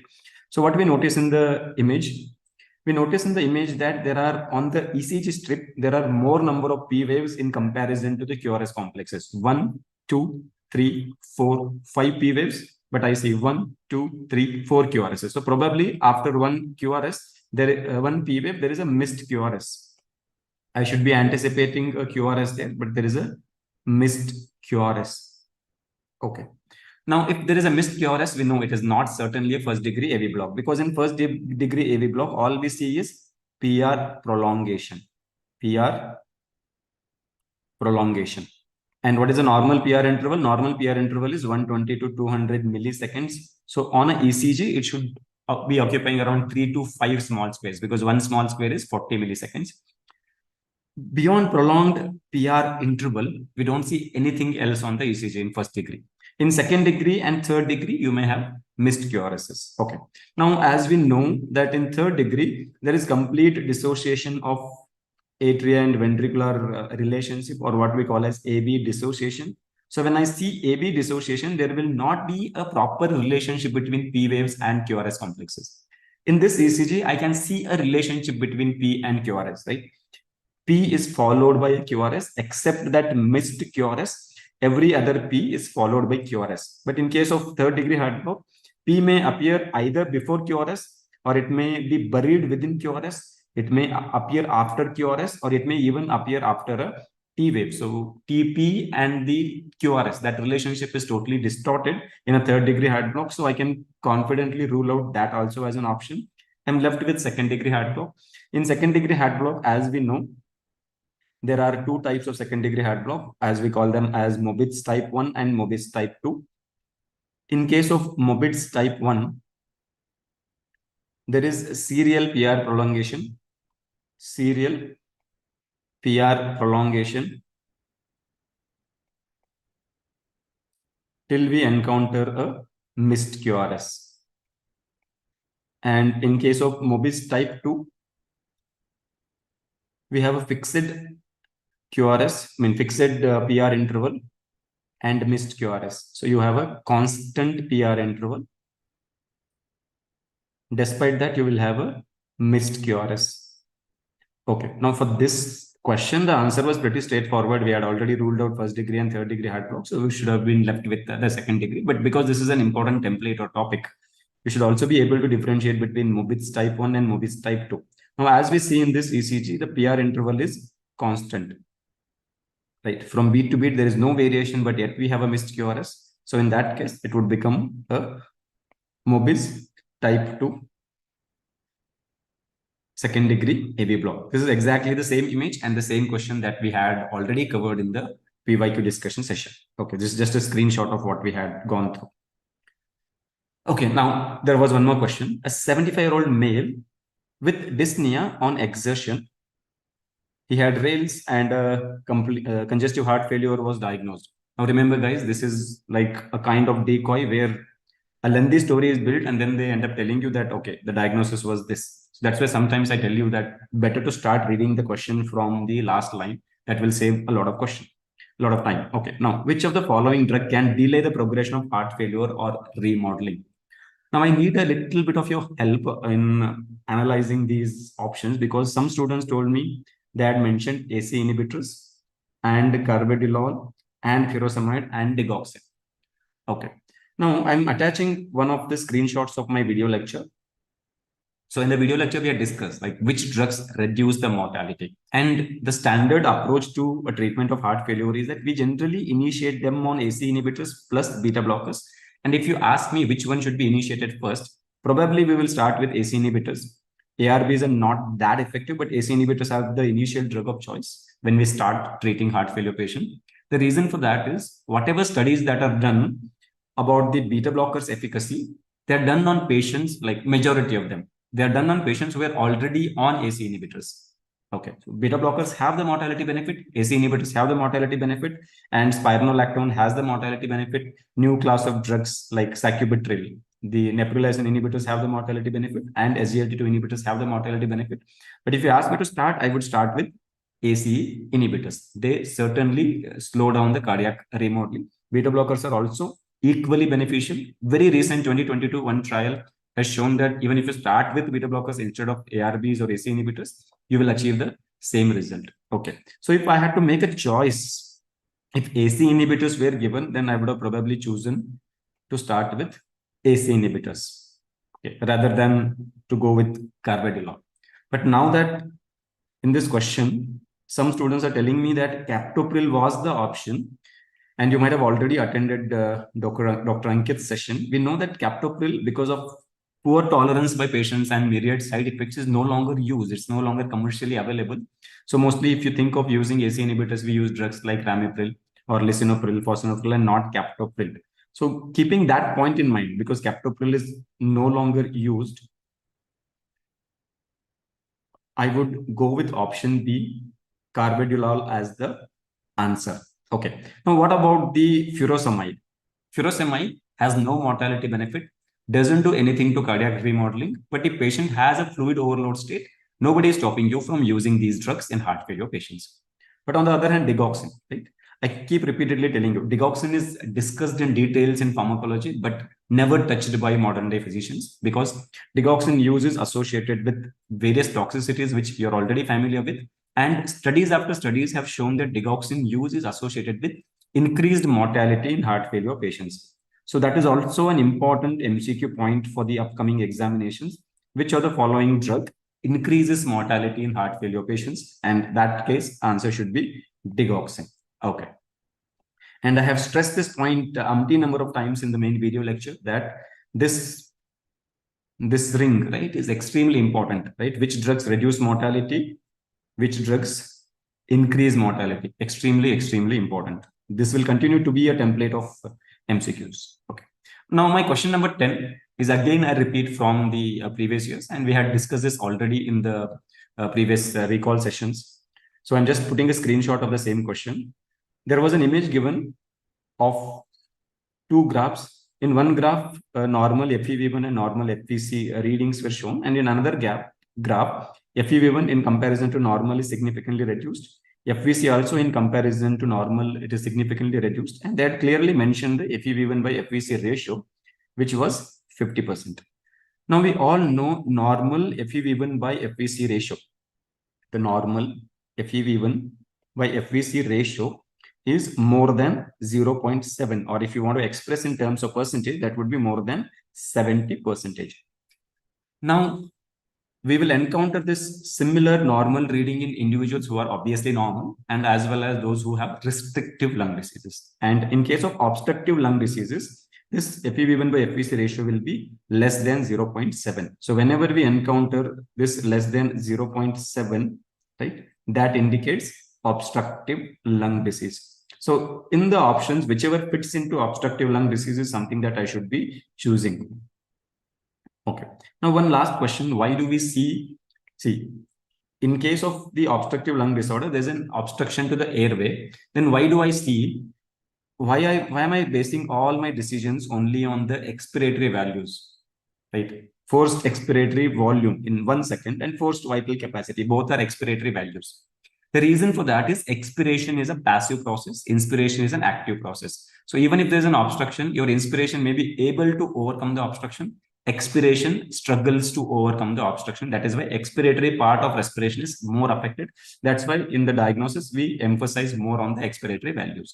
Now, what is FEV1 and FVC? FEV1 is after a maximal or a deep inspiration, the amount of air with forceful expiration that you can throw out in 1 second. And FVC is the total amount of air you can throw out with forceful expiration after deep inspiration is FVC. Generally, both are measured in one breath, right? You take a deep breath and throw out with forceful expiration. Whatever amount of air comes in first second is FEV1.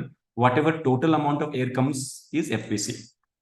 Now, normally, the total amount of air that we are throwing out, most of the air, like more than 70% of that air is going to come out in 1 second, in the first second. That's why FEV1 is more than 0.7 or 70%. But in obstruction, even when you're trying to actively expire or exhale, the initial effort goes in overcoming the obstruction. That is why FEV1 will be more affected than FVC, and that's why the ratio will be less than 0.7.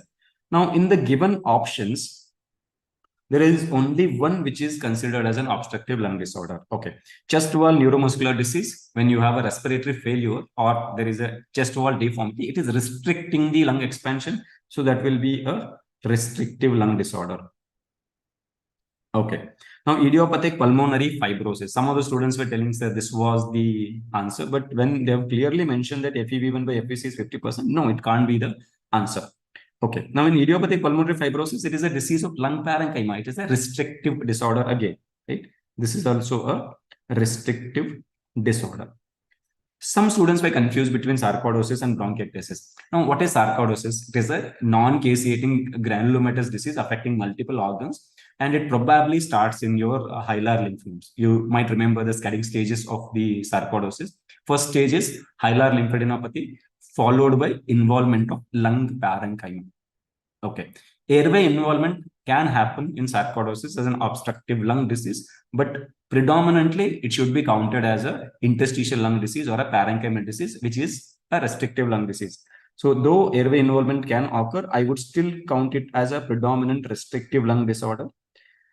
And then I'm left with option D, bronchiectasis, and that would be my answer of choice. What is bronchiectasis? Irreversible dilatation and destruction of the bronchial tree, and that is affecting your airway. And generally, these dilated, destroyed bronchial tree components are filled with the exudative fluid, and often they are infected. So they offer obstruction to airflow. So it should be counted as an obstructive lung disease. And then option D would be the answer to go for. Okay. Now, 11th question, I don't have a full recall, but it seems a pretty simple, straightforward question. A patient presented with thyrotoxic features. Which of the following is best initial test? So whenever you suspect a thyroid disorder, if you ask me to choose two initial investigations, that would be free T4 and your TSH. If you ask me to choose one, it will always be TSH, because that gives me an initial clue where should I start looking for, whether the problem is in the thyroid or in the pituitary or higher up. That initial clue I get from TSH. That's why that would be the starting investigation whenever you suspect a thyroid disorder. Okay.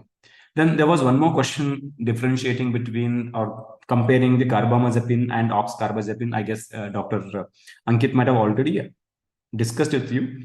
Now, as a physician, I consider oxcarbazepine as a better and safer drug because myriad side effects that are associated with carbamazepine, they are less common with oxcarbazepine. And that's why most of us tend to use it, particularly in trigeminal neuralgia and all.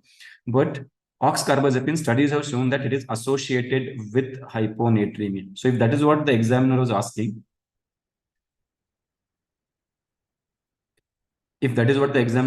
then answer should have been hyponatremia is related to oxcarbazepine. Okay. Now the next question that I'm putting out is this. Which of the following anti-diabetic is preferred in patients with diabetes mellitus, heart failure, and renal failure? Okay, again, I am seeing various versions of this question circulating in the students community. So I don't know exactly how the question was framed or what were the options. But remember, few things we can rule out. If the question was only talking about diabetes and renal failure, we know then linagliptin would be the answer. Okay.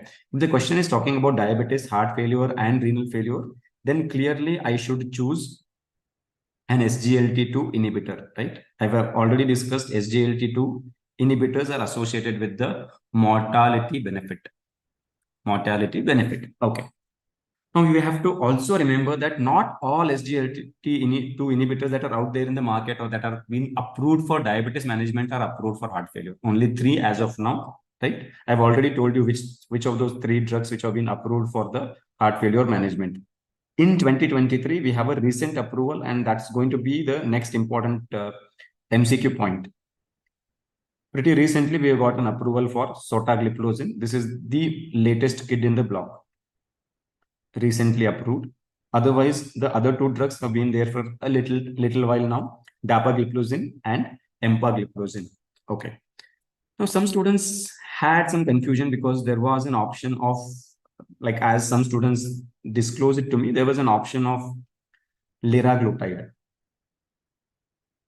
Now, we have to remember here that liraglutide reduces the cardiovascular mortality in patients with diabetes, and so is your SGLT2 inhibitors. But when it comes to treating heart failure, only SGLT2 inhibitors are approved. We have to make a note of this, that GLP-1 analogs decreased cardiovascular mortality, but they are neutral in heart failure patients. That means basically they don't do any additional mortality reduction in heart failure patients, but SGLT2 inhibitors do, right? So option B would be the most logical answer to go for in this question. Okay. Now the next question is, the clinical features of cirrhosis with ascites were given, and they had asked which of the following drug can be used to mobilize edema fluid. As I remember, this is also one of the previous question, which is just repeating this time. Okay, they had asked an antihypertensive in a diabetic who is 55 years. Or, okay, what were the options? Prazosin, amlodipine, diet, and exercise. Can you recall the BP value? Because as I recall, the current guidelines recommend that if it is a case of stage 1 hypertension and it is not associated with any of the atherosclerotic coronary vascular risk factors, then we try to manage with diet and the lifestyle modifications. And if there are risk factors for the atherosclerotic coronary vascular disease, or there is evidence of hypertension mediated organ damage like retinopathy, nephropathy, or left ventricular hypertrophy, previous history of stroke, or episodes of TIA, in that case, stage 1, we directly start the pharmacotherapy. And in case of the stage 2, we have to directly start pharmacotherapy in addition to lifestyle modification. So if you can get me the blood pressure reading, that would help me a bit. Okay. So to decide, certainly we need to know the blood pressure readings. Without that, it's not going to be possible. As I can tell you, prazosin is not going to be an option for sure. Amlodipine is a valid option. But as you know, currently we try to treat with a polytherapy rather than a monotherapy when it comes to hypertension.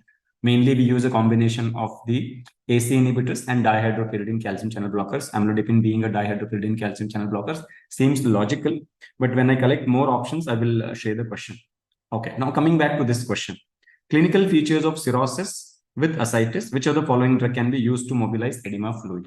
This is a straightforward, a simple question. Whenever you have a liver failure as a reason for ascites, the first diuretic of choice is always going to be a mineralocorticoid receptor antagonist, most commonly used being spironolactone. Now, if spironolactone is not in the option, look for other option, which is a mineralocorticoid receptor antagonist. So here, which one is a mineralocorticoid receptor antagonist? Triamterene is a potassium sparing, furosemide is loop, thiazides, if they had mentioned any particular drug or just class, anyway, thiazides are thiazides. So if spironolactone is not in the option, I would have certainly gone with the eplerenone, right? So in case of cirrhosis, diuretic of choice for ascites is always going to be a mineralocorticoid receptor antagonist like spironolactone or eplerenone. Okay, this is the latest guideline also, like how should we choose the right diuretic. So in any edematous case, if it is because of the cirrhosis, salt restriction and all standard thing we will follow, and then we would start with spironolactone. If spironolactone is not able to help you to get complete or a better improvement in the ascites or the fluid overload state, then maybe you can think of adding thiazides. Loop diuretics will be our reserved drugs. In patients who are refractory to a combination of spironolactone and thiazides, we can think of loop diuretics. And this is also a repeat question. We had done this discussion in the past also in the previous recall session and also the sprint series. So hopefully, if you had gone through the session, you should have answered this question straight out without any confusion. So that's it from me, guys. I think we have covered around 15 questions. There are 2 or 3 more questions. One question was on EEG. As I understand, it is probably looking like the recall that we had already done or a sprint series question. As options refine, I'll share that with you. And there was most likely a question of the Brugada. So if you share those ECG image or the options, I can refine and come back to you again in another live session, and we will discuss the remaining questions in a more better option. Dr. Ranjit, that's it from me. Over to you.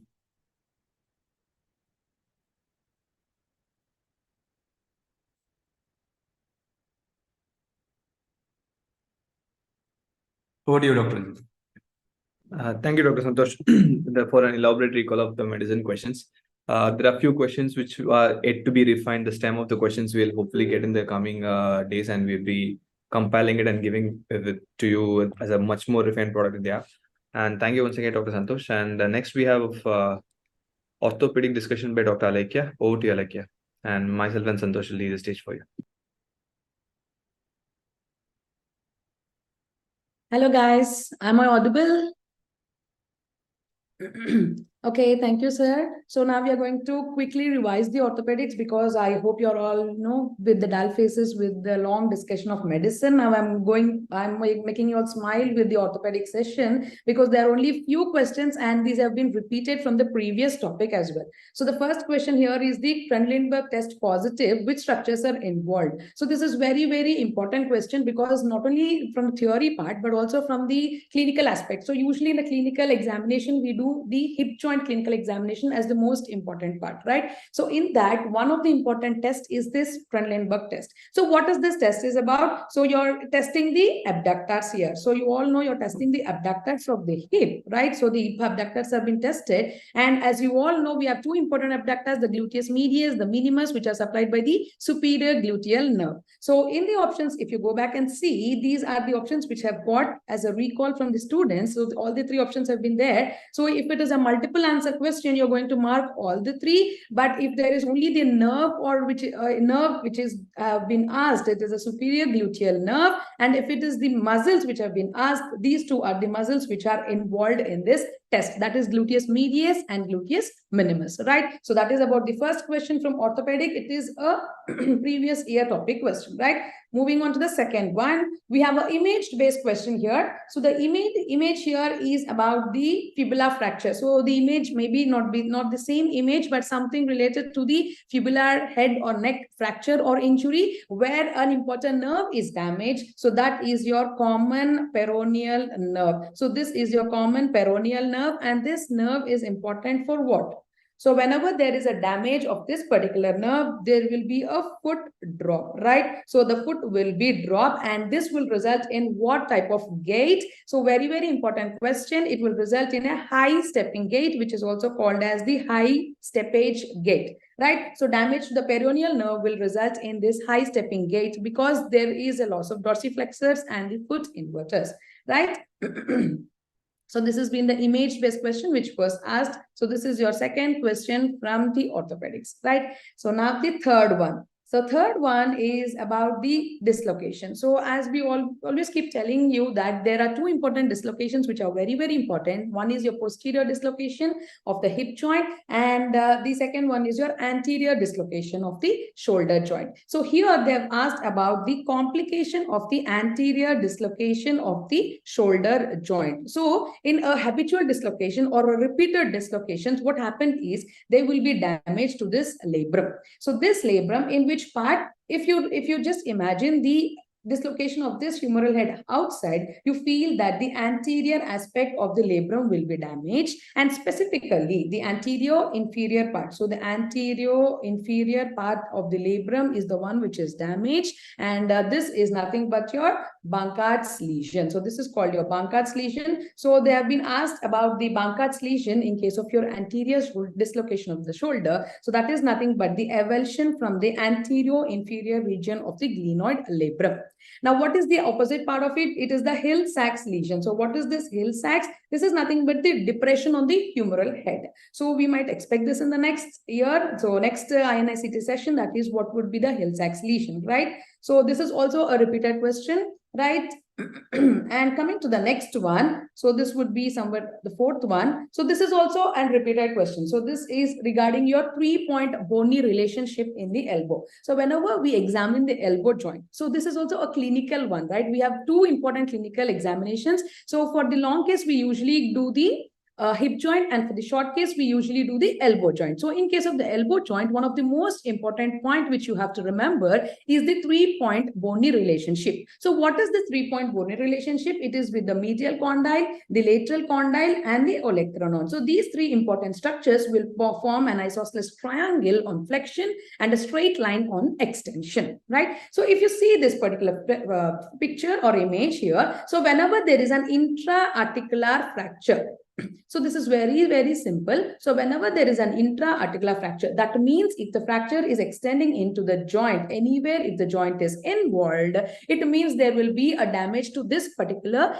3-point bony relationship. That is, the isosceles triangle will be damaged. But in case of your supracondylar fracture, that means this particular area, if it is damaged, like if the fracture is in the supracondylar region, there will be no disturbance to your isosceles triangle. So that is the triangle is still maintained. So the 3-point bony relationship is not affected in which of the following bone fracture? So that the answer is your supracondylar fracture. So supracondylar fracture is the one which is the answer here. So that is about the fourth question.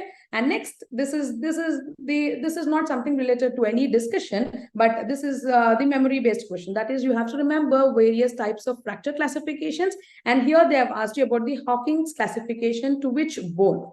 So Hawking's classification, if you remember, this tells us about the fracture talus neck. So in case of talar neck fractures, you have to be careful. So it could be a displaced fracture, it could be an undisplaced fracture. So to describe the talar neck fracture, we use this Hawking's classification. So Hawking's classification, type 1 is non-displaced, type 2 is displaced, type 3 is displaced, but the involvement of the tibia with the talus, and the type 4 is the tibia and even the navicular bone is also displaced there. So that is the 4 types. So here the Hawking's classification is for the talus bone, right? So you already know there is tibia, the Schatzger's for the proximal tibia, the humerus, it is the NExT classification, and for the calcaneum, if you remember, it is the Essex Lopricity and the Sanders classifications. So even by ruling out, if you know few of them also, you can label it as the talus fracture, right?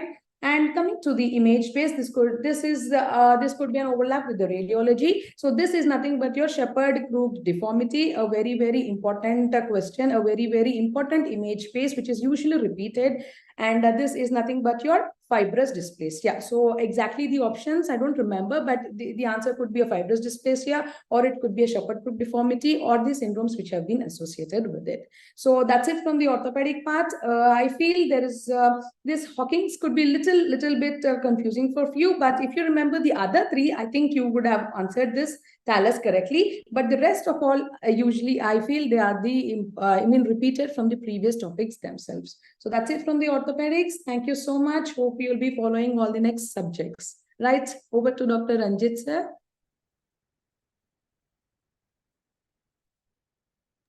Hi, Lakia. Thank you. Thank you for a very brief recall of orthopedic questions. And I hope you guys must have written most of the answers correctly. And like we were always saying that we'll be coming up with an entire set of all the 19 subjects recorded, and it will be available for you in the app free of cost, right? So thank you, Lakia. So we'll move on to the next subject. I'd like to invite Dr. Shanali, ma'am. So over to you, ma'am. I'll leave the desk for you. Thank you. Hello, Dr. Ranjit. Yes. Hello, everybody. My video is there. Yes, ma'am. You are audible and visible. Yes. So let's go ahead with the Obs Gynae questions. So there are in all total 15 questions, and some of them have been repeat questions as well. So let's have a look at the first one. They're asked as there is a 39-week pregnant woman, and she complained of, clear fluid from her vagina, and then the findings are given to you. And they say that she's 3 centimeters dilated, 70% effaced, Vertex is at -3 station. The interesting thing in this question, see, so far she is in labor, we know now, okay. The interesting thing is that there is a bulging bag of worms, right? So what is this bulging bag of worms? I mean, there's a bulging bag of membranes, and when you feel it, it is saying that you feel some worm-like things inside. Now, what could that be? That could be the umbilical cord. Okay, a bunch of umbilical cord lying there in front of the presenting part. So that would be cord presentation. Okay, that would be cord presentation. So this bulging bag of worms is felt and she's getting normal contractions. Now use common sense and logic and answer what would be the next step. I mean, the moment you will do artificial rupture of membranes, if you do artificial rupture of membranes, what will happen? The cord will prolapse out. You don't want that. Do we want a cord prolapse now? That is going to maybe be life-threatening for the baby, isn't it? So we don't want a cord prolapse. So doing ARM is not an option.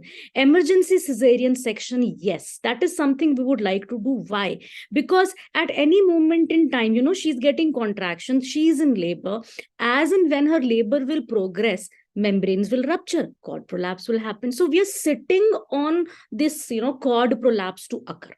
We don't want that. So we go for an emergency cesarean section. That is your answer, right?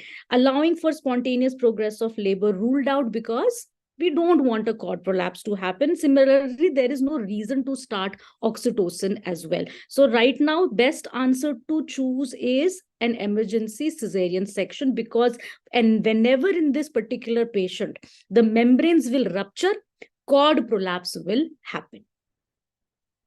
Membrane ruptures and cord prolapse happens. Okay.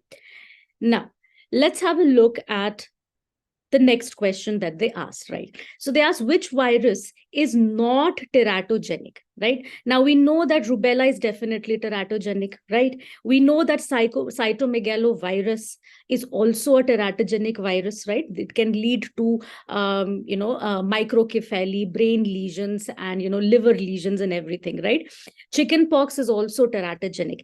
HSV, on the other hand, you see, it can be transmitted from the mother to the fetus during the intrauterine time, but it is very hardly so. Hardly ever is it transmitted, intrauterine transmission, right, across the placenta. So with HSV, the transplacental transfer is rare, hardly ever documented, okay? Mostly there is transmission during vaginal delivery, okay? And when it is transmitted to the newborn, right, during the vaginal delivery, if the transmission occurs, it can lead to HSV-related lesions in the newborn. It can also cause disseminated HSV infection in the newborn involving multiple organ systems of the newborn. Teratogenic means, structural lesions in the fetus. And mostly teratogenic, viruses or teratogenic effects on the fetus, they happen when there is first trimester transmission of infection from the mother to the fetus. So most teratogenic action, most teratogenic period is the first trimester, right? So we are saying that the transplacental transfer is rare. That's why this is the best answer to choose. Another virus which is not teratogenic is the HIV virus. HIV virus is also not teratogenic. Now, Redmose, even if they were saying HSV2, answer would be the same, even if they had said HSV2. Okay.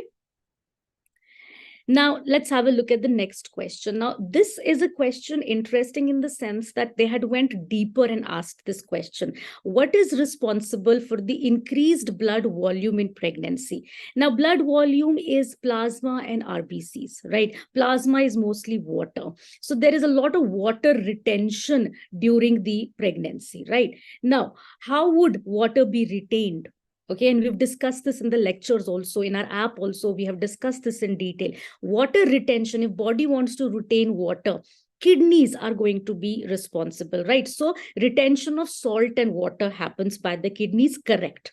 water is retained more as compared to salt retention. That is also correct. Okay. Now, the kidneys are responding to what signal that they are able to retain water in pregnancy? What happens? Normal basic physiology, the renin-angiotensin-aldosterone system. Renin-angiotensin-aldosterone system is responsible. Okay, so this estrogen is actually going to stimulate the synthesis of, renin production also. That is how estrogen helps. That is the purpose of estrogen here in this sense.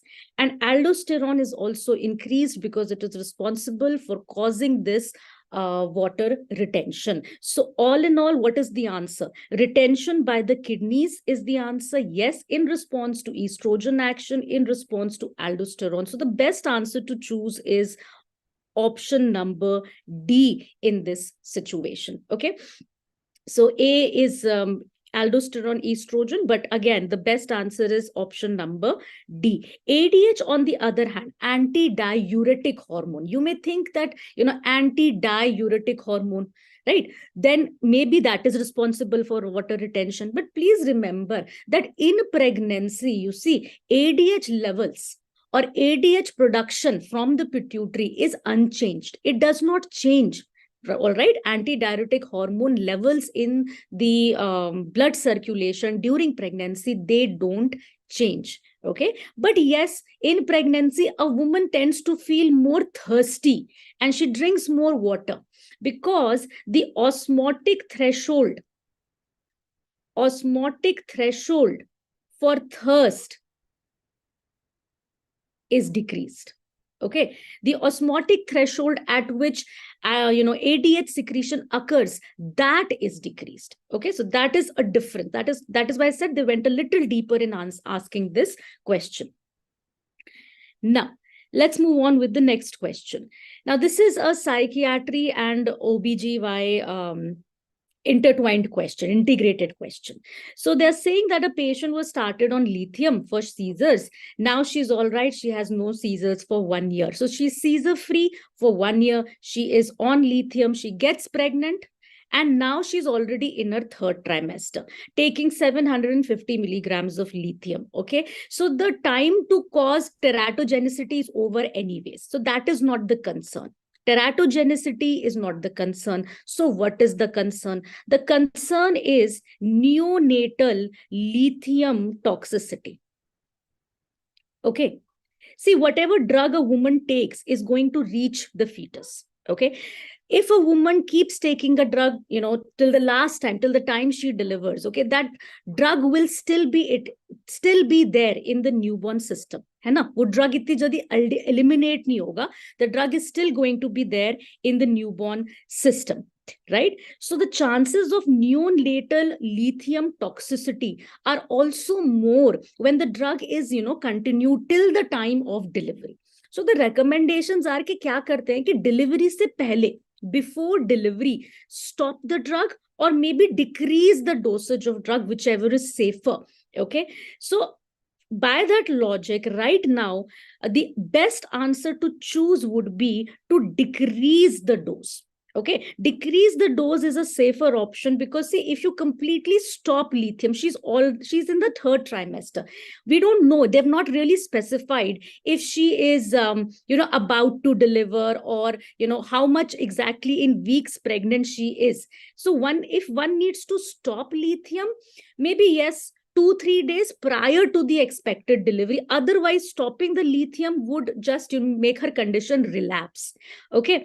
Switching to valproate, stopping a drug, trying another drug now makes no sense. She's already controlled on valproate. And increasing the dose is obviously out because it anyways is going to increase the chances of neonatal lithium toxicity. So the best answer to choose from among the lot is going to be decrease the dose of lithium. Okay. Now, the next question they asked was, and this was a pretty straightforward question. I don't have all the options, but I do have the answer to give you. So there's a pregnant woman with multiple painful genital lesions. Now, the moment you think about multiple painful genital lesions, herpes simplex comes to your mind and should come to your mind. Now, herpes simplex can also be transmitted during delivery to the newborn and lead to newborn lesions. Newborn lesions could be disseminated herpes in the newborn. Disseminated herpes in the newborn. CNS lesions, skin lesions, eye lesions and everything, right? And the CNS manifestation of herpes is mostly in the form of convulsions, right? So the answer to this question is HSV. Because multiple painful genital lesions. Now, another lesion which causes another disease or another infection which causes lesions in the genitalia is syphilis. Syphilis is usually an isolated ulcer and it is a painless ulcer. Okay, and that can also be transmitted to the fetus, but it will present differently. Instead, it will present with, congenital syphilis in the newborn and manifestations of congenital syphilis in the newborn, or it could lead to stillbirth also, right? So it will present a little bit differently. So answer here is HSV. Now the next question. Now again, a clinical based question. Simple labor room scenario. While conducting delivery, inversion of uterus occurred, okay, and the placenta is not yet separated. So two things, inversion and placenta is also not yet separated. What is the management? Okay, now the management is that you have to reposition the placenta, reposition the uterus. You have to push it back in. That's fine. But what do we do with the placenta? Because it is still attached. The important thing to note right now is that if the placenta is not yet separated, inversion has occurred, this could be a morbidly adherent placenta. Okay, and INICT people, they always tend to ask you such labor room questions based on, वो आपको ऐसे दिखाते हैं कि आप intern हो या आप doctor हो and you are conducting delivery, फिर ऐसा हो गया तो आप क्या करोगे? है ना? So you have to put yourself in this situation. So when you put yourself in this situation, you will think, भाई इस placenta को निकालना नहीं चाहिए अभी. It could be a morbidly adherent placenta. If I will try to remove it as an intern, as a junior doctor, then it can lead to more complications, isn't it? What if it is a morbidly adherent placenta? Then if I try to remove it, it may get separated. It may get separated in bits and pieces, and then it will lead to more bleeding, and then complications and so on, right? So the thing to do is you reposition first, and then you try to remove the placenta at a later point in time. Okay, first reposition. So separate the placenta, then reposition out. Reposition uterus, and then deliver placenta. Okay, that looks fine. Separate the placenta first out. I'm not really sure if the fourth option was this, maybe a different option. Now look at option number C. Shift patient to OT, reposition under anesthesia. This would be my priority. I will shift the patient to OT. I will have the senior person with me.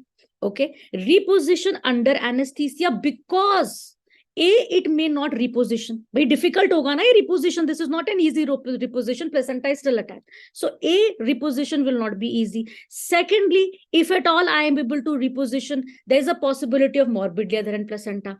If it is a morbidly adherent placenta, I may be able to separate. I may not be able to separate. Okay, I'll try manual removal. If it doesn't get separated, then what will I do? What will I do? I will have to give anesthesia. I will have to, take her up for a hysterectomy maybe. I have to think ahead. I have to plan ahead. So it makes sense to shift the patient to OT, reposition under anesthesia, and then think about doing a manual removal of placenta and then moving on from there. So I would choose option number C as an answer. So reposition under anesthesia and then remove or try to remove the placenta with manual removal of placenta under anesthesia. This is one situation I would not do manual removal of placenta without anesthesia at all. So I will choose option number C as the answer. Now let's have a look at the next question. Now they had asked, there's a young obese woman with PCOS and hirsutism. They had mentioned Ferriman-Galway score of 6. That means that there is a mild hirsutism. You see, when the Ferriman-Galway score is at least 8 or more than 8, that means there is significant hirsutism. So this is a clue that is saying that she has mild hirsutism. Her mother is diabetic. Which management option is not correct, right? So what will you not do?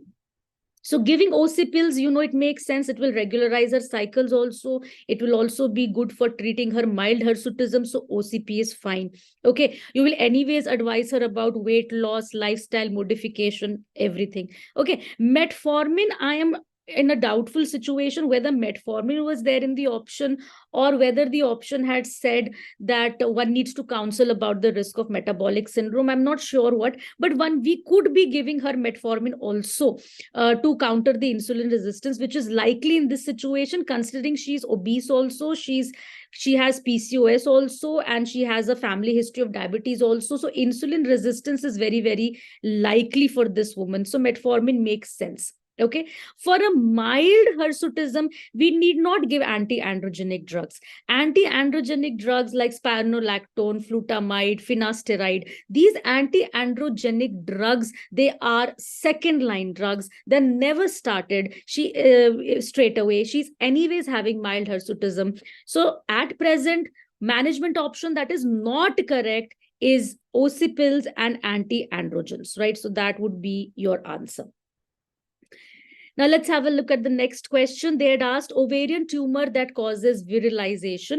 So Brenner's tumor is an epithelial ovarian tumor that does not cause virilization because it does not secrete androgens. Yolk sac tumor secretes alpha fetoprotein, so no virilization. Now you had to choose between theca cell tumor and arenablastoma. Now arenablastoma is another name for the Sertoli Leydig cell tumor. Sertoli cell Leydig cell tumor. They're also sometimes referred to as arenablastoma. This is an older name, okay, for these tumors, which are testosterone-producing tumors. Testosterone-producing tumors. Theca cell tumor can also secrete androgens. They can also secrete androgens, but if you have to pick one to cause virilization, androgens have to be in very high, very excessive amounts. So arenablastoma should be your better answer of choice. Okay. Now let's have a look at the next question. This was a repeat question. This has been asked in previous INICET also. Para1 Live 1 woman delivered 3 months back and she's having heavy continuous bleeding. DNC has been done, most likely cause. So the situation here is that she delivered 3 months back. Okay. So DNC, and she was bleeding so heavy that DNC needed to be done. So if there has to be DIC, then DIC should have presented at the time of delivery. There are anyways no risk factors given for DIC here in this situation, so that's not an answer. With PPH, you see, primary PPH happens within the first 24 hours, mainly because of atonic uterus. If you consider even secondary PPH, okay, if you even consider secondary PPH, then it is unlikely. Why? Because any information about retained products has also not been given to you. DNC was done, but they are not mentioning that retained products were removed or taken out. So PPH, that's why, is unlikely. Normal lochia will not be persisting till 3 months after delivery and will not be heavy continuous bleeding, so it is out. Right now, GTN, she may have developed GTN, gestational trophoblastic neoplasia, because the main reason why I'm choosing GTN in this situation is because DNC was done and the bleeding is continuing. That's why GTN is the best choice of answer. So this is a repeat question that asked in previous exam also. Now let's have a look at the next question. A patient came for DMPA injection 14 days after the scheduled due date. Okay, what is next done? So DMPA injection is given every 3 months. Okay, injectable DMPA is given every 3 months, right? Now, there's also a grace period of DMPA injection. We've discussed it in the lectures also. So if this is the due date, okay, this is the due date on which, the injection needs to be given. She can come maybe, 2 weeks prior to the due date or even up to 4 weeks after the due date, okay, to get the injection done. All right. So this is the grace period. Let's say this is the grace period. Okay. So that means we can give the dose, without asking her to take any backup or additional contraceptive method. So during this grace period, she can be given injectable DMPA. So give the dose without asking her to take any other additional method. That is the best answer to choose. Okay. Now, let's have a look at the next question. A 65-year-old female epithelial ovarian cancer with extensive peritoneal spread and ascites. What is the management? So she's having advanced epithelial ovarian cancer, advanced stage, okay, which has peritoneal spread and ascites also. So obviously it has gone beyond the, genital structures and beyond the pelvis. It has spread. It is advanced stage. Now, the management of ovarian cancer is always surgical first and then chemotherapy later. If it is already advanced stage, one has to remove as much cancer as possible, right? So debulking followed by chemotherapy should be your answer. Debulking surgery, also called as primary cytoreductive surgery. Primary cytoreductive surgery followed by chemotherapy as the answer. This is the best choice answer. I'm not sure what was the fourth option. Probably if you can point it out to me, if there's anybody of you who can recall the fourth option here, maybe they had mentioned radiotherapy alone, or maybe they had mentioned chemotherapy alone. Now, next question. Risk of progression to borderline ovarian tumors is increased with what? Okay, so we know that multiparity is protective. Multiparity is protective against the development of ovarian cancers and also against the development of borderline ovarian cancers. Okay, oral contraceptive pills are protective.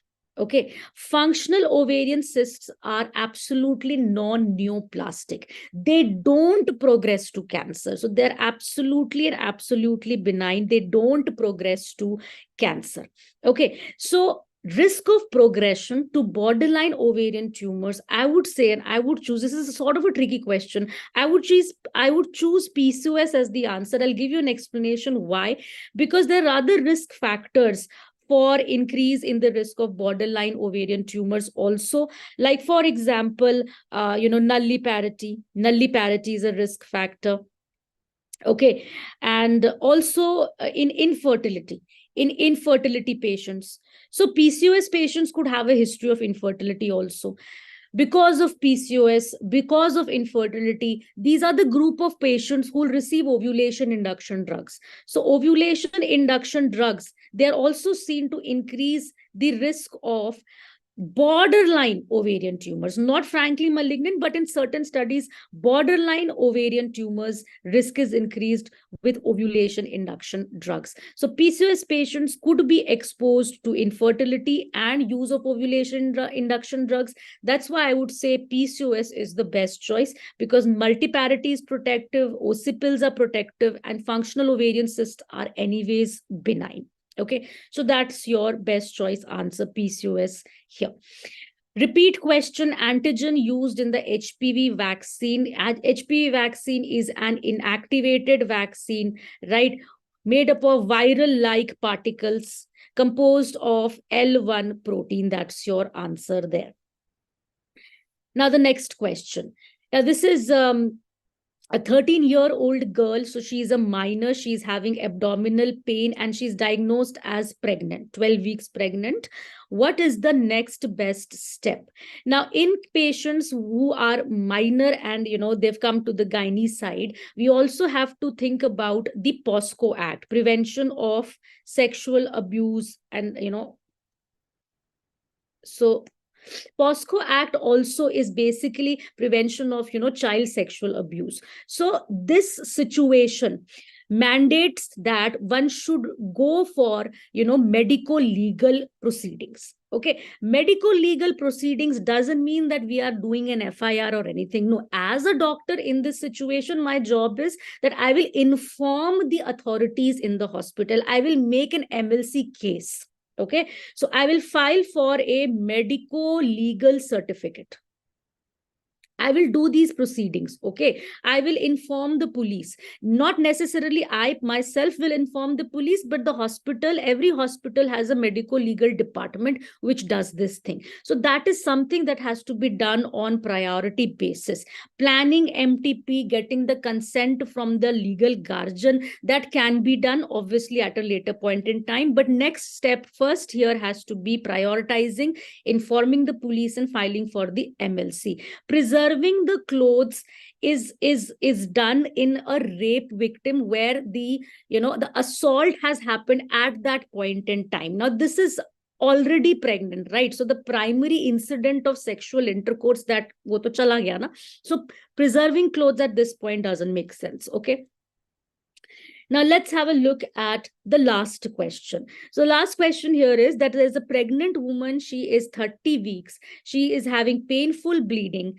So pain is here, okay? Painful bleeding per vagina. History of decreased fetal movements. Blood pressure high, 160/90. I'm not exactly sure what range of blood pressure was given, but blood pressure is high. On per abdomen examination, fundal height is 34 weeks. So fundal height is more than the period of gestation. Contractions are pleasant. Uterine tone is increased. So by now you must have in your head make the diagnosis that this is most likely a placental abruption case. Okay. Hypertension, pain, fundal height more than period of gestation, uterine tone increased, it is placental abruption. Fetal heart sound is also absent. All the more reason I suspect that this is placental abruption. On PV, she's already in labor. She's already 6 centimeter, already effaced, vertex -2, bag of membranes present. What is the next step in the management? So what do you think would be the next step in the management? Okay, so you have to give antihypertensives. Okay, you would like to give antihypertensives. I agree. Next step is, do you want to go for a direct, see, cesarean section is given in 2 options, antihypertensives and cesarean section, or just a cesarean section. So I want to give antihypertensives, so I rule this out.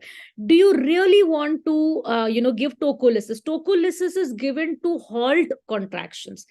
Why will you halt contractions? Why will you stop contractions? She's having placental abruption. Baby is probably already dead. See, FHS is absent on stethoscope. Okay, we still have to confirm. We don't know. We'll confirm with ultrasound immediately. But most likely the baby is dead.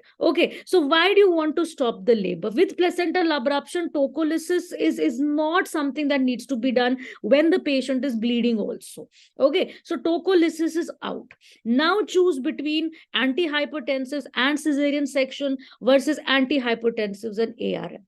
You want to do a cesarean for a dead baby. I mean, even if the baby is not dead, I'm telling you, with placental abruption, even if the baby is not dead, we even then try to deliver vaginally. Okay, as long as there is no fetal distress. As long as there is no fetal distress. So right now, I don't want to do a cesarean section for a dead baby. What do I want to do? I want to do an ARM. The bag of membrane is present. I'll do an ARM. Blood-stained LICR will come out. My diagnosis will be confirmed. With ARM, the contractions will also increase. The labor will also go faster. Then I will, probably start oxytocin if needed. So I have to expedite delivery. I want to deliver her fast because her bleeding is not going to stop. Her situation is not going to improve until and unless the placenta is all out. Okay, so expedite delivery. How do I expedite delivery? I try to go for vaginal delivery. Why not? So antihypertensives and ARM, along with obviously resuscitation. Mother is losing blood. Now, this is maternal blood. So we have to give blood product replacement. Okay, blood transfusions alongside. That has to continue. Maternal resuscitation, antihypertensives for control of BP, and ARM needs to be done. Vaginal delivery can definitely be attempted in this situation.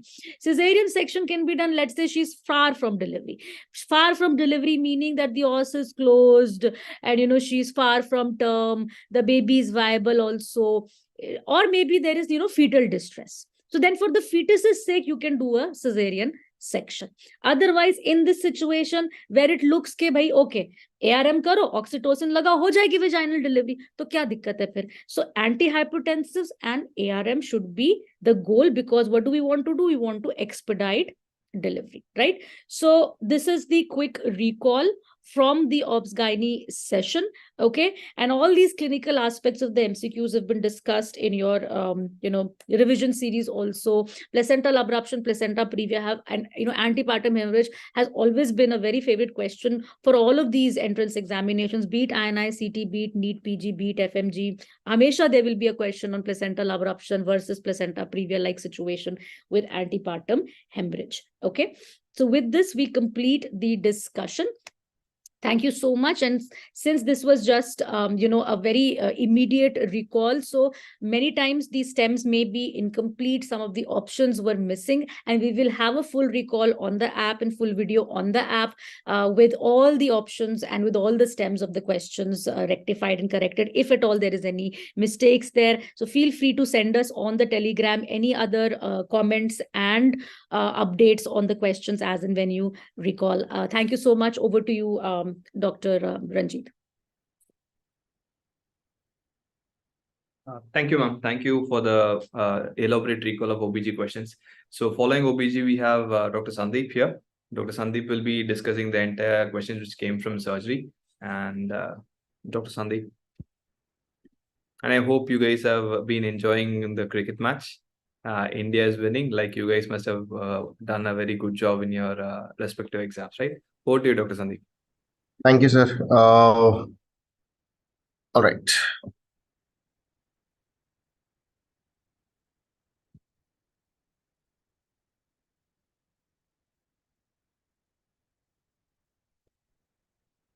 Right, guys. I hope the exam was not that difficult. Again, as we have discussed it previously also, it is in the same context of the line of questions. The topics are not new. So there are no new surprises as such.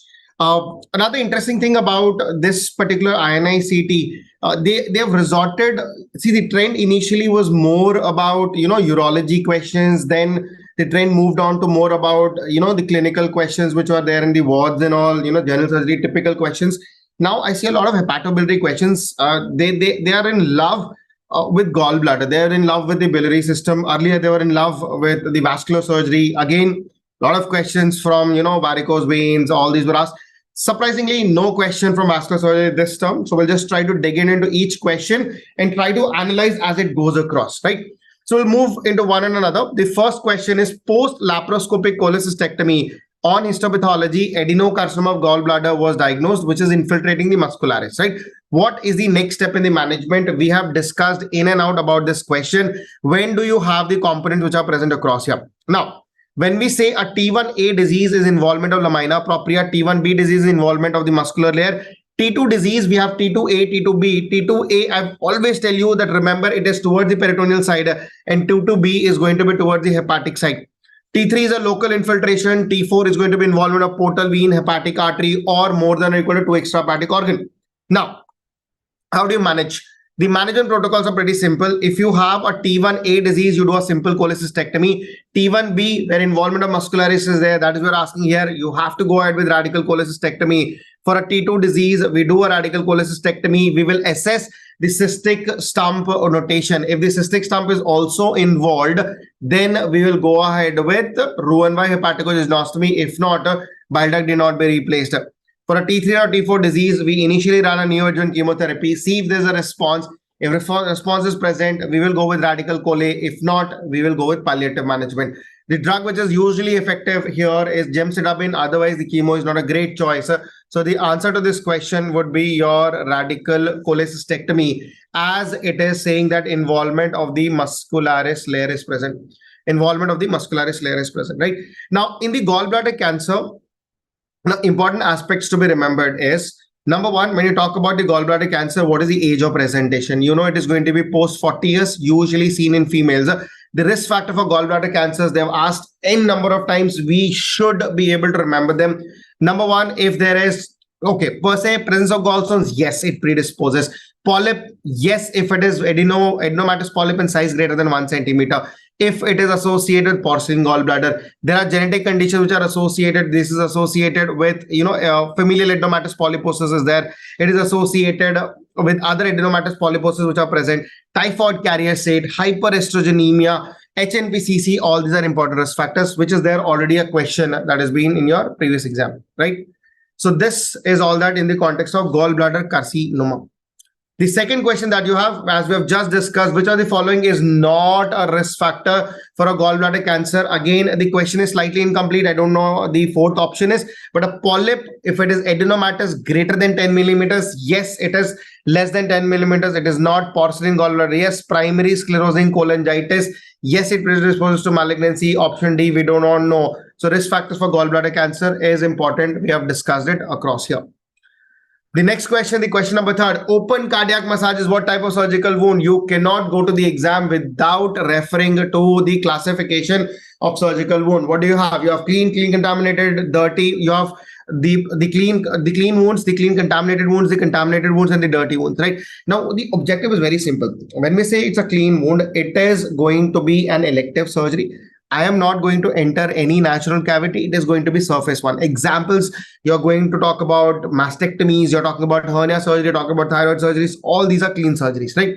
Clean contaminated, I enter the natural cavity under controlled environment. Example, uncomplicated appendicectomy. Contaminated wound, I am taking an emergency surgery where you can talk about entering the natural cavity in an emergency situation. Unprepared bowel. Cardiac massage is one of the classical example of unanticipated surgical component that you need to go. So it is an charted form. So you have to go across here.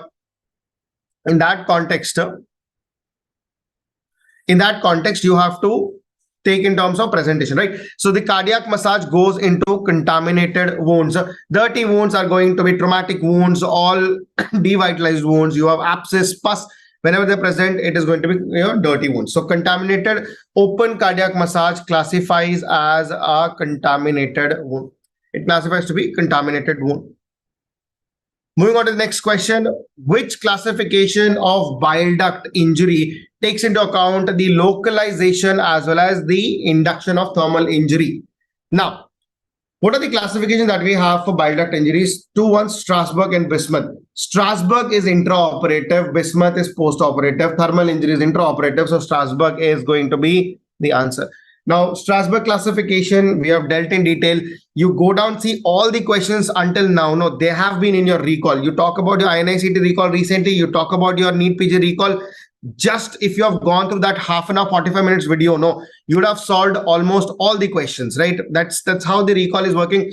Nothing predictive, there's no question which came out as a bouncer. Every question was predictable. The topics were repeated. Nothing new spectacular was asked.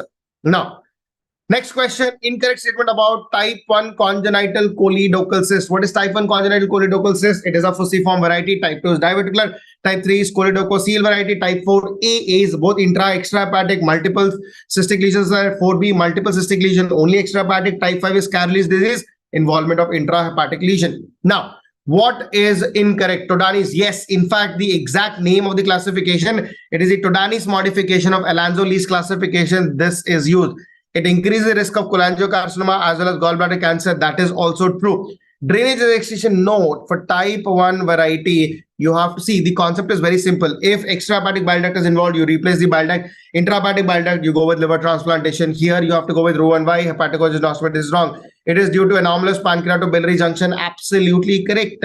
So as the pancreatic enzyme reflux, they cause more and more damage to the bile duct. As the reflux is more, the extent of damage is also more. Again, we have discussed this beautifully in our app. I've given you all the clinical images, pictures, how do we diagnose it? Everything is right across here. Do recommend to look at once as you go across. Moving on to the next question. I have a female who was presented with intestinal obstruction.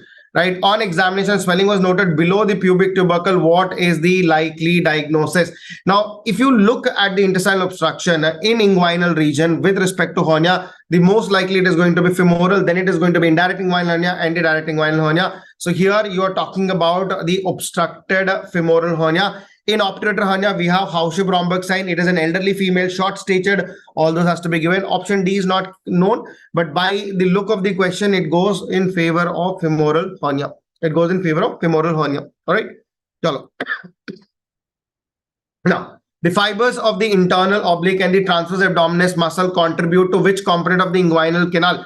Now, this question, it's been asked many a times. We have asked about the inguinal canal per se. that in what basis does it really, componently form across here. Inguinal canal, anterior it is an external oblique aponeurosis, right? When you talk about the roof, it is the roof that is formed by the internal oblique and the transverse abdominis muscle. The floor is formed by the fascia transversalis, as well as the component which is going to go with the conjoint tendon. So it is the roof of the inguinal canal which is formed by the internal oblique and the transverse abdominis muscle. Again, a repeat question, same topic repeated, nothing spectacular about it. Now, burns expected every time they'll ask you a question. Sometimes management, complication, all these are asked. It is simple. An adult present with burns on the over the anterior chest is there, abdominal wall is present, thigh is present, and the right arm is present. What is the total body surface area that is burnt? Now, when you talk about the anterior chest, when you say the anterior trunk, we have chest and the abdominal wall. Both of them together will give you 18%. Right? So the anterior trunk, chest and abdominal wall. Talk about the anterior chest and the abdominal wall is involved. The upper, when you talk about thigh, when you have the entire lower limb, which is 18%, anterior is 9, posterior 9. When you say the entire thigh region, it will account for 9%. Right?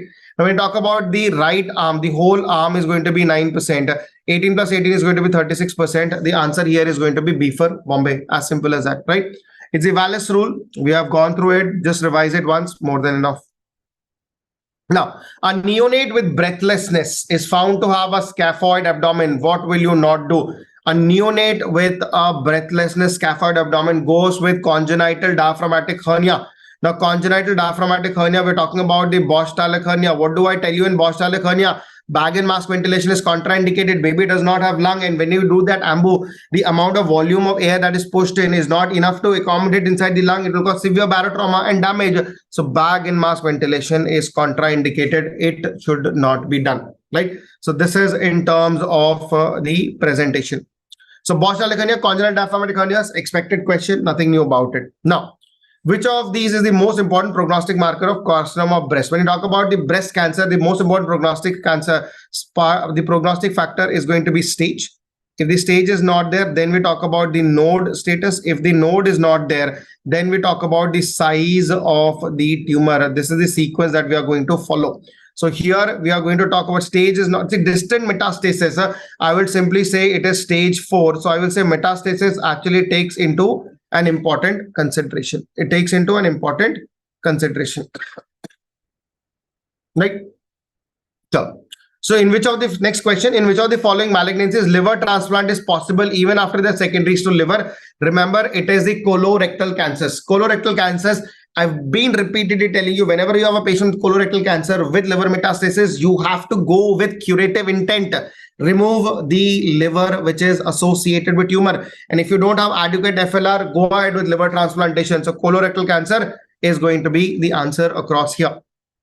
Question number 13. Which of the following will be classified as luminal type 1? So when you have luminal type 1, we talk about in the luminal criteria, we consider ER status, the progesterone receptor status, and the HER2 neogene status. In type 1, we have ER, PR positive, HER2 neogene is going to be negative. In type 2, all three of them are positive, it is triple positive. Then you have basal cell type where all three of them are negative, it is triple negative. And then you HER2 neotype where only the HER2 neogene is positive, right? So when you look across here, type 1, it is going to be ER positive, HER2 negative. ER positive, HER2 negative, that is C for Calcutta. So answer here is going to be C for Calcutta. Moving on to the last question that we have, some incision was given. I had a lot of inputs from the students. So I'll classify, I'll just categorize the names. You see what is there. If there was an inguinal incision which is slightly curved, it is your Gibson incision for ureter exposure. For your ureter exposure. If you're having an incision which is starting from the xiphoid, that is the xiphisternum, curves on the right side. It curves on the right side. This is your Makuchi's incision. We do it for exposure of the liver. And then the last one that you have is the Robson-Mayo. The Robson-Mayo is a paramedian incision which is going to extend on to the midline to the xiphoid. So if there is a paramedian incision like this, if this is the xiphoid, if there is a paramedian incision and that the incision is curving towards the xiphoid, this is your Mayo-Robson incision, right? This is your Mayo-Robson incision. So all these were the questions which were asked in your current exam. I've tried to be crisp. This is a first hand information that you have. If you have more question to add on to or more options to correct, please send it through me. You can reach out to me in the Telegram group that we have, or the MedEd Instagram channel. You have my Instagram channel that is by the name of Surgery Guy. Put it across there. I will reconstruct and we will have an elaborate discussion on the app. We will get you with the recorded version as well, right? So with this, I will conclude my discussion. Thank you very much. If you have any questions, any queries, do reach out to me. Otherwise, this is what is the exam. See, the exam was not difficult. It was all basically in terms of repeat questions and repeat analytics. Just make sure that you would have revised your previous year topics well, right? So thank you, guys. I'll be handing over to Ranjit sir. Ranjit sir, over to you. Thank you, everyone. Thank you, Dr. Sandeep. So it was a great session on quick recall of all the surgery questions which came. So how are you guys, everyone? Hope you're doing good. Hope your exam was good, and hope you're relaxing and you're enjoying the amazing bowling attack of whatever India is doing to South Africa. So first of all, great that you guys are holding up for like 3+ hours to get the recall. First of all, hats off to your perseverance. That is enough. That attitude is more than enough for us to defeat whatever exam, whatever pattern they're going to go throw at us. And now I'm just going to take a recall of pathology questions. You must have seen there are lots of histopathological images involved. Mucormycosis, I'm not going to talk about it. Rhinosporidiosis, I'm not going to talk about it. Dr. Jambulkar has talked about the vacuum tenor. I'm not going to talk about it. I'm just going to take few questions which has not been discussed by other teachers so that it makes it much easier for you and not elaborative as well, right? So if you're ready for the game, as usual, put on a smile and let's start discussion. So if there is any error here, do let me know in the comment box. I'm looking at the comment box and we can modify it then and there, right? So there are two versions of this question. The first thing was, which of the following is not a marker of seminoma? That was the first version which was given to us. Okay. And the second version which was given us, these are the markers for seminoma. Which of them are like 1 and 2 is positive, 2 and 3 is positive. The multiple options available, right? So these were the things which are given to us. So I'm just going with this because most of the students said that which of the following is not a marker of seminoma. If you superficially look at this question, PLAP, I'm sure you know that's a marker of seminoma. 𝐒𝐿3/4 and NaNOG. Okay, these are actually better markers of seminoma. In the previous exam, there's one more marker as well, which is not mentioned here, which is SAL4. SAL4 is the latest and the best marker amongst everything for germ cell tumors, right? And beta-HCG and 𝐒𝐿. Now, if I have to choose one as not the marker of seminoma, I will choose this. But I'm sure many students will have doubts saying that you must have definitely read that in case of seminoma, there is syncytial trophoblastic-like elements, and there are some things which are negative, which are positive for beta-HCG, right? But that amounts for 15% of seminomas, 10 to 15%, that's all. So when I'm going to diagnose seminoma, I'm never going to use a marker which is positive only in 10 to 15% of the cases. That's an exception, right? So if I have to choose beta-HCG, I will rule out as not a marker of seminoma, but 𝐸3 PLAP has 60 to 70% sensitivity, though not great, but decent. 𝐸3/4 NaNOG is 100%. 𝐒𝐿 also has close to 95% and above sensitivity and specificity, right? So if this is the question, not the thing, my answer will be for beta-HCG because we don't use beta-HCG in the panel of seminoma. I've discussed that in the PW's lecture. Like you can see that these are the markers which are done for seminoma and dysgerminoma. 𝐒𝐿 or CD117. CD117 is actually the immunohistochemistry and 𝐒𝐿 is the gene which is involved there, right? PLAP, again, it's an older marker, not used these days, but here definitely beta-HCG is never even in the vicinity of diagnostic of seminoma, right? So that will be the exclusion. That will be the wrong answer, fine? So not used, and that makes us the correct answer. If it is like multiple choice selection, still I would ignore beta-HCG. I'll go for PLAP, 𝐒𝐿, and 𝐸3/4, fine? Okay, that's the first question. Second one, this is a very simple question, right? Like most of the teachers are saying that this INICET was on an easier to moderate side. Like we started saying that since you had a new way of block-like question, that might be the reason the questions are a little bit on the easier side, right? It's a very simple one. Autosomal dominant goes for Marfan syndrome. Some of them said it's Marfan syndrome. Some of them said it's myotonia congenita. Whatever means it's autosomal dominant. Autosomal recessive, yes, definitely. Cystic fibrosis is autosomal recessive, right? X-linked recessive stands for your Duchenne's muscular dystrophy, and mitochondria Leber's hereditary optic neuropathy or optic neuritis, right? So this is definitely simpler one. So maybe I'll say A4, B3 if I have to mark them, C1 and D2, right? That will be the right choices here. And it's a very, very simple match the following for the inheritance and the diseases here, right? The next question is again a very simple question with an image. This question has previously come, but the thing was, it was asked what was the diagnosis. Here it's not about the diagnosis, it's the question is asking what is the interleukin which is involved in the formation of this.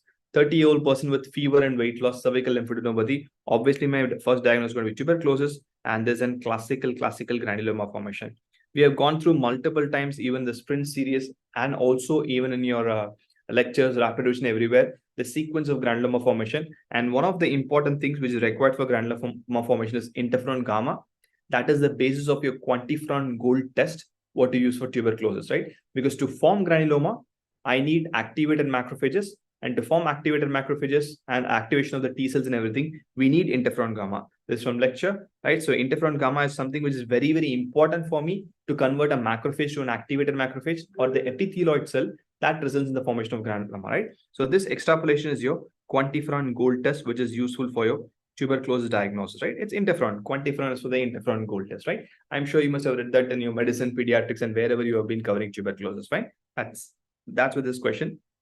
This again, if there's any error, do let me know, because this is the question which is put forward for me is a biopsy of cardiac biopsy with query amyloidosis and a stain involved. So I'm just created a stem around it. 45-year-old person with history of diabetes, hypertension, and a cardiac failure, and endomyocardial biopsy shows these areas. So if you look at this, these are your normal muscle fibers. Whatever I'm taking here are the normal muscle fibers. I'll just zoom this here. In between the normal muscle fibers, you're seeing pinkish area, which is between, which means it's extracellular. I don't have any cells in the pink area, and there's no particular shape. If you look at this pink area here, it has a different shape. Here, it has a different shape. Here, it's outlined. It has a different shape, right? So pink extracellular acellular deposit, which can be diagnosed with the help of a special stain, undoubtedly is amyloidosis, right? So I'm again, there are two sets of students who said that it was restrictive cardiomyopathy. If it's restrictive cardiomyopathy, amyloidosis is definitely a cause. I'll go with that. Or I can directly say it's an amyloidosis, right? This was also covered in the lecture. You had a similar image, what I used for restrictive cardiomyopathy. Amyloid is one of the important causes for restrictive cardiomyopathy, right? So it's, see, most of the questions here which came in this INICET were being discussed, it's coming in the previous year topics. The only thing what I want you to understand is you have lots of information. You have to apply the information in the particular question. That comes with practice. So that's more than enough to solve any questions, whatever exam you put forward to, NExT or NEET or INICET, do not worry about it, fine? Okay, let's go to the next question. Again, mostly students worry about genes, right? This time, whatever genes they asked were the easiest one, right? KRAS, pancreatic adenocarcinoma, because KRAS is 100% present in pancreatic adenocarcinoma. If I don't have KRAS mutation, there are rules says that do not report pancreatic adenocarcinoma. It's as good as that, right? 𝐒𝐿 is for my GIST. 𝐒𝐿 or CD117. CD117 is the most common marker done in GIST because 𝐒𝐿 mutation is seen in GIST. JAK2, I'm sure you know, instead of writing polycythemia vera, they have given an option of myeloproliferative disorder because JAK2 can be seen in polycythemia vera, essential thrombocytosis, as well as your myelofibrosis, right? And ALK is seen in lung adenocarcinoma. Though ALK is not the commonest mutation in lung adenocarcinoma, we have EGFR. That's the commonest mutation that also can come in an upcoming INICET. EGFR is the most common mutation seen in lung adenocarcinoma, especially in an Asian or an Indian population. This is required because when we discuss pathology, I've told that few things are very important, especially with genes. Don't remember every gene and every chromosome. Whichever is diagnostic or prognostic importance, that's the only thing will come in an exam. And this is standing evidence for that. KRAS is diagnostic, 𝐒𝐿 is diagnostic, JAK2 is diagnostic, ALK is prognostic. So only when they are having an implication, a surgeon or a medicine person or a pathologist will know. And that's the only thing I want you guys to know. If you know that, that's more than enough. Please don't go and blindly memorize everything. It's not required, right? It's not applicable. It's not required. We have discussed all these important genes because they are of diagnostic or a prognostic importance, right? So don't worry. Whatever came in an exam, at least with respect to pathology, they are very on a basic or an important level. I'm sure you must have solved the question, right? This I still remember when I told in lecture, you might have, because they have asked an image of glomeruli, they have asked an image of an pancreatic beta cell islet. So I still remember that when I took a lung, I told that you might get a lung architecture and please don't write this lipoma because there are clear areas, right? So it was a classical of an alveolar sac. All these tiny things an alveolar sac. Again, every chapter what we discuss in pathology at PW MedEd, I will start with an histology, right? We had discussed the histology before, and I have also mentioned that these are the terminal bronchioles with the rim. You have a tiny bronchi sitting here close to this, right? And the blood vessels in between the alveoli, we do have blood vessels as well, right? But whatever you're seeing here, all these are your classical alveolar sacs, right? Again, it's a very simple question. It's a very basic question. So this INICET must have made you understand that don't go behind syndromes, don't go behind most commons, go behind whatever is required for an MBBS doctor to diagnose and to treat the patient. It's more of protocol-based thing. It's more of normal thing which has been asked. And I'm sure if you've been grounded, you must have aced this exam easily, right? So coming back to this question. This question has been a bit of very varied answers coming out. So I want to discuss this question in detail. This was actually a PYQ, not nephrotic syndrome, something of the protein electrophoresis. So I have discussed every protein electrophoresis possibility with respect to N protein or a nephrotic syndrome or a cirrhosis. If you remember 2-3 years back, cirrhosis protein electrophoresis was asked. There we discussed about nephrotic syndrome as well, right? Now let's look at what is nephrotic syndrome and what is about protein electrophoresis. I'm sure you guys, all of you guys know this, right?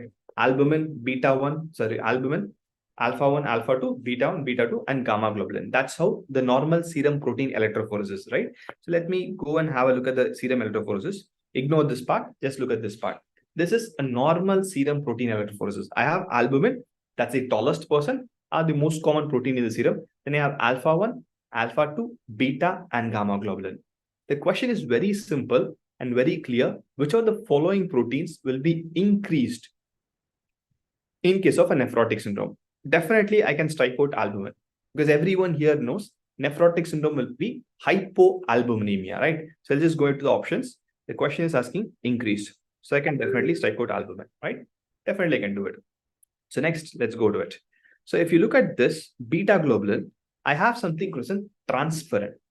One of the complications of nephrotic syndrome or one of the problems of nephrotic syndrome is this transferrin gets lost because it's been lost as a part of protein loss.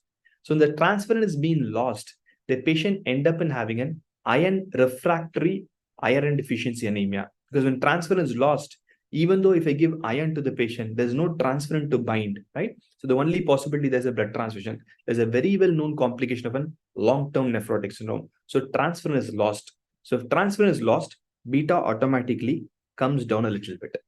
That's a subtle reduction. See, this is actually what happens in a nephrotic syndrome. Our original image of nephrotic syndrome, so serum protein electrophoresis. I'm just explaining why it's happening there, right? So let's go up again. So beta globulin also will be slightly reduced in case of a nephrotic syndrome. Next one I have alpha-2 and gamma globulin.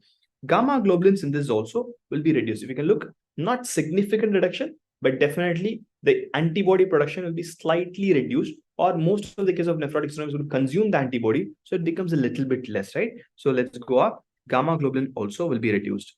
So the only person left here is alpha-2 globulin. So obviously by ruling out, alpha-2 globulin will be elevated. We need not rule out, right? We can understand the disease and you can write it, fine? Okay. Dr. Unknown, the rapid revision notes will be available adjacent to the lectures in the live batch. It will be available for you guys, fine? Well, now let's come back to the question. So when I take alpha-2 globulin, look at this. So alpha, it's alpha-1, alpha-2. The third peak is for alpha, right? Alpha-2 globulin will always be elevated. The reason is alpha-2 globulin has one of the biggest protein. You can see in the name, alpha-2 macroglobulin. It's very huge. So in spite of having a nephrotic syndrome, this huge protein cannot go outside, right? So there's a reduced clearance of this. First problem is that. Second problem, in case of protein loss, the liver tries to compensate. So my body knows that I'm having protein loss. So they'll produce every protein. So they also produce alpha-2 macroglobulin, right? So plus there's an increased production by the liver.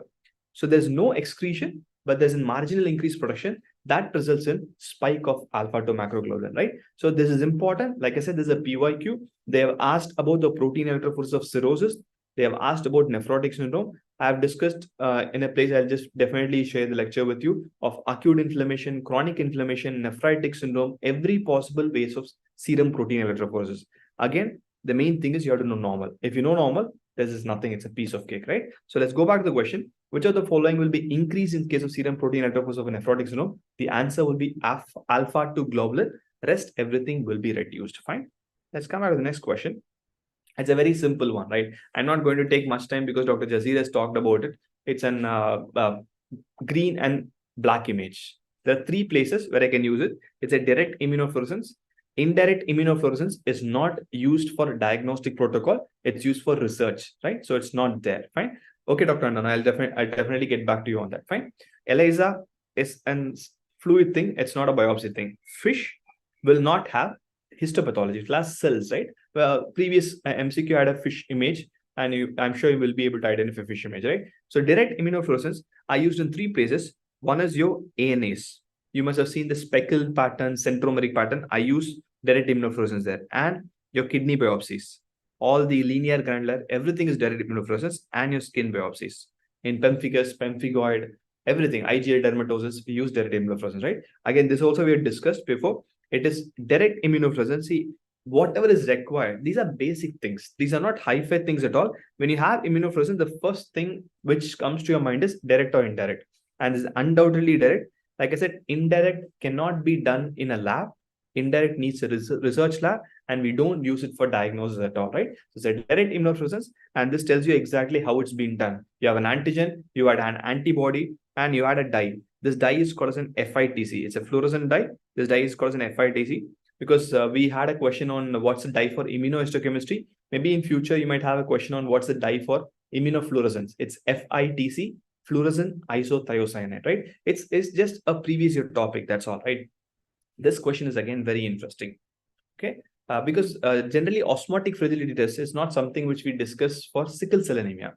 But if you've been with us at PW MedEd, I have discussed about osmotic fragility test. When we discussed about your hereditary spherocytosis, we also had a quick sneak about what happens in few other diseases where generally I don't use it, fine? So let's come back to the question again. First, we have to understand what does a mechanical fragility mean? And then what does an osmotic fragility mean? Because osmotic fragility, I'm sure you guys know. It's the same thing. You put an osmotic saline, the water enters and it breaks. That's what osmotic fragility is, right? So mechanical fragility means the ability of the RBC to undergo hemolysis in a shear stress. And I'm just going to use force. If it ruptures easily, I call it mechanically fragile. That's all. So can I say with confidence, sickle cell anemia membrane is already damaged because of the insoluble hemoglobin? Yes. Yes. It's a damaged membrane. You have a ball or a balloon which has damaged membrane. I'm going to put force. It'll rupture easily or it'll rupture with difficulty. Rupture easily, right? So the fragility is decreased. It becomes very, very fragile, right? It's very fragile because it already has a damaged membrane. Same here, like I said, we had discussed about the osmotic fragility test with respect to hereditary spherocytosis. In TAL, in IDA, and in sickle cell anemia. In all these conditions, OFT or osmotic fragility test will be reduced.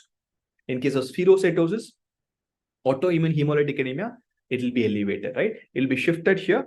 Generally, it's been given as shift to right or left, but I can call it elevated and reduced as well. It will be reduced in these three conditions, and obviously it will be both reduced mechanical as well as reduced osmotic fragility test for a sickled RBC because it's a damaged RBC. So definitely these things will happen. Fine. Okay. It's a very simple question. It's a PYK. I'm not going to waste much time here. Vegetarian, I'm not sure whether it's important for this question because if it's a vegan, I'd have been much more happier. But what's important for me is an MCV. MCV we have 110. Definitely in all these three. It's megaloblastic anemia. We had a PYQ which we discussed, which had a different thing. Same MCV of 115, but they said complete lack of fruits and vegetables. It's a modification of an old question. Like every doctor has been saying here, it's not an entirely new question paper. It's just modified of a previous year topics. That's all, fine. Okay. Next. It's a very simple one, right? Which of the following diseases have low transferrin saturation? Low transferrin saturation means there has to be less iron in the serum, right? Siderosis or your sideroblastic anemia will not have less iron in the serum. It's siderosis, it's excess iron in the serum, right? Hemochromatosis, again, excess iron in the serum. Pernicious anemia is megaloblastic anemia. It has nothing to do with iron at all, right? So low transferrin will be seen in case of an iron deficiency anemia, right? So this also we discussed. Transferrin saturation will be low in case of iron deficiency anemia, and also in anemia of chronic disease. In hemochromatosis or in hemocytosis, it's going to be elevated. Fine. Okay, it's as simple as that.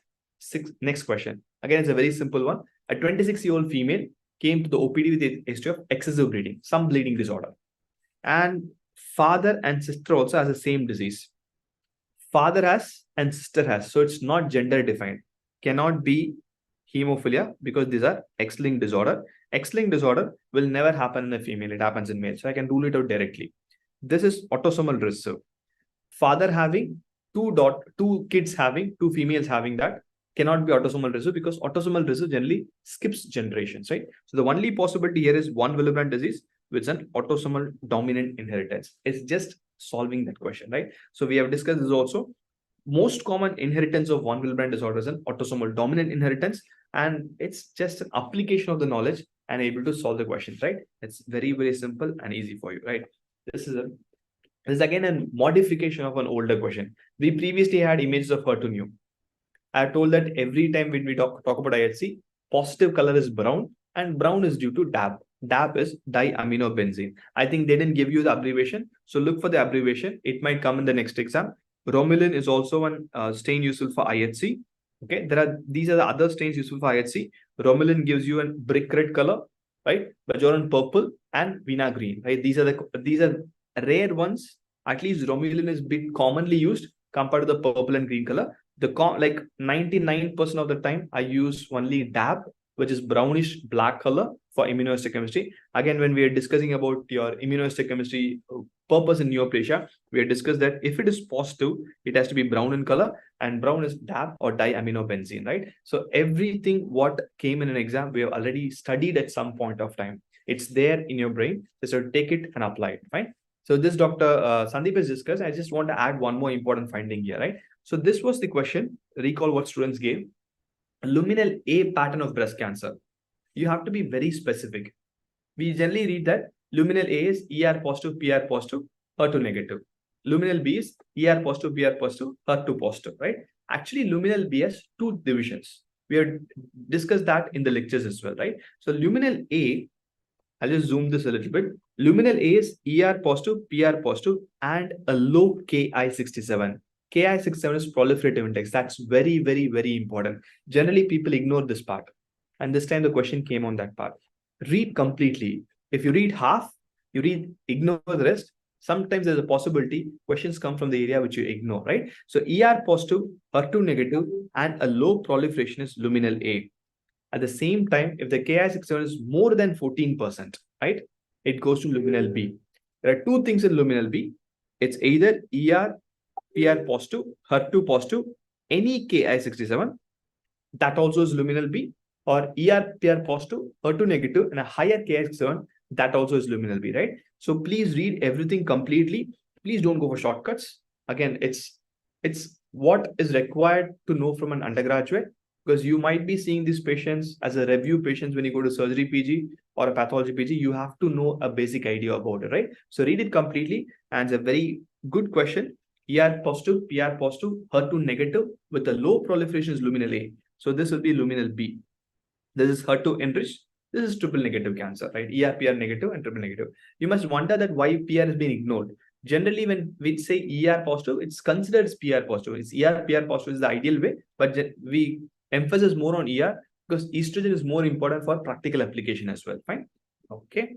The next one. So which are the following? There's a slide here. I couldn't gather the slide. I think it was a slide like this with a round thing. This was an LBC slide. LBC is liquid-based preparation of a pap smear. We have discussed this also, right? It's a rounded slide. That LBC will always be round. Thin prep or sure prep are the two trademark names for the LBC slide. LBC is the technology. Thin prep and sure prep are brand names. That's all, right? So the LBC slide, the stain which has been done is a pap smear. Normal pap smear. There are two modalities of pap smear. We'll discuss that. We have something which is normal, conventional pap smear, where we just use an Ayer spatula and you smear the mucus. So it's an irregular one. On the other hand, when you have LBC, LBC is something with liquid-based preparation. It has a very circular thing because it's a centrifuged material which has been put on an extreme round circle.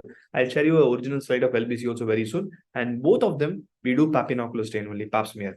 If pap smear is not there in the option, maybe next time, if pap smear is not there in the option, H&E can also be done for pap smear.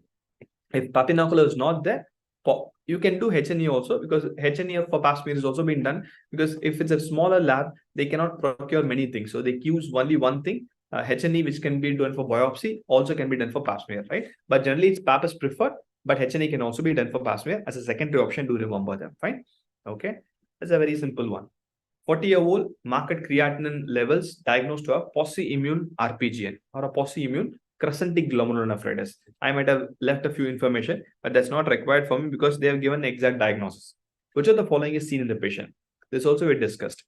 This is RPGN type 1 or your Goodpasture syndrome, right? We divide RPGN based on the linear, granular, or post-immune. That's linear. SLE, PLA2R, both of them will be type 2, granular, and ANCA mediated will be type 3 or post-immune.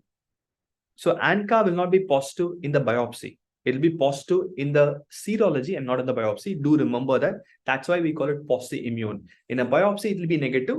These are vasculitis, vaginous granulomatosis, microscopic polyangiitis. That comes in the type 3, right? Or post-immune, where, like I said, it will be positive in the serum and not positive in the biopsy. Please do remember them, right? So these are some things which you have to remember. These are classical things of classification of RPGN, right? I'm sure you must have read this, you must have revised this, and you must have written this as correctly, right? So that brings me to the end of a very quick recall of pathology questions. Like I said, I have ignored a few because it's been shared. I cannot delineate saying that this is a pathology question, this is a medicine question, this is a surgery question. It's an integrated question, right? So whenever we are going to a clinical based scenario, that's what is going to happen. You will not be able to differentiate this is from this subject. Because when you become a doctor, when you see a patient, not the subject. So it's a welcome move by INICET as well as hopefully by NMC in future. They help us learn and analyze and diagnose and treat patient in the form of MCQ and not just to memorize few things, right? So if you have any doubts or if there's any contradicting options here, you can ping me on my Instagram channel or in the Telegram channel or in the PW MedEd Instagram channel. We'll definitely be able to give a better recorded version for all of you guys in the app, right? So if there's any doubt, do let me know. If not, we will go to the next person. It's done. Okay. So I welcome Dr. Murugan sir to continue with the PSM recalls. Over to you, sir.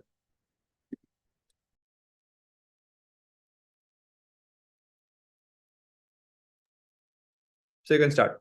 Hello, everyone. Hope you're doing fine. So this is the session. We have this recall session. We have this questions, limited number of questions only we got. But all are answerable questions, slightly easier, and compared to last INA exam, this is much easier actually. So we have, as of now, we got 5 questions. We will discuss those 5 questions. Okay, anything further, we'll add on to that. Okay, fine. So the first question is, okay, longitudinal study, observational analytical study is also known as. Okay, what is known as? Okay, any answers for this question? This is a straightforward question. Okay, question is talking about, we have this 2 types of study. One is observational and second is experimental studies. This is observational. Within the observational, we are further going to do descriptive, and we have this analytical study. The question talks about observational study and it talks about analytical study. Okay, that means analytical study. And it is longitudinal. Longitudinal means where there will be a follow-up will be there. Follow-up. Okay, so which study can give you this? Okay, so in analytical study, further we have this, in analytical studies, further we have this case control will be there.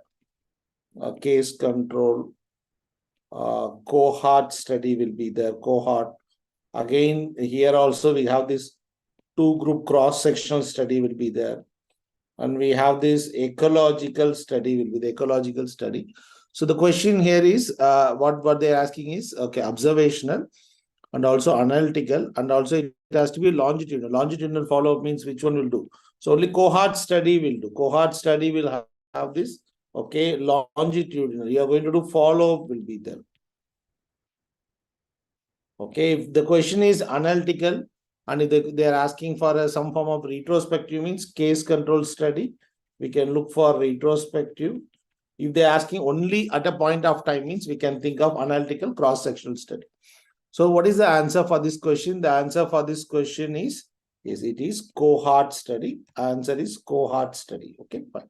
This is answerable question. It's there in our rapid revision notes as well as the original videos. We have it. Fine. We'll go to the next question, guys. So healthcare and disease in a population studies is presented by. So which of the graph that can present this healthcare and disease? Okay, so we have to see that we have these various graphs given. So the questions are somewhat related like these questions, somewhat related what they have given. So here, if you see here, what type of data we have to see? What type of data? What type of data is this? Yes. So graphs, we have different data. One is qualitative data, we have certain graphs, and quantitative data, we have certain graphs. So if you see here, okay, so for a qualitative data, we can use this bar chart, pie chart is there, spot map, pictogram, even a Venn diagram also we can use it. For quantitative data, so we have this histogram, we have frequency polygon, frequency curve, line diagram, scatter plot, box and whisker plot, stem and leaf plot is there. Okay, PP plot, QQ plot, we have these various graphs, the dot plots are there. So the question is here, you have to see what data is this. Okay, so maybe healthcare and disease. Okay, healthcare and disease. Okay, so better it may be here, it may be a qualitative data. So how many cases, number of cases reported. So in a cases reported in a particular area, so what cases reported? Okay, a particular district, how many, this district, how many cases, that district, how many cases in terms of healthcare. Okay, so preferably which graph we can use here is bar diagram. This is the remaining, all are meant for quantitative data. Since they are talking about disease, okay, this is qualitative data. We can go with qualitative data. So we can use this bar diagram. Bar diagram, further we have this by what's simple bar diagram is there, multiple bar diagram is there. We have this component bar chart is there. We have these various bar diagrams we can use. Okay, any of the graph we can use it. Fine. Okay, this is again a question from sociology. It's a straightforward question. Okay, nothing new here. So what is the learned behavior? Okay, learned behavior that has this socially acquired. Okay, this is what we got from students, okay, purely on a recall basis. So what is this learned behavior? Learned behavior socially acquired is culture.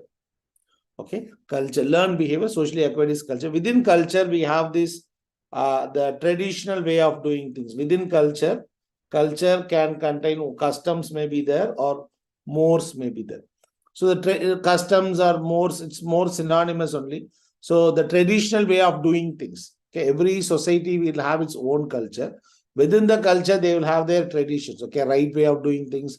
Okay, some stringent way of doing things. A right way of doing things, we can call that as a customs, and little stringent way of doing things. Okay, so that we call it as mores. Now, what is socialization? Socialization means, okay, learned behavior. How an individual, this is culture. So how an individual gradually acquires culture, okay, that we call it as socialization. Suppose for children, if you take, okay, so we socialize them, So how they gradually acquire the culture and becoming part of the society. So that we call it as socialization. Okay, fine. Next. This is the fourth one. It's a kappa statistics. Okay, it was asked in last exam also. Last exam was a much tougher question, which there they asked the calculation they asked. Okay, this time they asked interpretation. What is kappa statistics? Kappa statistics measures, okay, inter-observer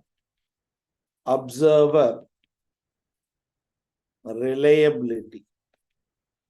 Okay, what is reliability? Okay, suppose some form of agreement they have. Agreement. Okay, we are talking in terms of agreement. Okay, 2 people are there. Okay, so whether they are agreeing to it or not. Suppose I have 100 ECG, I have 100 ECG I'm giving. So within the 100 ECG, okay, I'm giving to 2 people. Okay, so 2 persons. Okay, how much agreement is there between these 2 people? That we call it as agreement, inter-observer agreement. Okay, what is the inter-observer agreement? So as one person may say it as normal, the other person may say it as abnormal. This can be measured by kappa statistics. How to calculate it? Last time we had the question. So kappa statistics, okay, agreement observed.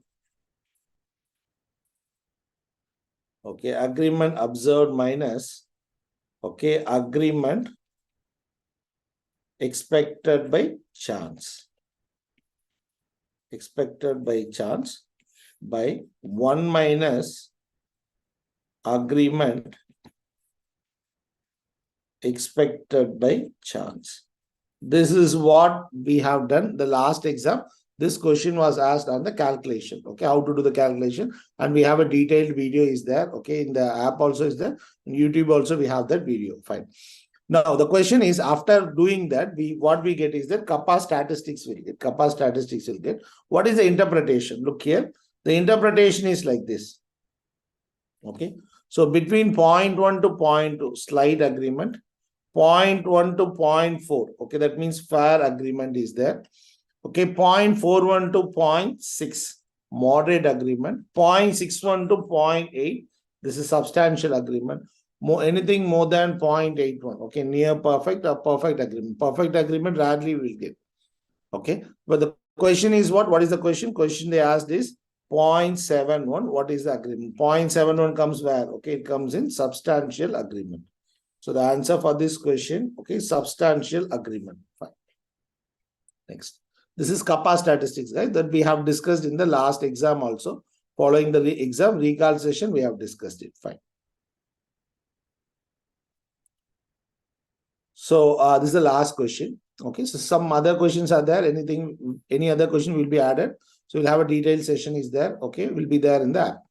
So all of the following true about National Program of Control of Blindness and Visual Impairment, except the question is except. So this program was launched in 1976. Okay, so the program was to, what is the purpose of the program? The program is to reduce, okay, blindness levels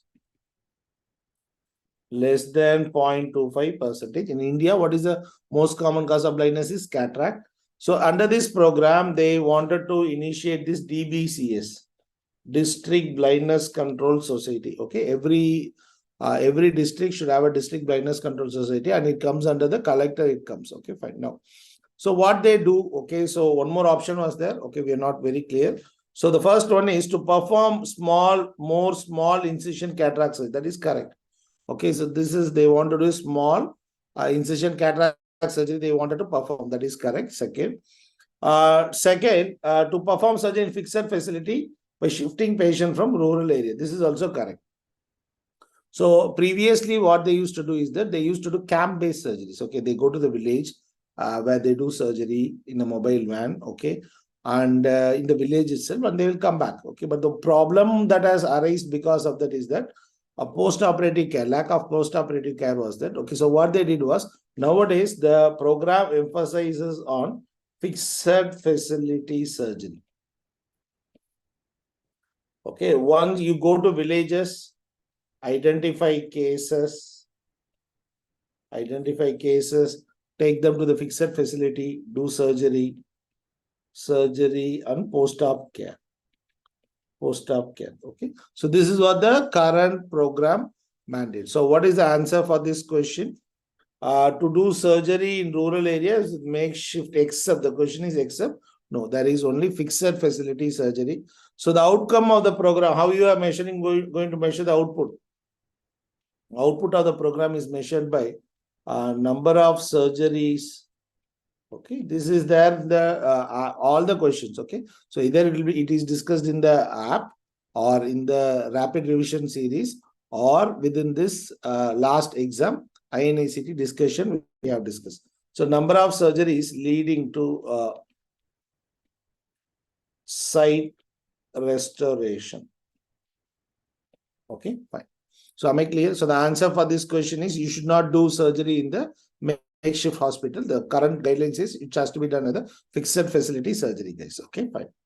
So these are the questions we were able to recollect, and we were able to do it now. So we will have a detailed session, okay, in the future. Okay, fine. Thanks for listening. Any other queries are there? Okay, you can put it in the Telegram group. We can discuss it, guys. Okay, thank you. Thank you, sir. Thank you for a brief recall of all the questions which came in community medicine.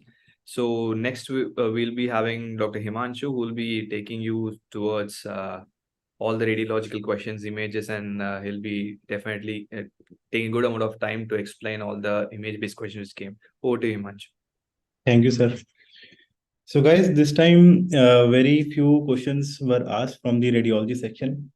But never mind, we are going to discuss these 3-4 questions which were asked.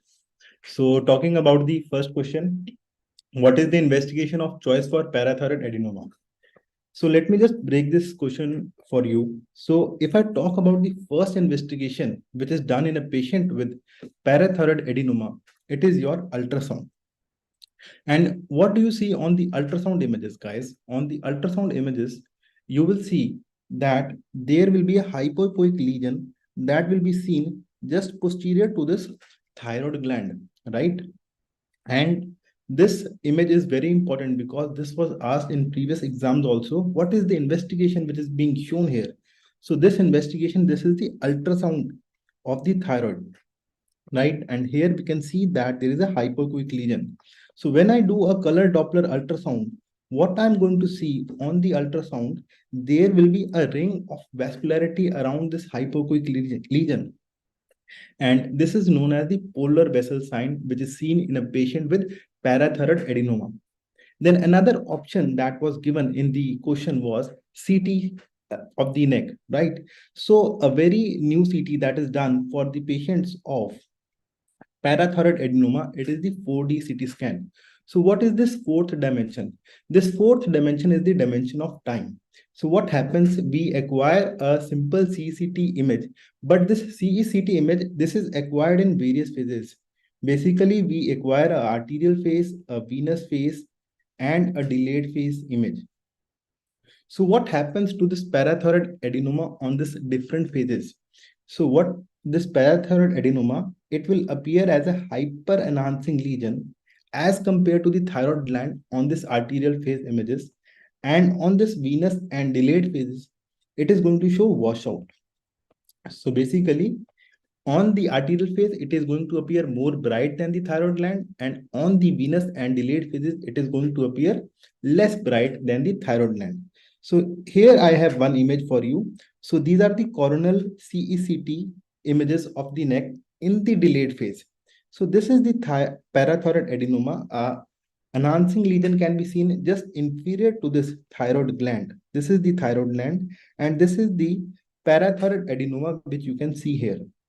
And if you look at this image very carefully, so this is supplied by a vessel also. So this is supplied by a vessel also, which is known as the polar vessel sign. Now coming to the nuclear imaging, right? So we all know the scan that is done for parathyroid adenoma, it is the system EB scan. Now, what is this SPECT scan? So SPECT is nothing, it is just a 3-dimensional image of the system EB scan. Like in a CT image, what happens? There are detectors all around the patient.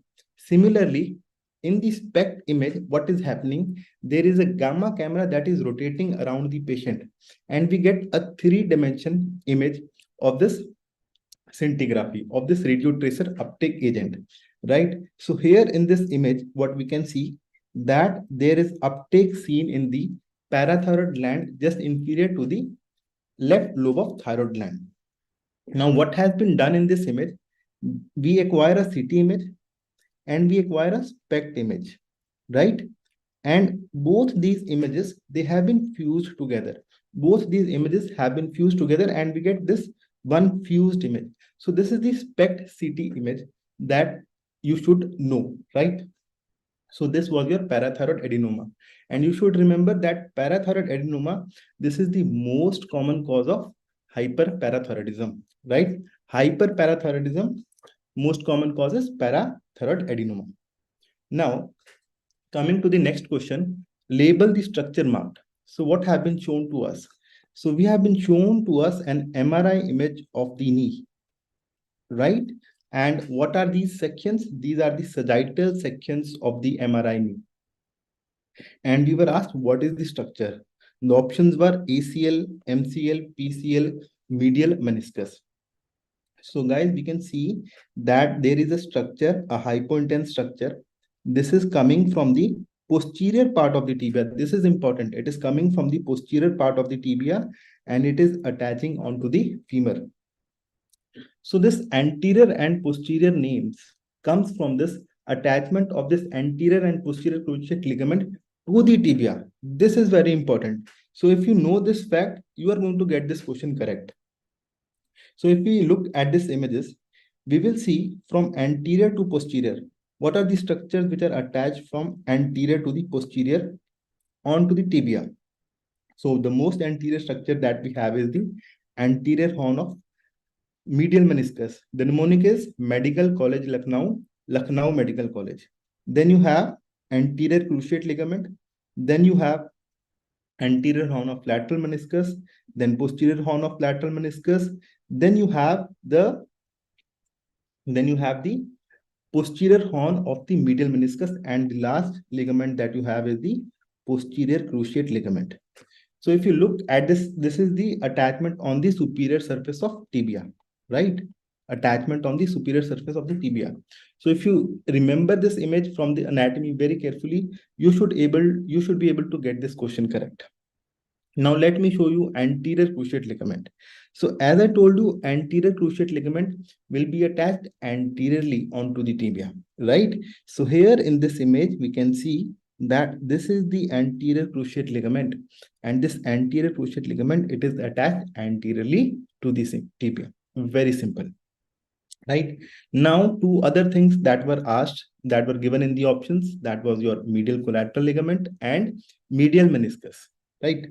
So just remember that both these medial meniscus and medial collateral ligament, they are very well visualized on the coronal images.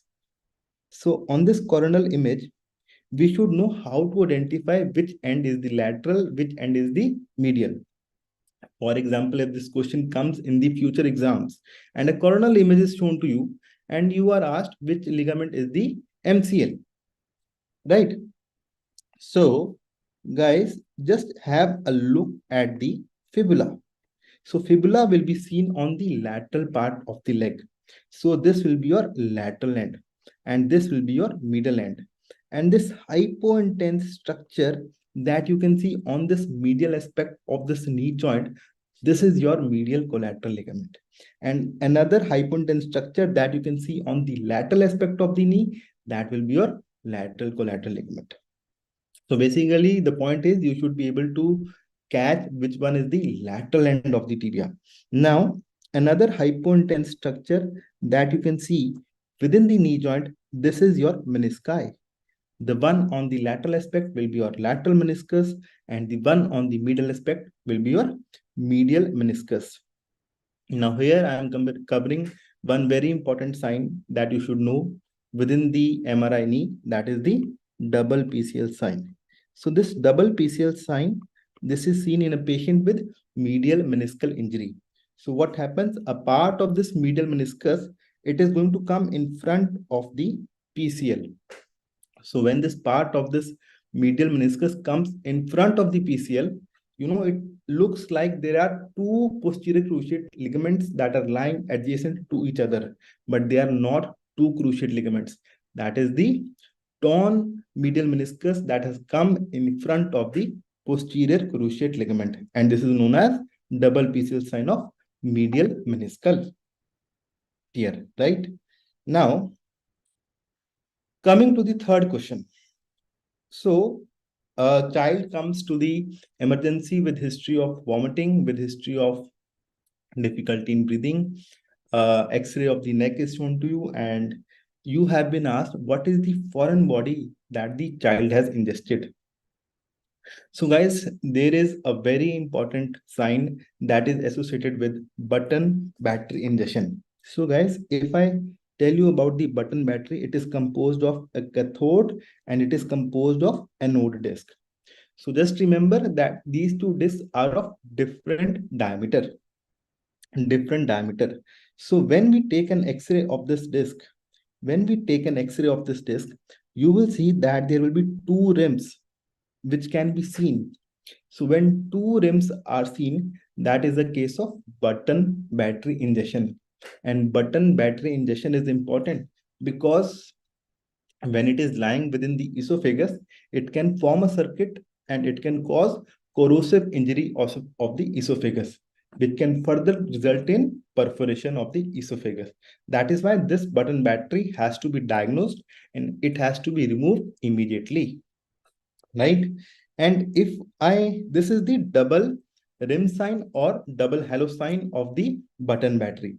And if I take a lateral X-ray of this patient, you will see very carefully that there are two rims. Two rims can be seen lying adjacent to each other of different diameter. So this is the step-off sign of the button battery. Whereas in a patient with history of ingestion of coin, you will see that there will be only a single rim. There will not be two rims. So this is what you had to identify in today's question. And one more thing can be asked. Okay, just by looking at the AP radiograph, can you guess where is this coin lying? Whether it is lying in the trachea or whether it is lying in the esophagus. So if you can see the whole coin in the AP radiograph, it means that this coin is lying within the esophagus, right?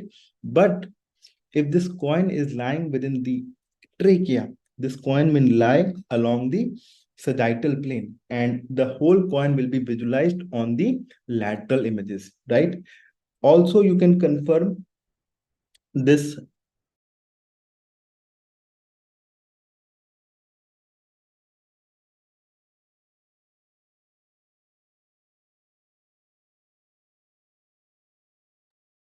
Okay.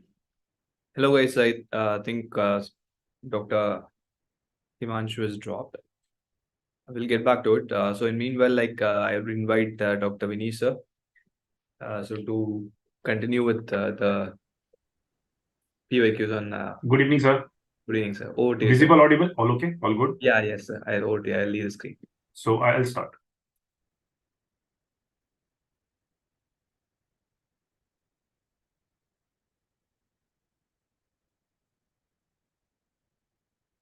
Okay, guys, so we'll be discussing the anesthesia questions from the INICET November 2023 recall. This is a session going on. The questions from anesthesia were fairly simple, very easy. The only point was a lot of people could not manage all the questions and all the stems. So let's do the fast for the recollection of all the questions which have been there and the options which are going to be there. Okay. If there are any questions, then I'll see them. You can write down, you can put your points and then I can discuss that also. So the first question, this has been confirmed by most of the students, even the stem is almost the same thing. A child was being delivered oxygen by nasal cannula at 3 liters per minute. What is the FiO2 being delivered? So the options given, there are few discrepancies. So 25%, 30%, 40%, 45%. All right. Some places, some people have mentioned that instead of 25%, the options given were 30, 35, 40, and 45. So in both these scenarios, according to me, the option, if the options given to us are 25%, 30%, 40%, and 45%, the correct answer here would be 30%, right? If the options become 30, 35, 40, and 45, in that case, I would put my bet again on 30%. But yes, 35% also becomes a close reason. So this question has been a slight twist from the normal questions which has been asked. Routinely, they're asking you questions from oxygen delivery devices in every exam. In every exam, including NEET, PG, INICET, all the exams, oxygen delivery devices have been asked. So normally they were asking what is the maximum FiO2 being delivered. But here they've asked you about not the maximum FiO2, but how much is being delivered. So basically, guys, what happens is room air contains 21% oxygen, right? So there's a basically formula by which you can calculate, right? And that is the room air around 20%. And then to that, you can add 4 multiplied by the flow liter of oxygen, which makes it fairly simple. So for example, if the room air is 21% or 20%, we can take it something like this. So for every 1 liter, so you have to multiply it by 4. So this would become almost 24%. So if you start at 1 liter, it becomes 24%, right? You add 4 onto it. If it is 2 liters, right? So it becomes, if you start at 2 liters now, multiplied by 4, it becomes 8, right? So you add it onto it, it becomes 28%. Now, if you start at 3 liters, guys, 3 multiplied by 4, it becomes 12, right? So this comes as 32%. Remember, it is not 30%. But most of the students have said that the option given was 30%. So we will stay to 30% because then it becomes closer to 30%, right? So that's the point. That's why this becomes the answer. Now, the next point is, in case they gave you the option which was 30, 35, 40, and 45%. So in that case, what would happen is, if it becomes, just we have to take the next one, just think like this. If it is 4 liters, 4 into 4 becomes 16, which means it is 36%. So if you start at 4 liters, it is 36%. If you start at 3 liters, it is 32%. All right. So a lot of people would say, a student did say, sir, why not 35%? When I was having a discussion with them, if it is 30, 35, 40, and 45. So in this case, guys, remember 35% is going to be close to 36%. And this would normally correspond to 4 liters of the flow and not to 3 liters. So according to me, even if the option given is 35 and 30 both, I will still stick around with 30%, right? Some students do feel that the answer is to be 35, but according to me, if these are the 4 options given to us, then 35 would not be the correct answer, because 35 would become closer to 36%, and that is at 4 liters of oxygen. And if you're giving 3 liters of oxygen, it is around 30 liters, but basically it is 32. Right. All this also gets influenced by the patient's respiratory rate, tidal volume, pathophysiology, all of those things. All right. So for me, the correct answer is option B. I mean, I don't know what the sequence was in the exam, but hopefully it is the same thing. But the correct answer would be 30%. All right. So that's the first question. The second one. Okay. If there are any messages, I'll take that. Okay. No messages. Next one. Which of the following criteria corresponds to ASA grade 3? Simple question again. A, mild illness, moderate illness, severe illness, and severe illness, which is a constant threat to life. So ASA grading basically is the American Society of Anesthesiologists grading, right? So the correct answer, according to me, here will be option C, which is severe illness. A lot of people would say, again, there's a confusion between B and C because moderate and severe. So if you go by the textbook definition of, what ASA grading is, so if you say this is the ASA grading that is being said, ASA grade 1 is a normal healthy patient. ASA grade 2 is a mild systemic disease. ASA grade 3 is what corresponds to the severe systemic disease, right? Many times it has been said a more moderate to severe illness. It has been given in some of the books also. But however, if you see the definition as to what the grade corresponds to. So basically ASA grading tells us the physical status of the patient, or how is the medical status of the patient. It's telling us the physical status, right? So it is basically going down and down and down. So ASA 1 is absolutely normal patient. A mild systemic problem, mild disease would be ASA 2. If that disease becomes a little bit more problematic, it increases further. That means it's not mild anymore. It's become severe. That becomes ASA grade 3. This becomes more severe so that it can lead to threat to life. That would become ASA 4, as means ASA 4 is a disease which has now become so severe that's a threat to life. ASA 5 is a moribund patient who is not expected to survive without a surgery, almost kind of gone, 50% to 60% mortality in this case. And ASA 6 is already a brain dead patient, and this is for organ transplant. All right. So ASA grading basically is telling us the physical status of the patient. So ASA 3 would correspond to a severe illness, right? So all these things, if you will see the options given to us, ASA grade 1 would be the mild. ASA 1 is a normal patient. Mild illness is ASA 2. Severe illness is ASA 3. And severe illness, which is a threat to life, is ASA 4.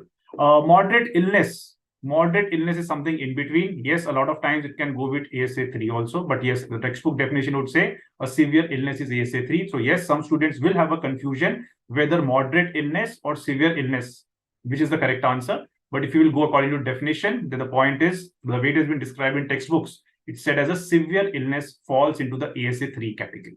All right. So the correct answer here is severe illness according to me. Right. Let us see the next one. Right. So this was one question which I think has straight away come from a previous year's question. Right. So what the students told me was this is regarding CO2 embolism, and one point probably was not given over here, which kind of I have added, and that is about the peak pressure. This I think probably was given or not given. Students were confused, but this is exactly what the students told me. A pale patient was undergoing laparoscopic cholecystectomy, male patient. During the surgery, it was observed that a sudden fall in EtCO2. SpO2 also fell down, and there was a hypotension seen. So these were the words of the students. So the same thing which we have discussed before as well. This question has been asked previously also, and this has been a previous year question, right? If it is the same thing, all right? Almost the same thing has come. Which is the most likely probable diagnosis? CO2 embolism, pneumothorax, endobronchial intubation, or bronchospasm. So here a patient is undergoing a laparoscopic procedure. A laparoscopic procedure means the carbon dioxide has been insufflated inside the stomach, and then the surgery is going on, which means CO2 has been pushed inside the patient, right? So once the carbon dioxide has gone inside the patient, you will expect to increase, right? So if there is a carbon dioxide increasing in the patient like this, which is normal. But if there is a decrease in carbon dioxide, means something has gone wrong, right? Something has gone wrong. So there is a fall in EtCO2. SpO2 has also fallen down, and blood pressure is also decreased. So there are three problems over here that we can see in a patient who's undergoing laparoscopic cholecystectomy, right? So the correct answer here is carbon dioxide embolism, CO2 embolism. That's the correct answer. Pneumothorax. So if there is pneumothorax, right? If there is pneumothorax, right? SpO2 will decrease. Yes, it will decrease. BP will drop down. Yes, it might drop down. Correct. These two things can be there. But what about EtCO2? EtCO2 is not going to decrease directly in pneumothorax straight away. It doesn't fall. If you see the graph of carbon dioxide, a normal graph of carbon dioxide looks like this. This is capnography, normal IPPV or normal ventilation going on. If this falls down, which means there is no carbon dioxide coming, no metabolism taking place, or it has decreased. So this would suggest an embolism. This may suggest death. This may suggest accidental extubation. This may suggest esophageal intubation, right? In pneumothorax, your tube is in place. Ventilation is going on. There may be a problem. So the expiration of the patient may be a problem, which means your carbon dioxide, the graph which was straight, this might go down more like an emphysema sort of a thing. Okay, something like this. But your carbon dioxide will be maintained. The CO2 coming out will be regular. It's not that our tube has gone out or the patient has collapsed, right? So here you will still get carbon dioxide coming out of the patient, and this is not the correct answer. Endobronchial, it means our tube instead of the trachea has gone inside the bronchus, but the patient is still intubated. So you are not going to get a graph like this. So pneumothorax also, you will not get a graph like this. Endobronchial intubation also, you will not get a graph like this. Even in bronchospasm, which means the problem is coming for the carbon dioxide to come out, which is said to be a shark fin pattern. So which means regularly carbon dioxide is coming out, patient is intubated, but this is what is called as a shark fin appearance. And this also has been asked as a previous year's question many a times. So this is what is seen in bronchospasm. So if you will see pneumothorax, endobronchial intubation, and in bronchospasm, all the three things, the respiratory rate, in the sense the respiration is going on. With every breath, carbon dioxide is coming out, and that's why it means your endotracheal tube is in place or metabolism is taking place. There's no problem. However, if there is an embolism, your carbon dioxide straight away falls down directly. You're not going to get a graph of capnography. So the correct answer here is carbon dioxide embolism. This is the question number 3 that I think I could find out. Okay. So let's take the next question. All right.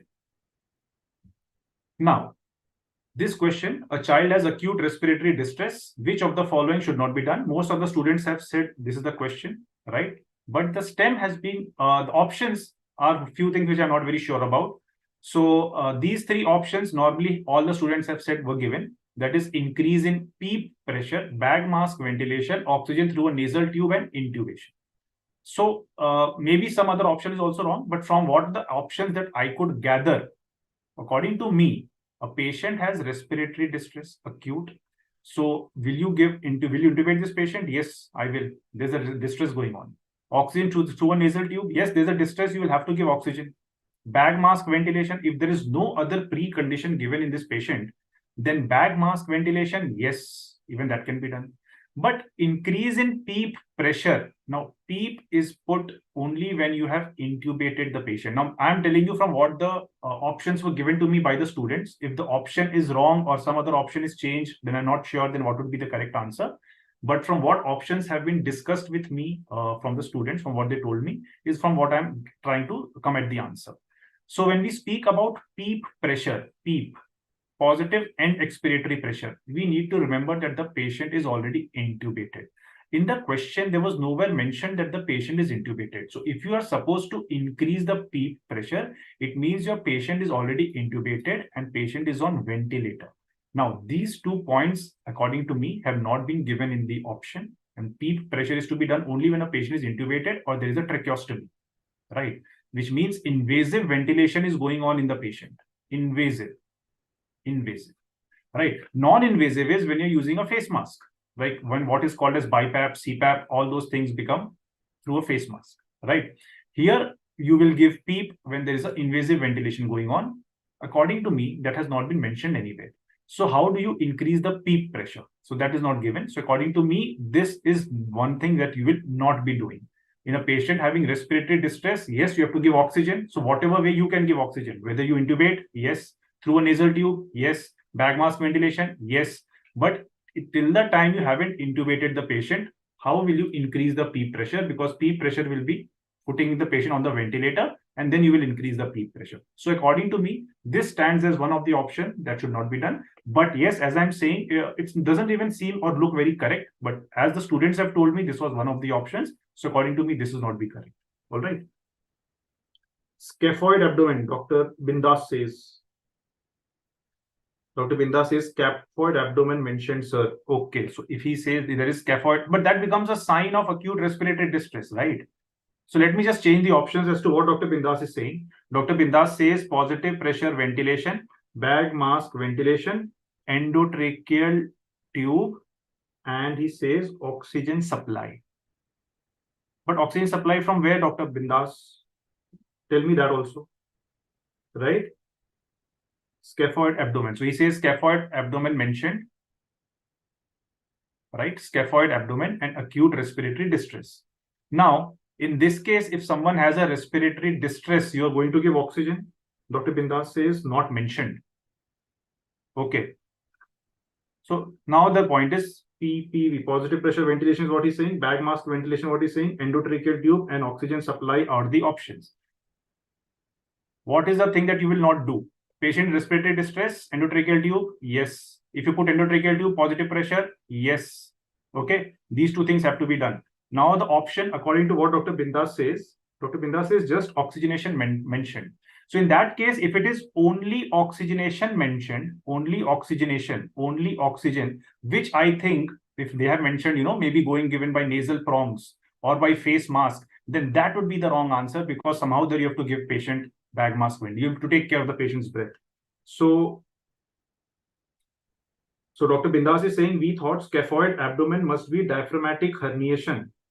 But wasn't that another question? That's what I'm saying, Dr. Bindas. That's the point, There's another question, Dr. Bindas, which other students have shared with me, which is the next one. So just correct me if I am. So this was a question. What should not be done in a patient of congenital diaphragmatic hernia? This was the fifth and the last question which I was discussing. So Dr. Bindas, since you're discussing with me, let me know about this. And here I could just the same thing. I could not gather another two things, but from what students gathered, they told me bag mask ventilation, intubation. So here in this case, if you already know that the patient is congenital diaphragmatic hernia, then bag mask ventilation should not be done, because congenital diaphragmatic hernia, it's contraindicated. Dr. Bindas says, this is the question, sir. Diagnosis not mentioned in question. Okay. So now the point is, okay, so on YouTube, perhaps we are getting the correct question then. Okay. So on YouTube, we are getting the correct question. So maybe this question has come in this manner, right? Let's formulate the question and discuss with Dr. Bindas now. I hope you have time, right? So the child has acute respiratory distress, scaphoid abdomen, and now they have not given it as congenital diaphragmatic hernia. So what is the next step, or what should not be done? So let's change the options now from what he has said. Instead of increase in PEEP pressure, this becomes positive pressure ventilation. Bag mask ventilation becomes one option. Oxygenation, as he said, oxygen becomes one option. Intubation becomes the next option, correct? Now this becomes your question. So scaphoid abdomen, acute respiratory distress patient has come. And now you're supposed to say this becomes your congenital diaphragmatic hernia. This is exactly what Dr. Bindas is saying. All right. So in this patient, now that you have seen congenital diaphragmatic hernia, right, this becomes a risk of aspiration. In all these conditions, bag mask ventilation becomes contraindicated. So therefore, the correct answer then that would become is bag mask ventilation. So in a patient here, contraindicated would be bag mask ventilation. So whenever you, what are the conditions where bag mask ventilation is contraindicated? So bag mask ventilation contraindicated is in any case of risk of aspiration where you suspect. Normally in anesthesia, I would say any patient who is full stomach, right? Apart from someone who's full stomach, anything in the stomach, which is pregnancy, obesity, ascites, tumors. All the congenital causes like congenital diaphragmatic hernia, tracheoesophageal fistula, pyloric stenosis, meconium aspiration syndrome, all of them are risk of aspiration. Apart from that, medical causes like GERD, right? Diabetes mellitus, long-standing, or surgical causes like intestinal obstruction, volvulus, all these conditions are called as risk of aspiration, and all these conditions, bag mask ventilation is contraindicated. All these points have been discussed, right?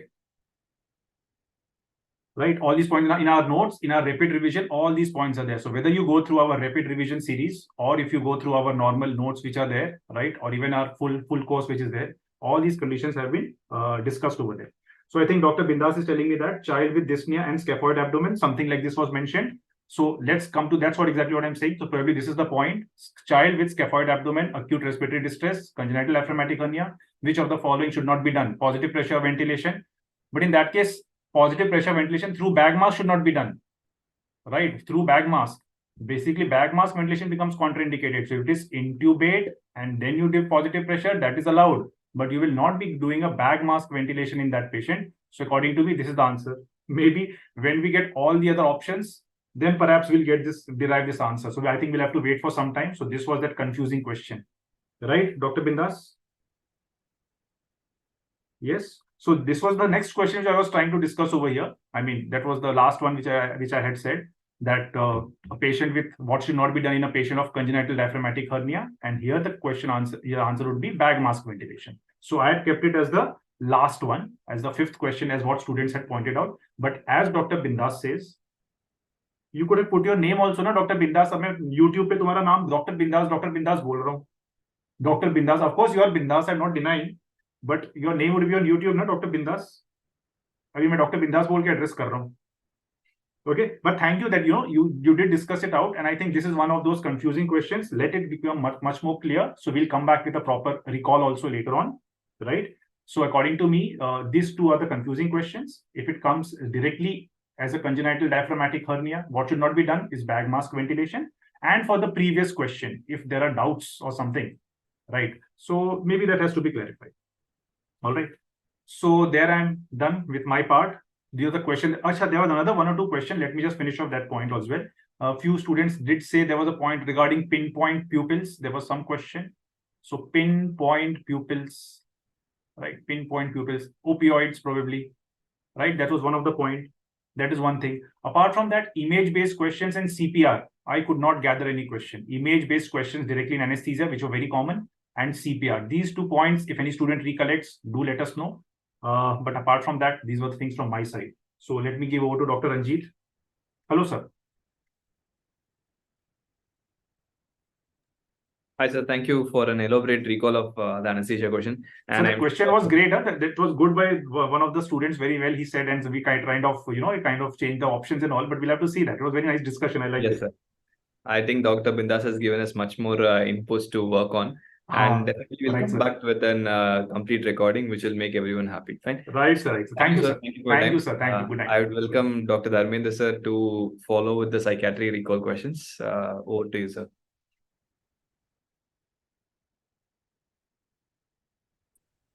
Hello. I'll give this stage to you. Yeah, you're audible and visible, sir.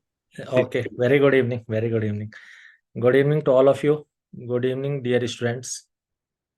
So, yeah. Hope I'm audible and visible. Okay. So, hope everybody, done well today exam. Basically, while going through these MCQs again, the one statement proves that they don't change the, topic, they just change the MCQ. Particularly in psychiatry, the same thing happened. This time they asked more MCQs regarding psychopharmacology. So we'll go through, and in between, if you have any, query related to these MCQs or any new MCQ, please drop me a message. I will be, happy to answer it. So the first MCQ, if we'll go through recall, a patient was started on amitriptyline and was found unconscious. Which of the following doesn't suggest TCA toxicity? So again and again, they are asking MCQ regarding the TCA toxicity. Arrhythmia, yes, the main TCA toxicity, they affect the, ECG changes are there, the interval, QRS interval, QT interval increases. Even we say right axis deviation, the QRS interval more than 100 millisecond. So the mostly changes occur during TCA toxicity in heart. Arrhythmia will be the right answer. Confusion, it's a right option. Pupillary dilation, yes, because it gives the anticholinergic effect. So pupillary dilation will be there. It won't be hypothermia, it will be hyperthermia. So the answer of exclusion will be hypothermia, because in TCA toxicity, hyperthermia occurs, not the hypo. So it's a answer will be C. So TCA toxicity, again and again they are asking, and TCA, one of the recent, like one of the first antidepressant was there, but due to overdose, due to TCA toxicity, there was a question mark over the TCA that in the suicide is a major concern in depression. So how you can prescribe the medication which are lethal in overdose? And that was the reason that NExT group came into the limelight or market. That was a SSRI. So in this MCQ, the answer will be hypothermia. It occurs hyperthermia, not the hypothermia. So there is a blurred vision, pupillary dilation, dryness of mouth, anticholinergic effect will be there, and there will be confusion and arrhythmia, not hypothermia. In this MCQ, a pregnant female was with bipolar disorder with previous history of 4 episodes and no episode for last 1 year. Yes, last 1 year, controlled with lithium 750 milligram. Now the 3rd trimester came to the psychiatry. What is the next management? So again, lithium, sometime in last discussion also I mentioned that sometime we say that even lithium MCQ is not there, it means exam is going to cancel. That important this drug is. Last 10-year paper you will see every time they are asking MCQ, one or another MCQ regarding the lithium. So this time they asked, this was a little tricky MCQ. See, the theory says, usually the theory says that in 2nd or 3rd trimester, basically the renal excretion of lithium increases. So you have to increase the dose. So that is according to theory. So it's a little, the tricky MCQ, very difficult to give the direct answer. You go through the theory, it says that in 2nd and 3rd trimester, you have to increase the dose of lithium. Because renal excretion basically of lithium increases, so you have to increase the dose. But now in MCQ is given 4 episodes are there. Currently since 1 year, there is no episode.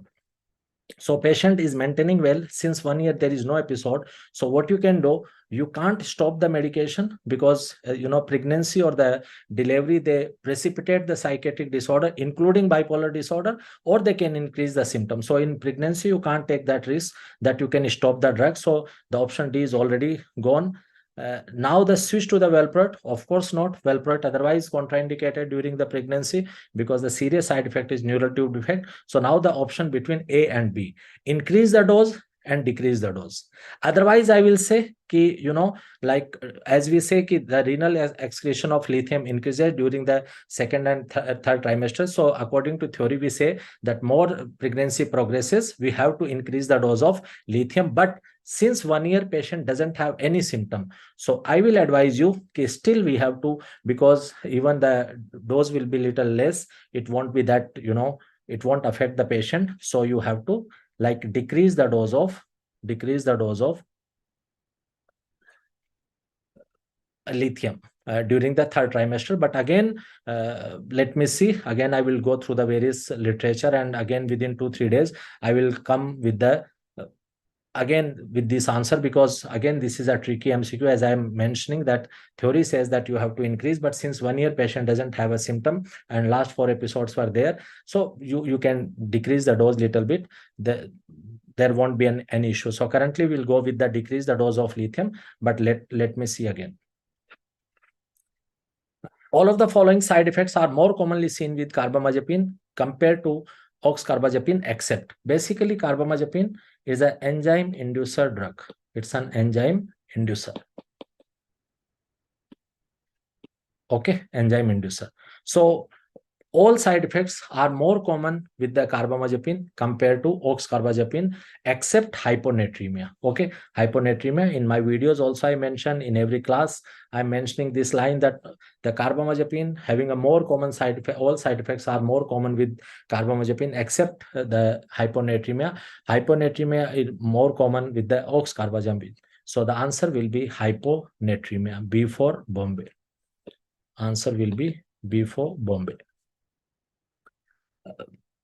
The mechanism is same. Otherwise, we prefer the lithium and valproate. If valproate, because of some liver function test are deranged, we can't give the valproate, then we go for carbamazepine. It's also effective mood stabilizer. Oxcarbazepine usually we prefer during pregnancy. In other condition, it has a lesser side effect. But hyponatremia is more common with the oxcarbazepine compared to carbamazepine. So in this, answer will be B for Bombay. Rashes, the blood side effects, thrombocytopenia, hepatitis, these side effects are more common with the carbamazepine. In this MCQ, a patient was on mood stabilizer and developed hyperammonemia. Which of the following is likely to be the responsible? So the lamotrigine, valproate, carbamazepine, and topiramate, as I mentioned, if you'll see the valproate, initially we go for either the valproate and the lithium, because these are the more commonly used mood stabilizer. In lithium, the indication for lithium is what? Either the family history of bipolar disorder. So patient came to you, you made a diagnosis of bipolar disorder, whether family member they used lithium or not. If they're having a family history, if the patient having a family history of bipolar disorder, the indication is lithium. And the second indication for lithium is what? No comorbidity, means the patient having a bipolar, but there is no comorbid substance use disorder or personality disorder, then we go for the valproate. Okay. We go for the lithium. So there are two indications of lithium. One is the family history of bipolar disorder, and second is no comorbidity. The indications for valproate are rapid cycling bipolar disorder, number one. Number two, comorbidity, when there is a comorbid substance use disorder and the personality disorder. And the third is, we say, dysphoric mania. Dysphoric mania means the mania with the irritability.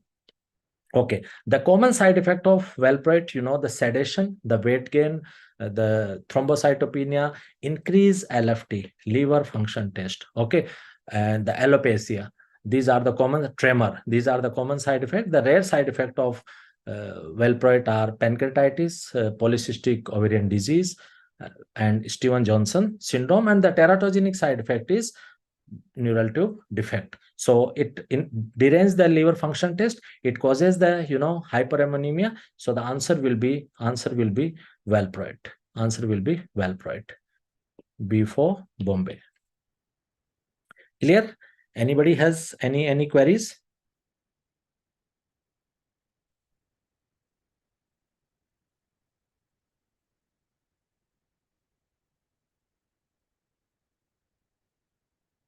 Okay.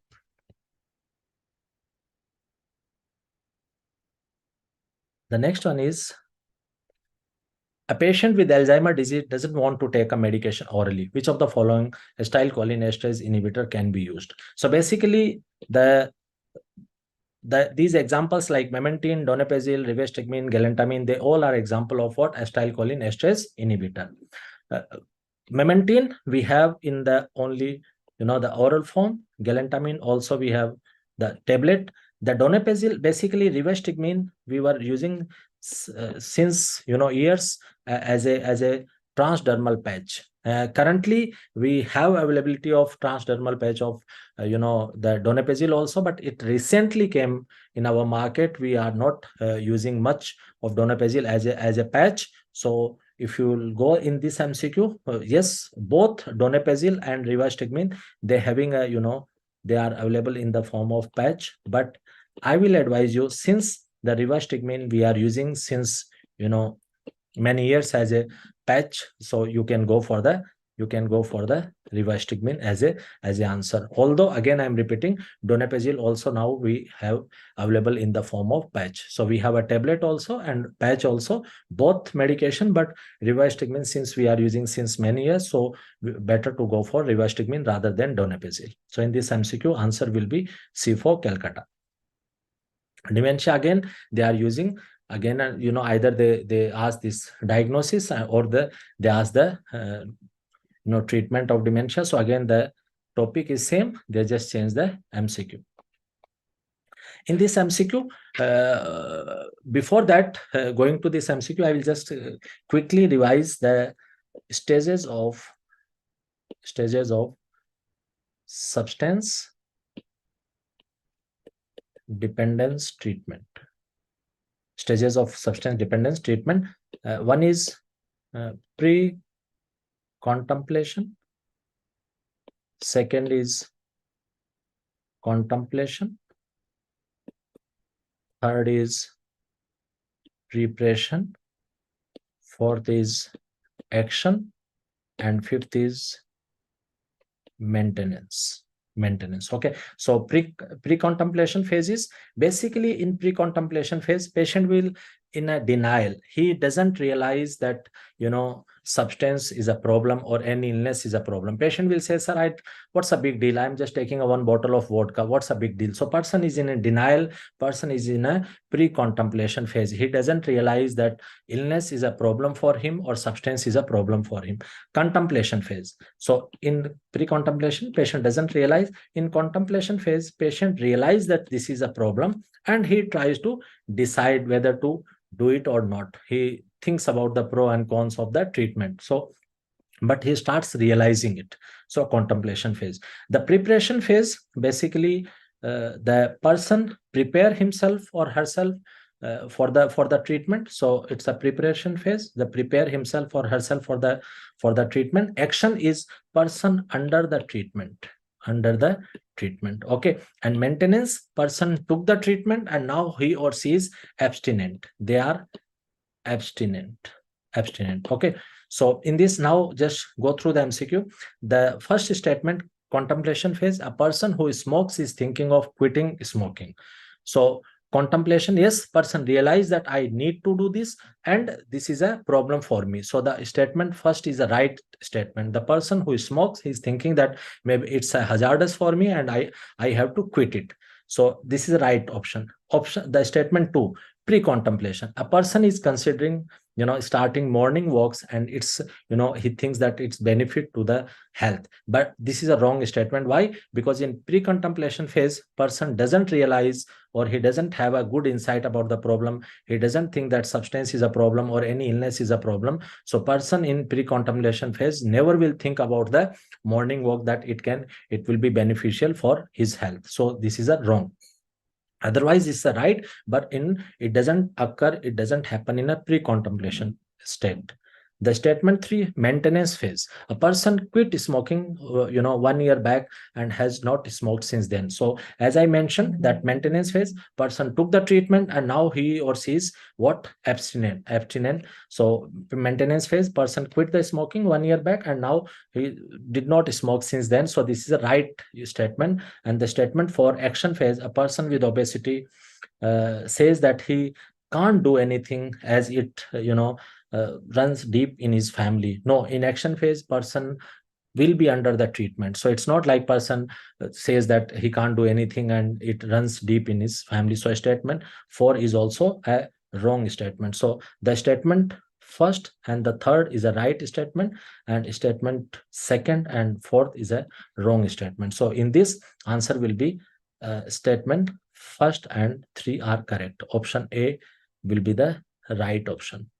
Okay, so these previously also they asked this, but this time they have given this statement, and they ask, sometimes they ask directly give one statement, and they ask in which till now this MCQ has been asked that they give the description in MCQ, and they ask the person is in which state or in which phase of substance treatment. But this time they have given the statement, and they ask that which statement is correct. So indirectly they have asked, but it's still the previous years also this MCQ have been asked. In my video also you can go through and you can find it. So these were the MCQs regarding the psychiatry. One MCQ I think was there regarding pregabalin also. That pregabalin, I think that we can use pregabalin. If somebody can tell me.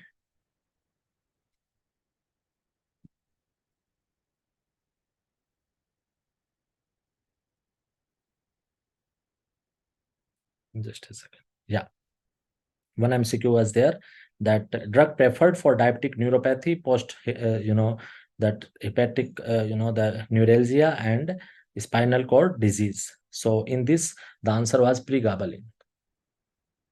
Options were given: pregabalin, carbamazepine, gabapentin, and acetaminophen, but the answer was pregabalin. If you compare the pregabalin to the gabapentin, pregabalin is a the most literature, the meta-analysis says that pregabalin is a preferred drug in a diabetic neuropathy in a spinal cord diseases. So answer was pregabalin. And one MCQ I think they asked about the culture. So in culture also, I think Murugan sir is covered this culture wala MCQ.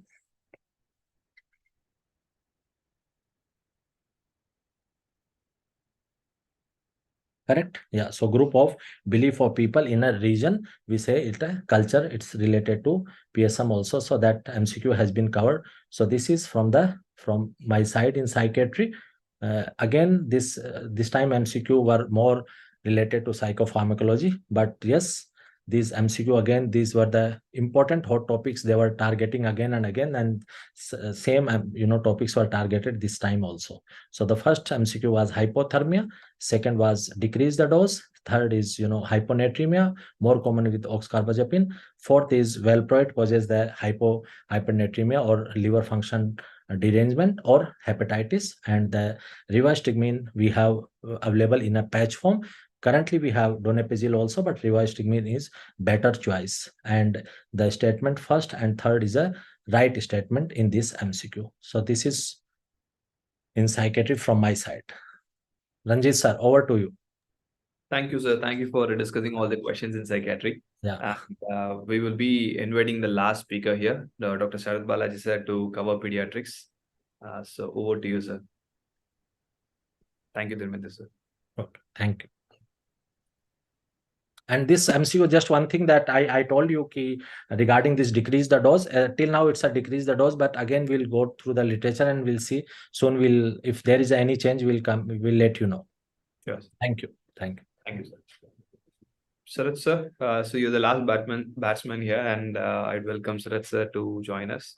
Okay, host to disable participant screen sharing. Just give me a second, sir. Aditya, can you please help with screen sharing?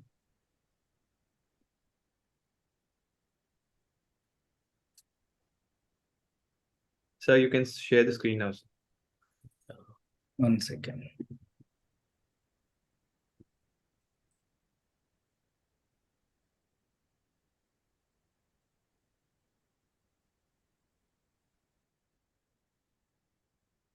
Am I audible and visible?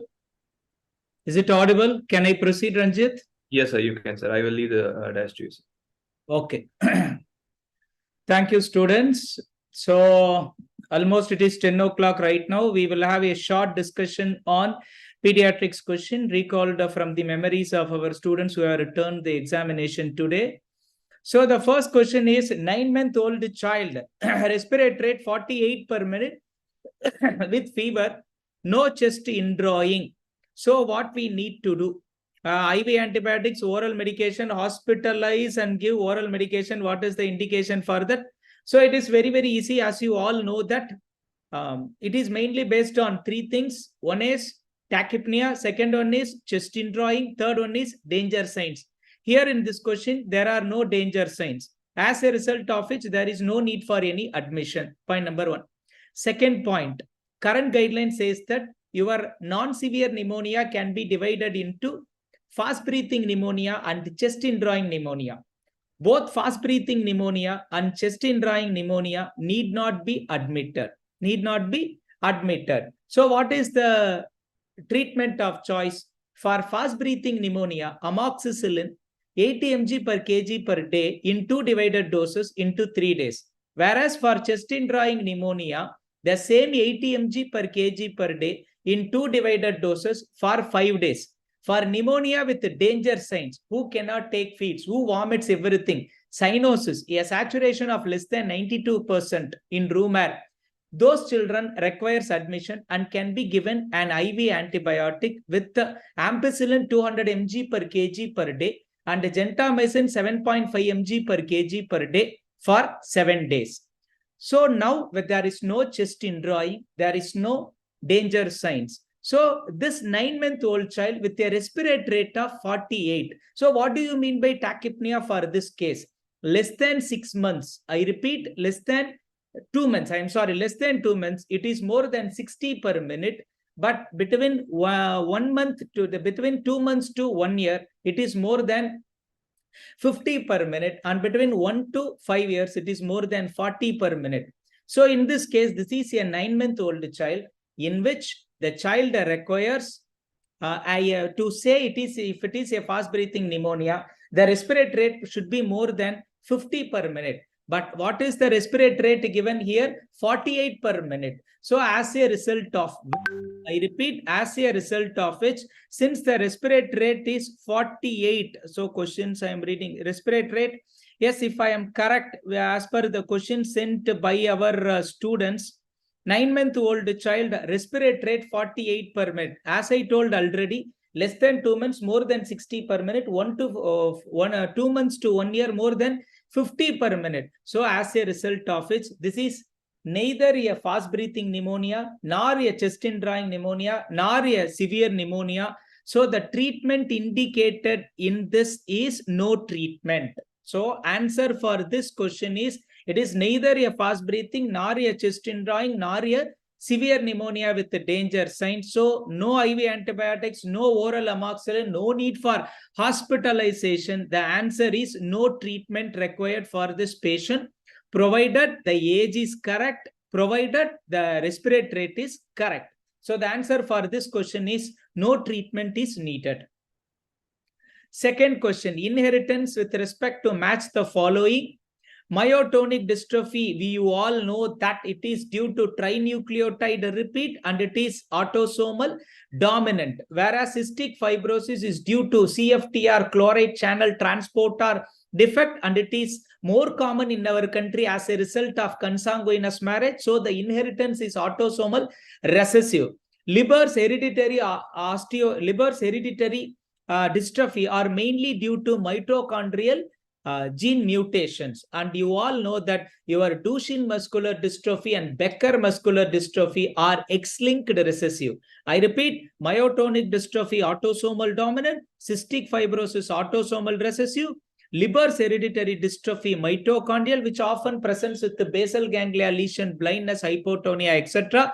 Duchenne muscular dystrophy, it is associated with the inheritance of X-linked recessive. It occurs only in boys. The second question, match the following, is over. Third, a child is presented with meningitis. I repeat, a child is presented with meningitis. CSF protein values as given by our memory by our students who had returned the question. Protein is 63 milligram per deciliter. Glucose is 20 milligram per deciliter. Lymphocytes plus. So what it is, whether it is a viral, bacterial, TB or none.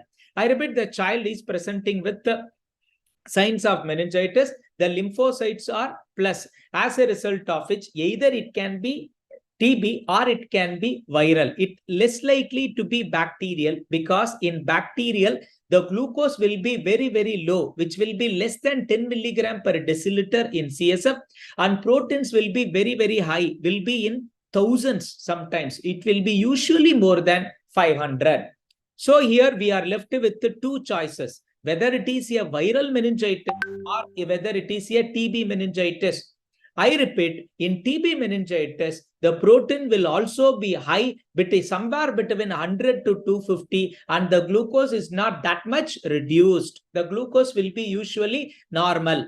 As a result, even though lymphocytes are plus, the proteins and sugar value of CSF is not suggestive of TB. And finally, we are left with viral. Yes, as you all know, in viral infection, there will be a lymphocytic pleocytosis in CSF, and your protein will have a mild elevation. The proteins will have a mild elevation of more than 40 milligram per deciliter, which fits into this case. And glucose less than 50 is considered to be low. Here the glucose is low, but usually in viral also, glucose will not be this much low. Two viral infections, viral meningitis that can be associated with the reduced CSF glucose are, one is herpes simplex, second one is mumps encephalitis. Your herpes encephalitis and mumps encephalitis are associated with reduced CSF glucose values compared to all other viral meningoencephalitis. In those conditions, your glucose will usually be normal. Since protein is mildly elevated, lymphocytes are plus, glucose 20 reduced, I will vote in favor of either a mumps meningoencephalitis or herpetic meningoencephalitis. So both of them will come under viral category. So the answer for this question is viral meningoencephalitis. In cystic fibrosis, the chloride concentration increase in sweat and decrease in pancreas, and there are so many permutations and combinations had been given in other options with the B, C, D. It is very, very useful to remember that in almost all ducts of the body, whether it is whether it is your or any duct which is present in the body, what will happen? The chloride transport into the duct will not happen. As a result of which, along with the chloride, water cannot come out. As a result of which, there will be an increase in viscosity in the ducts. This increase in viscosity leads to incisipation or accumulation of mucus, which in turn causes pressure damage to almost all ducts in the body, particularly pancreas, as a result of which you will get pancreatic insufficiency in almost all patients of cystic fibrosis. So what will happen to the chloride concentration in the pancreatic duct? The chloride concentration in the pancreatic duct will be decreased. But the reverse happens in case of sweat gland. You all know that the most common screening test to identify cystic fibrosis is increase in the sweat chloride content of more than 60 millimole per liter. That's why the answer should be chloride concentration increases in sweat and decreases in pancreas. The answer for this one is given here. All other permutations and combinations were given in BCD choices. Not seen in Down syndrome. Hypothyroidism, you all know that almost 25 to 45 patients of Down syndrome are associated with hypothyroidism. And the same frequency will be happening. A sensory neural as well as conductive hearing loss occurs in case of Down syndrome. short stature is mandatory, brachycephaly will occur, and caudal regression. Caudal regression is a feature of infant of diabetes mellitus and it doesn't occur in Down syndrome. I repeat, hypothyroidism, hearing loss, short stature, hypotonia, all are features of Down syndrome, whereas caudal regression syndrome is a feature of infant of diabetic mother in which there will be agenesis of sacrum. Next question. What is the treatment for diabetic ketoacidosis in a child who presented with sugar of more than 400 milligram per deciliter? Remember, as far as the presentation of diabetes in pediatrics is concerned, almost always it is type 1 diabetes mellitus. Antibodies to insulin islet antibodies will be formed, as well as a result of which there will be a complete destruction of beta cells, leading to insulin insufficiency, leading to type 1 diabetes mellitus. Almost all cases of diabetes mellitus in pediatrics, the presentation is diabetic ketoacidosis because of wastage of sugar in urine, as a result of which by osmosis almost all will lose their extracellular fluid compartment in the urine, leading to the presentation of severely dehydrated child along with acidotic or Kussmaul breathing.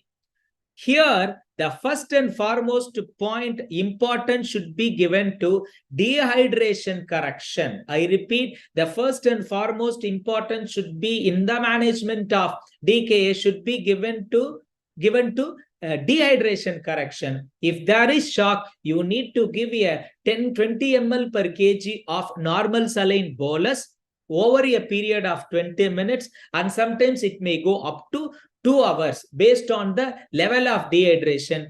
We will correct dehydration first, then only we will start insulin bolus through IV. But nowadays people have started using subcutaneous route also. But as far as your level is concerned, the first 2 hours are mainly meant for dehydration correction, because majority of them will die of cerebral edema. So correct the dehydration first in the first 2 hours, followed by you need to start an insulin drip after 2 hours. The treatment course will be over a period of 2 days. In fact, the dehydration correction will be over a period of 2 days. And after the reduction of after the sugar getting reduced to less than 250 milligram per deciliter, your normal saline will be replaced by dextrose along with normal saline. So the treatment for diabetic ketoacidosis in pediatrics is the presentation of type 1 diabetes mellitus. The first 2 hours is meant for dehydration correction, which is followed by insulin infusion to start with 0.05 to 0.1 units per kilogram slow IV infusion. This is the answer for this question. Child, 3 days diarrhea, vomiting, and altered sensorium, all can be possibilities except, very, very simple. Whenever any child comes with diarrhea, particularly if there is an altered sensorium, we all know that altered sensorium itself is a manifestation of severe dehydration. Not able to take feeds is a manifestation of severe dehydration. Apart from that, the child may develop convulsions in diarrhea. When such a child develops convulsions along with altered sensorium in the presence of a severe dehydration, the common things you need to consider are, one is hyponatremia. There is one another thing called hypernatremia. Both of them can produce convulsions. Second one is, because of severe dehydration, there is very high possibility of cerebral venous thrombosis. So hyponatremia can be an answer. Hypernatremia can be an answer. Blood in stools can be hypernatremia can be an answer, as well as severe dehydration can be an answer. Cerebral venous thrombosis can be an answer. And whether we need to consider hemolytic uremic syndrome. Hemolytic uremic syndrome usually follows dysentery caused by coli 0157H7 or Shigella dysentery in our country. So whenever a child with dysentery develops altered sensorium, we may need to think in terms of hemolytic syndrome, but here the child had only brought with loose stools, vomiting and diarrhea. If the question contains blood in stools, then hemolytic uremic syndrome can be a choice. Since it is not there, your hyponatremia, severe dehydration and cerebral venous thrombosis are possible causes and not your hemolytic uremic syndrome. Next question. In neonatal resuscitation, to assess adequate response to ventilation, the best way to check is, see, you all know that the steps in neonatal resuscitation. One, you need to follow the initial steps of resuscitation, such as soon as the baby is born, you need to wipe the baby with a pre-warmed towel, keep the baby under a radiant warmer. You need to suck the mouth followed by suck the nose, and you need to put the baby in a sniffing position. That is sniffing position, that is a roll of towel under the shoulder blade. So these are all the initial steps. If the child doesn't cry with your initial steps of resuscitation, then you can go for tactile stimulation. But all these things should be done within 1 minute. At the end of 1 minute, you will start positive pressure ventilation. I repeat, at the end of 1 minute, you will start positive pressure ventilation at the end of 1 minute if the heart rate is less than 100 per minute. After 1 minute, if you start positive pressure ventilation, each and every 30 seconds, you need to assess your heart rate. After starting positive pressure ventilation, if the heart rate is between 60 to 100, you need to start Mr. Sopa. That is, snugly fitting the mask, reposition the neck, open the mouth, proper suctioning, as well as finally, either if the child's heart rate is not increasing, you need to put laryngeal mask airway or intubation. If the child's heart rate is 60 to 100 and not increasing, the child's heart rate is 60 to 100 and increasing, just continue your bag and mask. The child's heart rate becomes more than 100, stop bag and mask. The child heart rate is less than 60 per minute.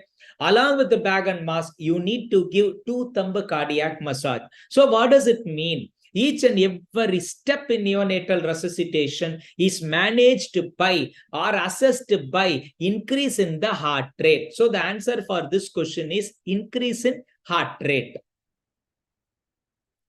Perinatal asphyxia assessment, except you all know that there is a definition of perinatal asphyxia, which includes an Apgar of 4 to 7 after 5 minutes. This is moderate asphyxia. If it is less than 3, we will call it as severe birth asphyxia.